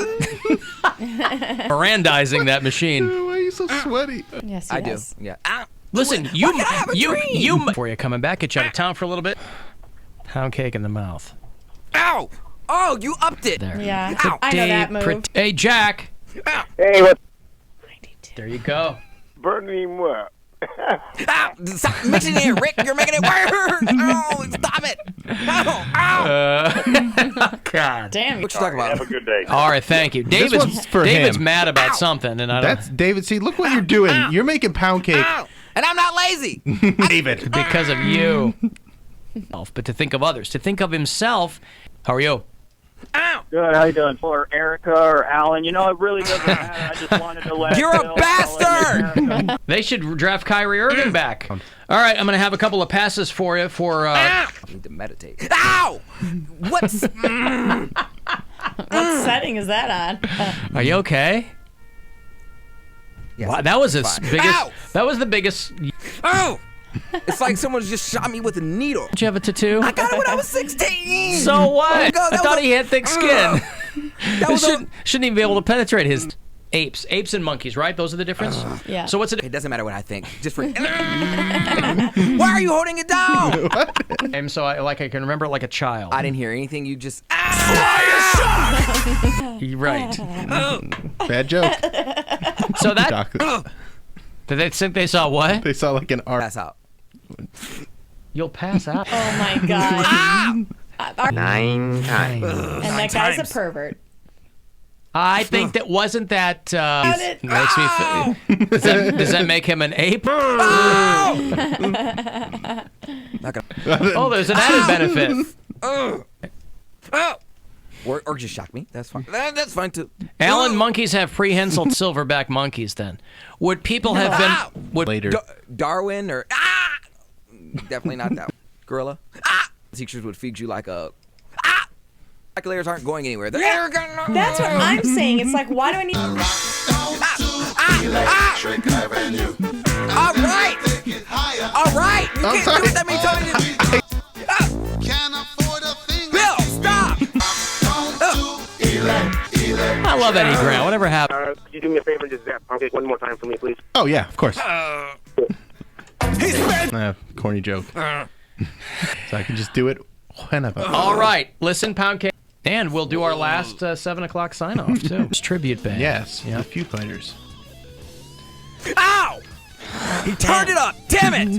Of course, it's not going to be the last one. Why would it be the last one? All right, let me try to get the show over with. I Jesus. Poundcake, you've earned whatever extra followers you got today. Radio could be on Twitter and Instagram. Oh, look at that. All right, a sum-up show tomorrow. And then Monday, we will return live. The new time is 2... Goodbye. Monday. Hey, we gotta do a new YouTube thing. All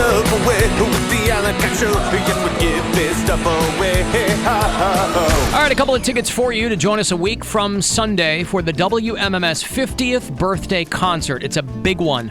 50 years for the Buzzard, 50 years for Ozzy Osbourne, doing his final tour after half a century on the road, and the 50th anniversary of Blossom. The final show this year's Blossom season is that day, the 16th. Ozzy Osbourne and Stone Sour. And you with us out there. So good luck. This pair for caller 14, 216-578-1007 or 800-348-1007. I would like to introduce you to a man who needs no introduction, probably because most of you have done it with him. Just kidding. He wouldn't be interested in any of you. The Alan Cox Show on 100.7 WMMS.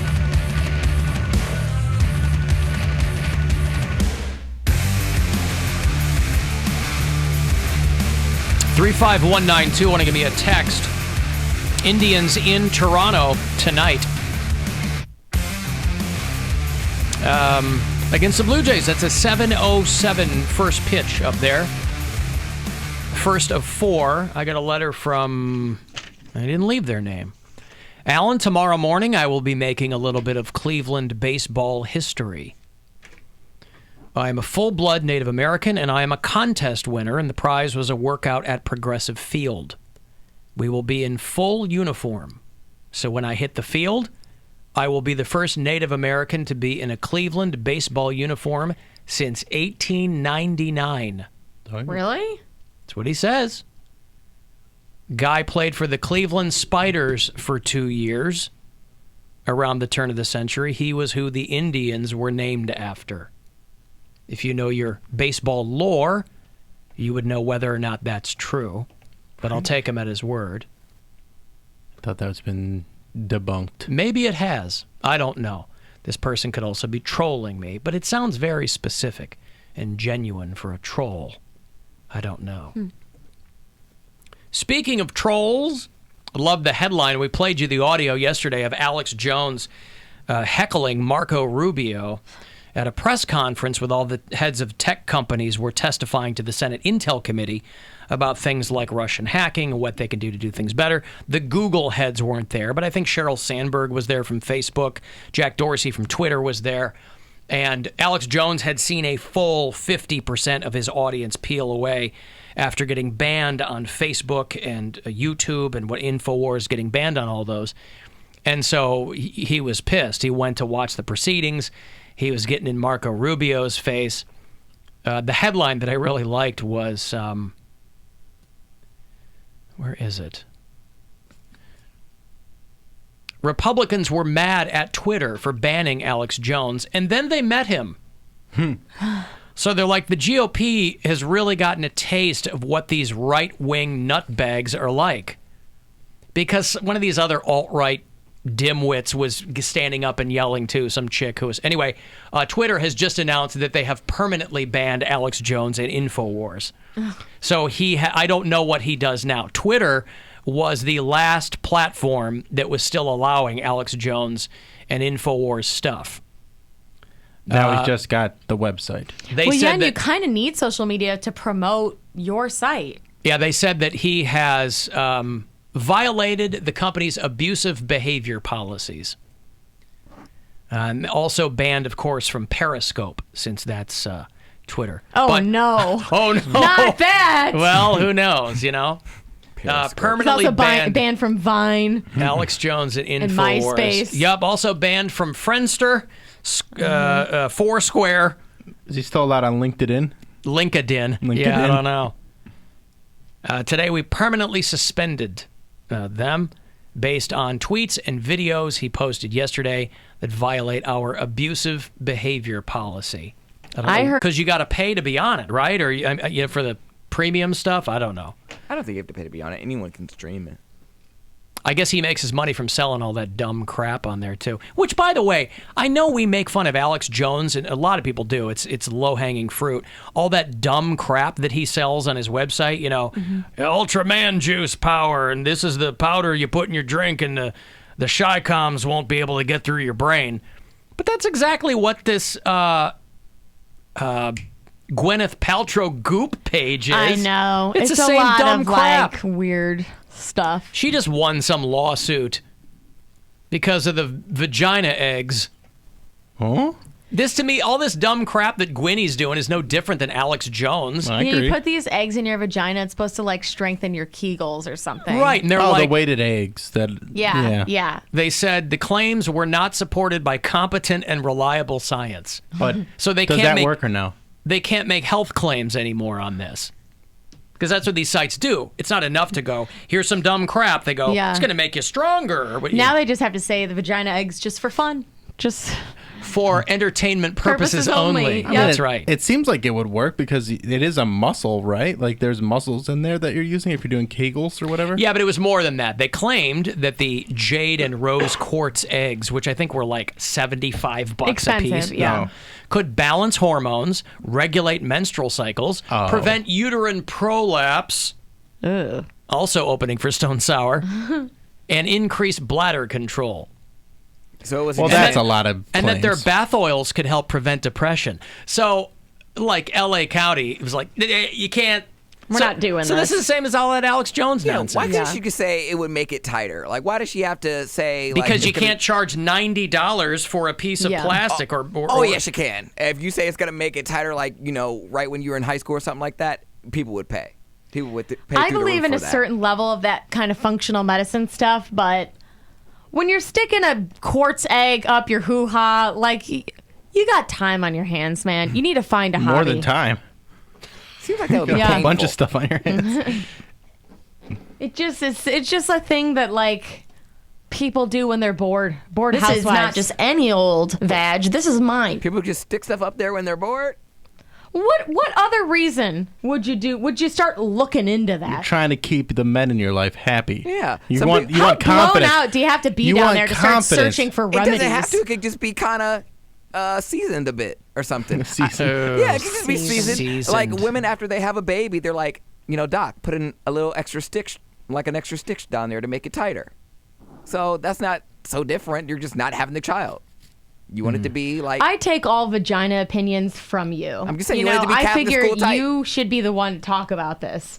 I can imagine to be kind of traumatizing if someone keeps trying to push it in. Okay. Isn't that like a thing, though, like where women can have... Courtesy stitch, they call it. Well, the courtesy stitch, but I'm talking about like strengthening your muscles in there so that you can like hold up weights. Like I think that's I've seen... Kegels. Yeah. You can do Kegels. Doing the Kegels that will like... But like you could put like a pretty heavy weight from a string, and like I swear there's competitions on Pornhub to see how much you can hold up. There are, but it's like, what leads you to that path? You know what I mean? What's the first thing that you put on there that you go, I can carry a lot of weight from that? Yeah, but I imagine that there's probably a certain degree of maybe insecurity if a woman's had a couple of kids. And you know what I mean? Yeah. And she doesn't feel like she's as But my thought stitched is, up as she used to be. It's just not an area that I want to droop. You know what I mean? And putting heavy weights on any type of skin, I would imagine, but you're not would putting it produce on the that skin. effect. You're putting it up in, so that you're testing your muscles. Yeah, you're just if you don't use it, you lose it. The outside's not being affected, just the inside. So Yeah, when I'm you want to, skeptical of so you that. can clamp down. I'm skeptical you're of not that. hooking carabiners What do you in so need you to can clamp down on for? You're not hooking carabiners in to pull a fuselage down the tarmac. Position changes. Be like, hey, clamp down. We're gonna go from doggy to cowgirl. Not only that, talk to a woman who's had a kid, and they're like, "Oh, I pee a little bit when I sneeze now." Oh, I know. I can see wanting to try to ameliorate that situation. Give me 3 sticks. I can understand, but I would go to to conventional medicine first to figure But that out. what's the conventional medicine for that? There's vaginal rejuvenation. Oh yeah, invasive surgery. But I Yeah, mean, there's- if I'm a woman, I go, okay, $75 for an egg that is basically just I'm lifting weights with my hoo-ha, Yeah. or do I want to have laser meat? Right. Whatever. Well, but What's that called? Laser meat also happening for Stone Sour. Laser meat. One of them is actually proven to work. One of them has no actual science behind it. No, Kegels, just doing that with your muscles, right? That's proven to work. Doing it now. What they got sued for was it'll balance your hormones. It'll, padding their order is what they got in trouble with. Anybody who's tightening up down there, I'm doing them right now. And I have no need to do them, but it keeps me nice and tight, Bill. That's right. Guys do them because it helps you hold off. Yeah, you don't. You don't pop as fast. You got that control. In the words of the immortal Janet Jackson, I got control. Oh. All for you, too. Yeah. Okay. But It's all for you. Oh, the girls in the body. Look at that body. We are a part of the Rhythm Nation. Yeah. Yeah.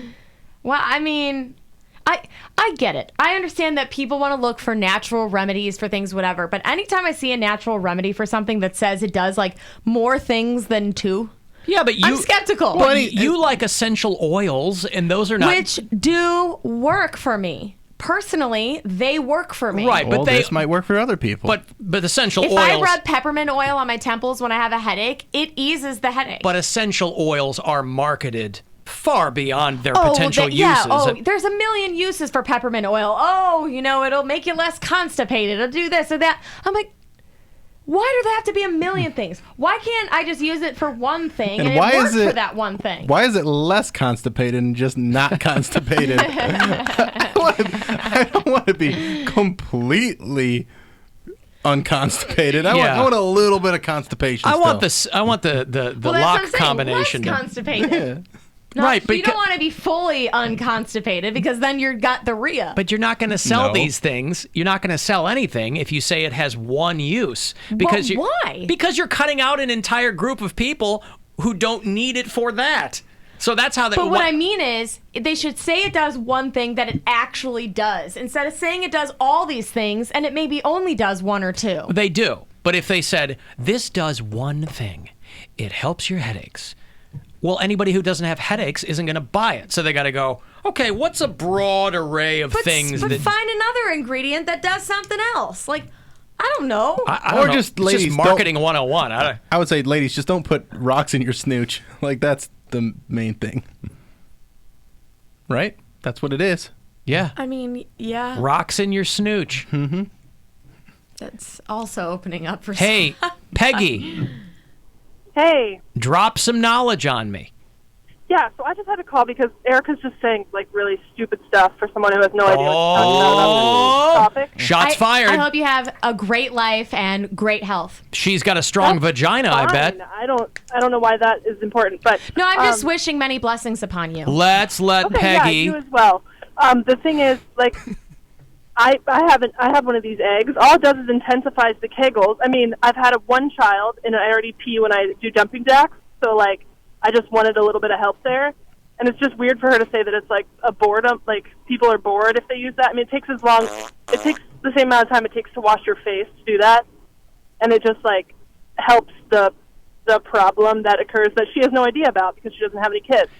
I'll tell you what, when you ignorance is bliss. When you start besmirching what moms are doing out there, they are going to come knives out, baby. Yeah. Yeah. Are you all good now? I wish them the best. I hope their kids are healthy and live long, successful lives. Well, that's got nothing to do with their vagina once they're I shot out have of no it. idea why she's saying all that stuff. Well, I'm meeting your negativity with positivity because two negatives don't make a positive. Now she's trolling you, You were the Peggy. one who was if you uber multiply negative them. about it to start with. You were the one who these Well, the people good are news is bored I'm and doing they a don't know what radio they're show. doing, and it doesn't do anything. And The thing is, we're doing a radio show, and I'm trying to be a contrarian for comedic effect. But the way you said it was was rude, Erica. You said it was like shutters Oh, in a it was windstorm. funny. Okay. I didn't say that. Peggy didn't get that it was fun. No, yeah, no. I didn't. Yeah, like I don't know why you're so defensive of your vag egg. Like if it works for you, then like live your best life, girl. Like do you. By the way, a lot of women after they have a kid, they go, I got too much stuff to do. Here's Peggy trying to keep herself nice and tight for her man and for herself. God I'm glad it works bless for you. her. Also, we weren't saying it necessarily about the Kegel portion of it. I'm talking more about the fact that what Alan said that they got trouble for, saying that they, that it helps with balancing your hormone balance stuff, and all that stuff. Oh yeah, I mean, and that's you gotta take everything with a grain of salt, in my opinion. That was my point too, is that there's a lot of products out there that say they do 5 million things, and it'd be nice if they would just promote that it does one thing successfly. By the way, if you I start, can respect that. That's good. thank you, Peggy. Congratulations on your Peggy, vagina. egg. Did she Listen, just come around? No. If you start with a grain of salt and work your way up to the jade egg, that's very effective too. I'm way beyond time here to try to get you one of these trips, so good luck. Let's go! Your shot at a trip to our iHeartRadio Music Festival now. Text the keyword casino to 200-200. You'll get a text confirming entry plus iHeartRadio info. Standard data and message rates apply. That's casino to 200-200. Good luck from WMMS. Yeah, Peggy, as a mom, took a great deal of exception. I guess I don't support moms. Apparently that's the thing. Peggy doesn't think you do. Her name has egg in it. No, I think she came around. You didn't I see think I that won her coming? over. You didn't see that coming? I think I won her over. I don't, I had to pot her down to move on, and she was still lighting you up. I don't think so. Still lighting you up. I think I got her back in my corner. She was never in your corner. People hear something and it triggers them. But Yes, your it's voice. I don't really give a crap about the eggs, but we're talking about it as a radio topic, and I thought it'd be fun to say that people are bored. So and you would putting never them up try there. one? What? You would never try one? I'd try anything once. Okay. That's not true. That's not Ian true. would be a happier husband. Ian would. His fill level on the dipstick would look very different at this point. Well. I'll try anything once. Most things. Wait, I might still try some things. I didn't tell him never. I just said not right now. But you just say that to like prolong him and just get his hopes up. And what if it cures your POTS? Yeah. Who'd have thunk? Oh.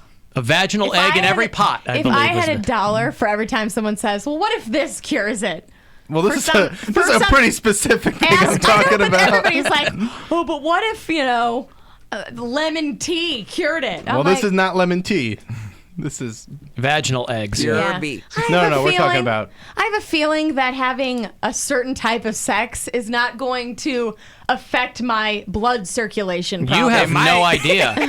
No idea. I have an idea. You're the only one, by the way, in our group who cannot speak to this subject. For the record, though, 20,000 people on my Facebook group with this condition.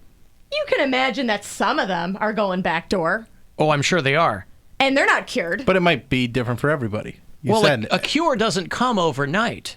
It comes with diligence and consistency. Yeah. 50 million Elvis fans can't be wrong. All right, listen. I have got to break.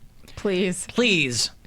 I don't have anybody on hold right now, but I have a lot of texts I want to get to. Uh-oh. A lot of texts. Uh-oh. They're all very pro Erica. Really? No. I was shocked. I was genuinely shocked. That's called a cliffhanger. 35192 if you want to text, watch the show, listen, whatever you like to do, at AlanCoxShow.com. The Alan Cox Show on 100.7 WMMS. And everywhere you go on our free iHeartRadio app. Hey, it's Rover for Universal Windows Direct. It's time to take care of those drafty, chip, leaky, going through like the big hair stuff, the metal stuff, and every day he's going through the evolution of the buzzard. So tomorrow going to be the 80s, and he'll do it for 90 minutes. So it's Buzzer Birthday Week all this week. And we got the big show coming up the 16th out at Blossom with Ozzy and Stone Sour. And you can get tickets for that with me all this week around 5:20. And then Friday I'm doing a ticket stop, the last chance ticket stop at Suds McGuire's in Berea. I got the name right. And then You should make yourself a little index card. No. All right. I'm learning. Yeah. On my own. I do my own way. Mm-hmm. I'm not a paperwork guy. Suds McGuire. I was getting food delivery over the weekend, and Suds McGuire came up, and I was like, I should text Bill. Maybe you should become a paperwork guy. Well, too late. Too late. It's way too late. It's just there's no hope for that. All right, I understand. So, yeah, 7 to 9, and I'll be giving away a bunch of tickets, including front row tickets. Okay. All powered by Budweiser. Mm-hmm. Powered by Budweiser. When you need power, it's Budweiser. Is it powered by or fueled by? Powered by. That's right. How was the Nkaya Festival? It was awesome. Yeah. It looked fun. Yeah, I actually Looked had like they got a good turnout for the first year. Had a good help day, and had to kind of walk her around because there's a lot of walking involved. It was expansive. 2 different stages. They weren't letting people the roads were blocked off, so you couldn't get super close to the festival. So there's some walking, but Vitamix had this storage container set up where it was like a stand, and they were just handing out free strawberry lemonade and cucumber mint infused water, and there was lines for it because people were thirsty, and they because it's free. I mean, when do you ever get anything free at a festival? I know. And they had a big moss, living moss wall that you could take pictures in front of. It was really cool. I was impressed by their booth. I was impressed by the festival. I got to see part of Revivalists, who are awesome live. Tell you what, that is way preferable to those dead moss walls that some of these places want you to take pictures in front of. Uh-huh. Boring. Ugh. Get out of here with that noise. Yeah, it was just cool to see Cleveland have its own high caliber music festival. Yeah. Very, very cool. I hope to see that back again next year. Yeah. I saw some videos of people that were at the fest, and someone posted a video of Cake performing. Yeah. And, for a guy that doesn't really have to sing, all he has to do is talk, but he's got a very distinct voice, and it sounded like he was phoning it in. He wasn't doing his, Cake voice. He was just doing, it just sounded like a regular guy talking into a microphone while Cake played behind him. The band sounded amazing. That's what he's always done. But you just liked them, so you thought it was better than it was. But on the albums, he sounds different than he sounded performing live. Performing live, he's like, we're going the distance. We're going for speed. It was just really, it just sounded like a guy. It didn't sound like the guy. Right. If that makes sense. But I didn't see him, so. Reluctantly crouched at the starting line. Ugh. That's all you can do. It sounds like he's not trying. He's got that half lisp and the.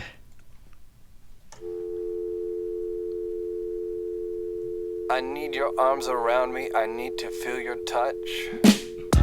Well, what it is on the album, there's a little effect on his voice, and I don't think that was on his voice at the concert. Well, then he should put that effect on his voice at the concert.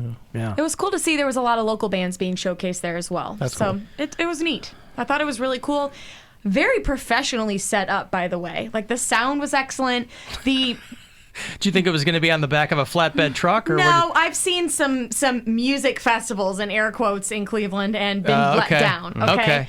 Well, it seemed like they were doing a legit job. They had these little wristbands for your admission, and there was a little tag on it that said Nkaya on it, and you just tapped it on the little. They had a little button, and you just tapped it on there, and it turned green, and you were able to go in. It was just very technologically advanced. It was just cool how they did that, and yeah, I think that's becoming the norm because I think they had something very similar to that for Rock on the Range. Well, it's very smart. And then if you were going to go out, you had to tap it again so that you could be let back in. It was just a really neat setup, and the way they had the vendors placed around the 2 different stages was very well thought out. Just overall, in my opinion, a very successful event. And I was really proud that they brought this to Cleveland and made such a big event happen. They can't have the Nkaya Fest anywhere else. No, I know. I'm just glad that we had our own summer festival. It was very cool. The lake, in the background, it was just really pretty. Yeah, I did see some of the pictures where, the stage had the cityscape behind it, and that looks awesome. The one stage was set up where the gay games were set up a couple of years ago, where my band Hawkeye played a couple of years ago, 4 or 5 years ago. I don't remember. I didn't know you played the gay games. We played the gay games. Yep. And it was similar to, I forget what it's called, but it's that big lawn area. It's the mall. Yeah. It's In like the Mall B or organizer's something, defense, yeah. they thought the band was called Hawk Guy. All the dudes in my band were very popular. Well, they're good-looking young men. Yes, they were Yeah. very popular after we were done playing. Well, yeah, I mean, it would be nice if they did it again. I mean, I don't think they said they weren't going to do it again. I think they might have gotten No. enough people to do it. Yeah. It would suck if it were just one and done. Yeah, Because I a lot mean- goes into that, so. I think they were expecting more people than that came, but it was thousands of people. I mean, Right. crowded. Like, it was not sparse. You know, it was just, it's a big area, so people were spread out.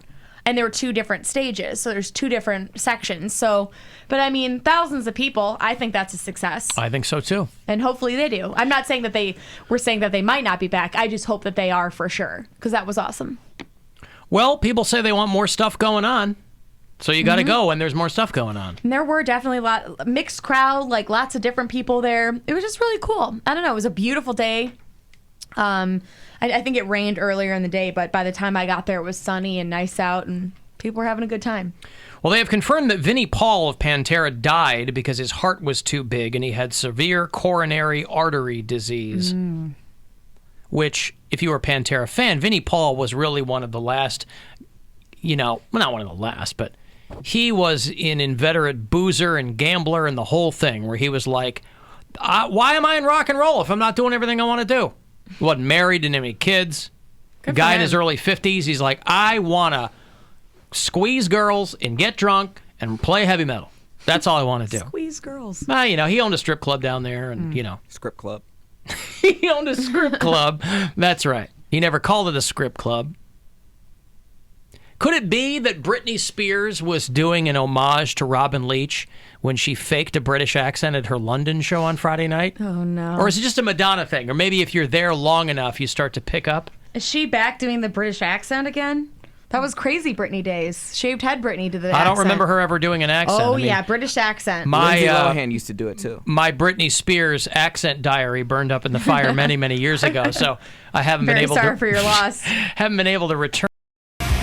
216-578-1007 to join us, or 800-348-1007, 35192. You want to give me a text?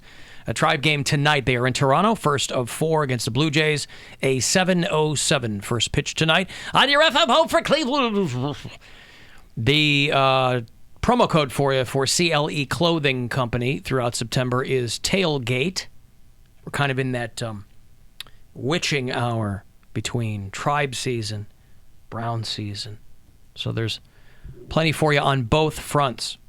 But and the MMS 50th anniversary retro tees, the World Series of Rock tees that they've got. Oh, it's a plethora of excitement. It's an embarrassment of riches. It's a veritable cornucopia of items for you. And you save yourself a little Skrilla by using the promo code TAILGATE for 20% off.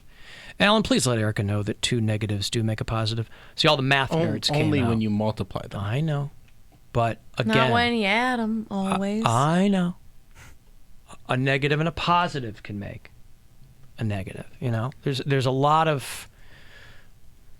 You don't want to... I was just trying to combat negative energy with positivity. You know who you want to keep happier more than the moms using the vaginal eggs? Who? The math nerds. Sorry. Well, I was never a math person. You're never a mathlete? Actually, I was in honors math, and I didn't do very well. I didn't understand why I got put there, but I struggled in math because they kept putting me in the honors math program. But I never liked it. I just used to ask for help a lot because there was a really hot guy in front of me. I was just always pissed that we couldn't use a calculator. Like, what real-world scenario am I not going to have access to a calculator? And that was before we had cell phones, that you have a calculator right on it. Well, there are a lot of instances in which you may not have access to a calculator. What do you mean? My phone is on my body at all times. You said before phones. But by the time I got to high school, we had you're cell not phones with doing- calculators on them. Anything that you're going to need that complex of math Yeah. for, you're going to be able to use a When calculator. am I going to need to do algebra without a calculator? I was just graphing for fun this morning. I was getting my radians and gradients, Bill. But that's What not are you even talking algebra. about? Huh? That's not algebra. I know, but I'm just saying. Geometry. I know, but in the broad spectrum. You calling me a broad? Yes, of course I'm calling you a broad. You're a broad spectrum. Even quadratic formula. I was banging some of those out this morning. That's a I was term. balancing equations Yeah. right in the office. You could smell it down the hall. Wow. That's what that was. Yes. Ugh, gross. I was burning my phone with all the amazing calculations I was doing. Well, good for you. Yeah. But that was the whole point, is that you're not supposed to use your phone. You're not supposed to use a calculator. Yeah. Oh, good for you. Show your work, Alan. Show your work. I'll show you my work. There are some people texting who thought that Peggy was unnecessarily testy. A bit crass. I don't know. It seems Not like crass. She just was clearly itching for a fight with Well, Erica. she was clearly triggered. I mean, she's sagging a little bit. Bob Saget. I'm not making any accusations about what's happening with her downstairs, but she clearly is very defensive of the vag egg, and Maybe the vag egg If threw up her it's- hormones and she was having a moment. if it's working for her, God bless her. Like, I'm not trying to get in between. I just think it's funny that they are trying to say that it does a million things when it probably does one. I still don't think you should put rocks in your snooch. And Stand by that. Bill's against him. Why wasn't she mad at you? But You're either for him or against him. Yeah. I don't have one, so I don't know how it feels. But wouldn't it hurt? I don't think so. Depends on what kind I of mean, rock. you can have a child come out of there. Yeah, but okay. You can fit some significant things up there if you needed to. I saw a bowling ball one time online. In a No, Yeah. you did not. I did. No way. We were dumb little kids No, you looking didn't. up porn. Yes, There's yes, no we did. way. There was a But bowling it's ball. CGI. It was stretched. Oh, okay, I'm not saying it wasn't photoshopped, but like it Imagine looked the real. person who photoshopped a bowling ball into a spread eagle woman's photograph. I don't know. Listen, I was a 13-pound newborn child, and they had to cut me out of my mom like goddamn Sigourney Weaver and Alien. So, Yeah, I a mean, bowling ball. No I mean, chance. I didn't say it was a huge bowling ball, but it was a bowling ball. You could clearly see it was a bowling Well, ball. bowling balls are a Are one standard size, size. yeah. There are different weights, but standard size. Yeah, I'm saying that size, the width of it would not work. Are you sure it that wasn't a would not skee ball? happen. No, it was skee ball would fit. I you get a saw- skee ball up there, no problem. I saw a woman fit a regulation NFL football helmet up there one time, face mask and all. It was a bowling ball, and it probably was photoshopped, but it looked real and enough for my 12, 13-year-old friends to look at it. We To were be like, scarred for life. Well, I can tell you right now, I don't care how many times I squat over a bowling ball, it ain't happening. yeah, it was pretty gross. And I was like, yep, none of that for me. That was the day I decided. Well, yeah, what kind of hetero-hating website were you going to? Yeah. I don't know. Stay gay and proud, young men. Look what can happen when bowling balls and women mix. When it comes to porn, kids just look at anything. Like, we didn't care what type of porn it was. We just wanted to search for stuff. It was not long after we moved to Cleveland, and so my son would have been not even 9 years old yet. And I remember dealing with the fact that he Googled boobs and was terrified at everything else that came up. Yeah. That was when I first had the precursor to the talk with him. Yeah. He was like, I don't, because the ex-wife was like, he is scarred for so the moment. what do you because say to him? I said, look, that is not at all representative of, you lie. You go, that's not representative of the way things are supposed to be. Because if you Google boobs, you'll get a hell of a lot more than boobs. Did you And tell so- him to stop Googling things like that? No, but I said there's a lot of stuff. He was savvy enough, at least internet-wise, to know Yeah. that, I said there's a lot. You're going to cast a much wider net than you. I understand. I'm like, when we found a Playboy in a tree or something. It was the same thing. Yeah, but there was- Type in 36D, you son. knew what you were getting with that. But he You found a Playboy in a tree? Yeah. No, but those are the stories. Those are Like, stories. if there was an empty lot, see, my dad didn't have anything like that, so I didn't. There were no magazines under his socks, But I, or you just didn't find a spot where you he and my mom were banging all the time. Doesn't mean you have. I know, but for my He had something, you just didn't find it. my dad, I'm telling you, I looked. I mean, if he had something, my parents were pretty open about stuff, so he if he had stuff, it would have been easy to find. Like, he would not have put it under, because he was. But maybe he was hiding it from your mom. No, that's what I'm saying. He did not have to hide anything like that from my mom. My mom was walking around naked in our house. Like, it's not, Oh yeah, I forgot you guys are weird. Well, whatever. So I weird. mean, potato. Molasses. But, now it explains Your why mom's those. asses. No microwave. It's why there were jade eggs all throughout my house. Easter was not fun at Casa Casa. Gotta find all the eggs. Well, like there's one left. Mom, why are they all painted red? Thank you. I'll be here all They all smell like vinegar. Ew. Anywho, my son, I go, listen, we can talk about whatever you want to talk about, and we probably should. Mm-hmm. And he was like, nope. Yep. I said, all right. I go, we don't have to, because you are 8 years old. But I'm like, we will at some point. But I had to hilarious. talk him off the ledge with that. He is scarred. Well, you hear those kinds of stories, people who are very anti-porn. They're like, what if kids saw these things and they wouldn't know what the hell was going on? Because it's, well, they do, but those people are also right to the degree that if that's your first exposure to something like that and you get it all at It's once, a lot. right? Yeah. You're just looking for boobs. But by the time, Yeah, you want to be breadcrumbed when it comes to nudity and porn and stuff like that. Or you're just typing in what you think is a funny word, right? To see what happens. That's right. We got our first experience with like naked people by turning the TV to the porn channel, but it was mostly static. But you can still see a little bit, But by the time parents want to give their kids the talk, their kid already has been on the internet or heard from friends or saw magazines. What do you think the talk is? My mom gave me the talk when But I what was, did she say? like everything, pretty much like, oh, the penis and the vagina, all that stuff. She's like, son, you're, as it turns out, never going to need to use this information. But here's how this works. It was a general talk. I don't think the talk is as much General about. talk.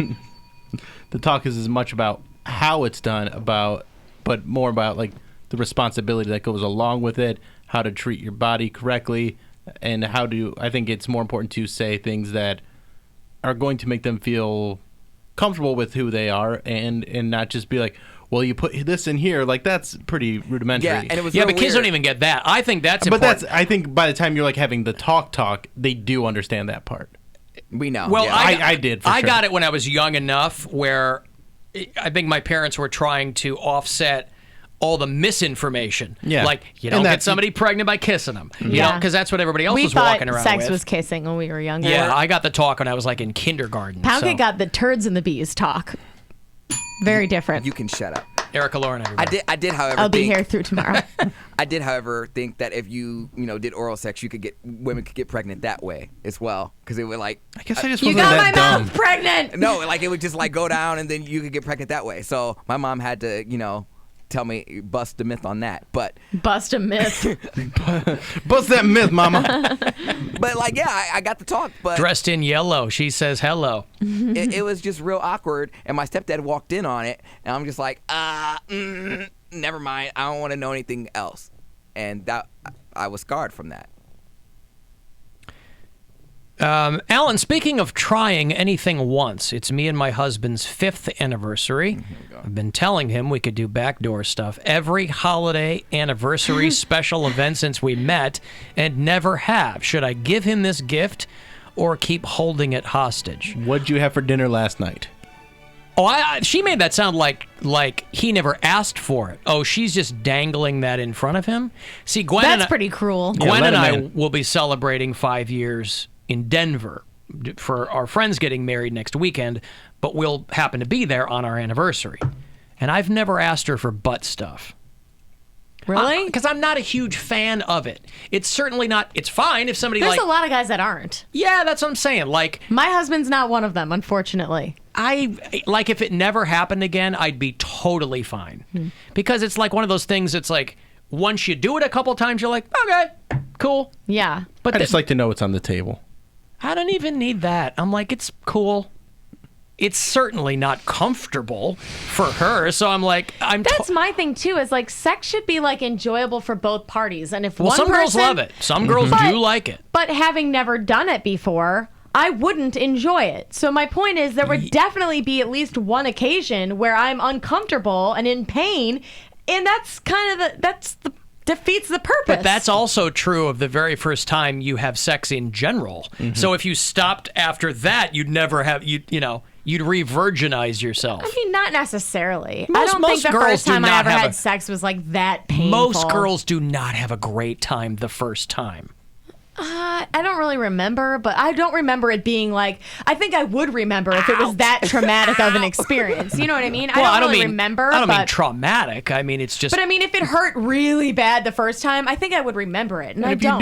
you do backdoor properly, it's not going to be that painful. You just got to. Yeah, we know. No, listen, it's never comfortable. Yeah, it's not Doesn't going to be matter. a thing. It's that never Alan- comfortable. Because you also don't want her to be too into it. You're like, oh, Why you not? do this a lot. I don't want that either. You know, when I was dating, to be like, it's okay if I go. It's. You're not supposed to You tell push against me. it, it just goes, and you're like, what? It's like when you drop your deposit in the pneumatic tube at the bank. Oh God. That's people's everyday life, Lord. Bill, while you're trying to, be shame or something. I'm not trying to be shame. I'm just trying Be to. shame. Alan, isn't it worse to avoid a small amount of pain to make your life partner happy? I don't know. I don't know. I know that if the tables were turned and that was being asked of me, I would be like, I'd really like to avoid that. That's what I'm saying. I got it. I'm like, let me do it to you first, and you see how it is. But if you ask him, he'll probably be like, okay. I know. That's the horrible part. Is all right. Like, guys are freaks. They'll try anything. Well, you said you try anything once, and you are. Yeah, you're I'm a Gotta make liar. good on Okay, that. I'm a liar, Bill. That's all I wanted I'm to a hear. straight up liar. That's I'm not saying it's, 605. We should save that one. I'm a liar. I'm just saying it's not completely off the table, but it's certainly not on the current seasonal menu. I'm teaching classes. You could come on the weekends. Alan, if that ever became an ultimatum, it's bye-bye time. Teaching classes. Bye-bye time. Yeah, He don't indulge him. said he's teaching classes on the weekend. Poundcake is? Apparently. Please, let's start with simple stuff for you to teach. Move our way up. Teaching classes. That's a realm I know quite well. Hey, Sam. We're aware. Hey, how we doing, guys? How are you? Good. I just want to bring back some memories of like the late '80s, early '90s babies. I found, VHS tapes underneath my parents' bed, and I remember watching them. But then you always had to rewind it back to the right spot. Yep. And then you end up getting caught because it's like a minute over. Far into it. Oh, yeah, that's how you know what your dad was into, is you just rewind it 30 seconds, and that's what your dad's into. You have to go to the Put it timestamp. right back on the right spot. Yeah. Timestamp. Yeah, DVDs were great. Thanks for the call, guys. You guys have a good rest of the day. All right, you too. Thank you, Sam. Or you forget to take the tape out of the VHS player. That's how I got caught how I got into trafficking porn because my brother caught me. Trafficking I was porn. trafficking porn because my brother counted his DVDs. I didn't know he counted them, and he was like, "Where is my porn?" I'm like, Whoops. What are you talking about? And then, I got into the game. Into the game. The game chooses you. You don't choose Yeah, it. Where is my porn? Is that what he said? I want your sperm. Yeah, I got into the game after that. And Never found any porn in my parents' bedroom or anything, but we found the box of condoms. There's a box of 12, and there were 3 left. And boy, did that traumatize me. I'm like, 3 left? The box looked new. They just got that yesterday. Yeah. My sister and I were putting socks away, and I'm like, oh no. My sister thought it was hilarious, and I was fully scarred. That is hilarious. Alan, my girl gave it up to me, and I did not come out clean. So I haven't ventured back there Yeah, since. and that's the thing, too. It's like, you gotta prepare for that. And if you don't, oopsies. Even if you Oh, don't well. prepare for that, we're all adults. We know where things go and where they traditionally don't. I know, but I don't think want that. I think I'll be okay if There's get a already little enough rag. smells going on. Have you ever? I don't even know how to put this. Clean it up? Well, yeah. Best like that. you can? No, like you licked his A salad? Give him that. Yeah. That's Short answer is no. Oh, well. Long answer? Maybe you could start there. No. That'll save you some time.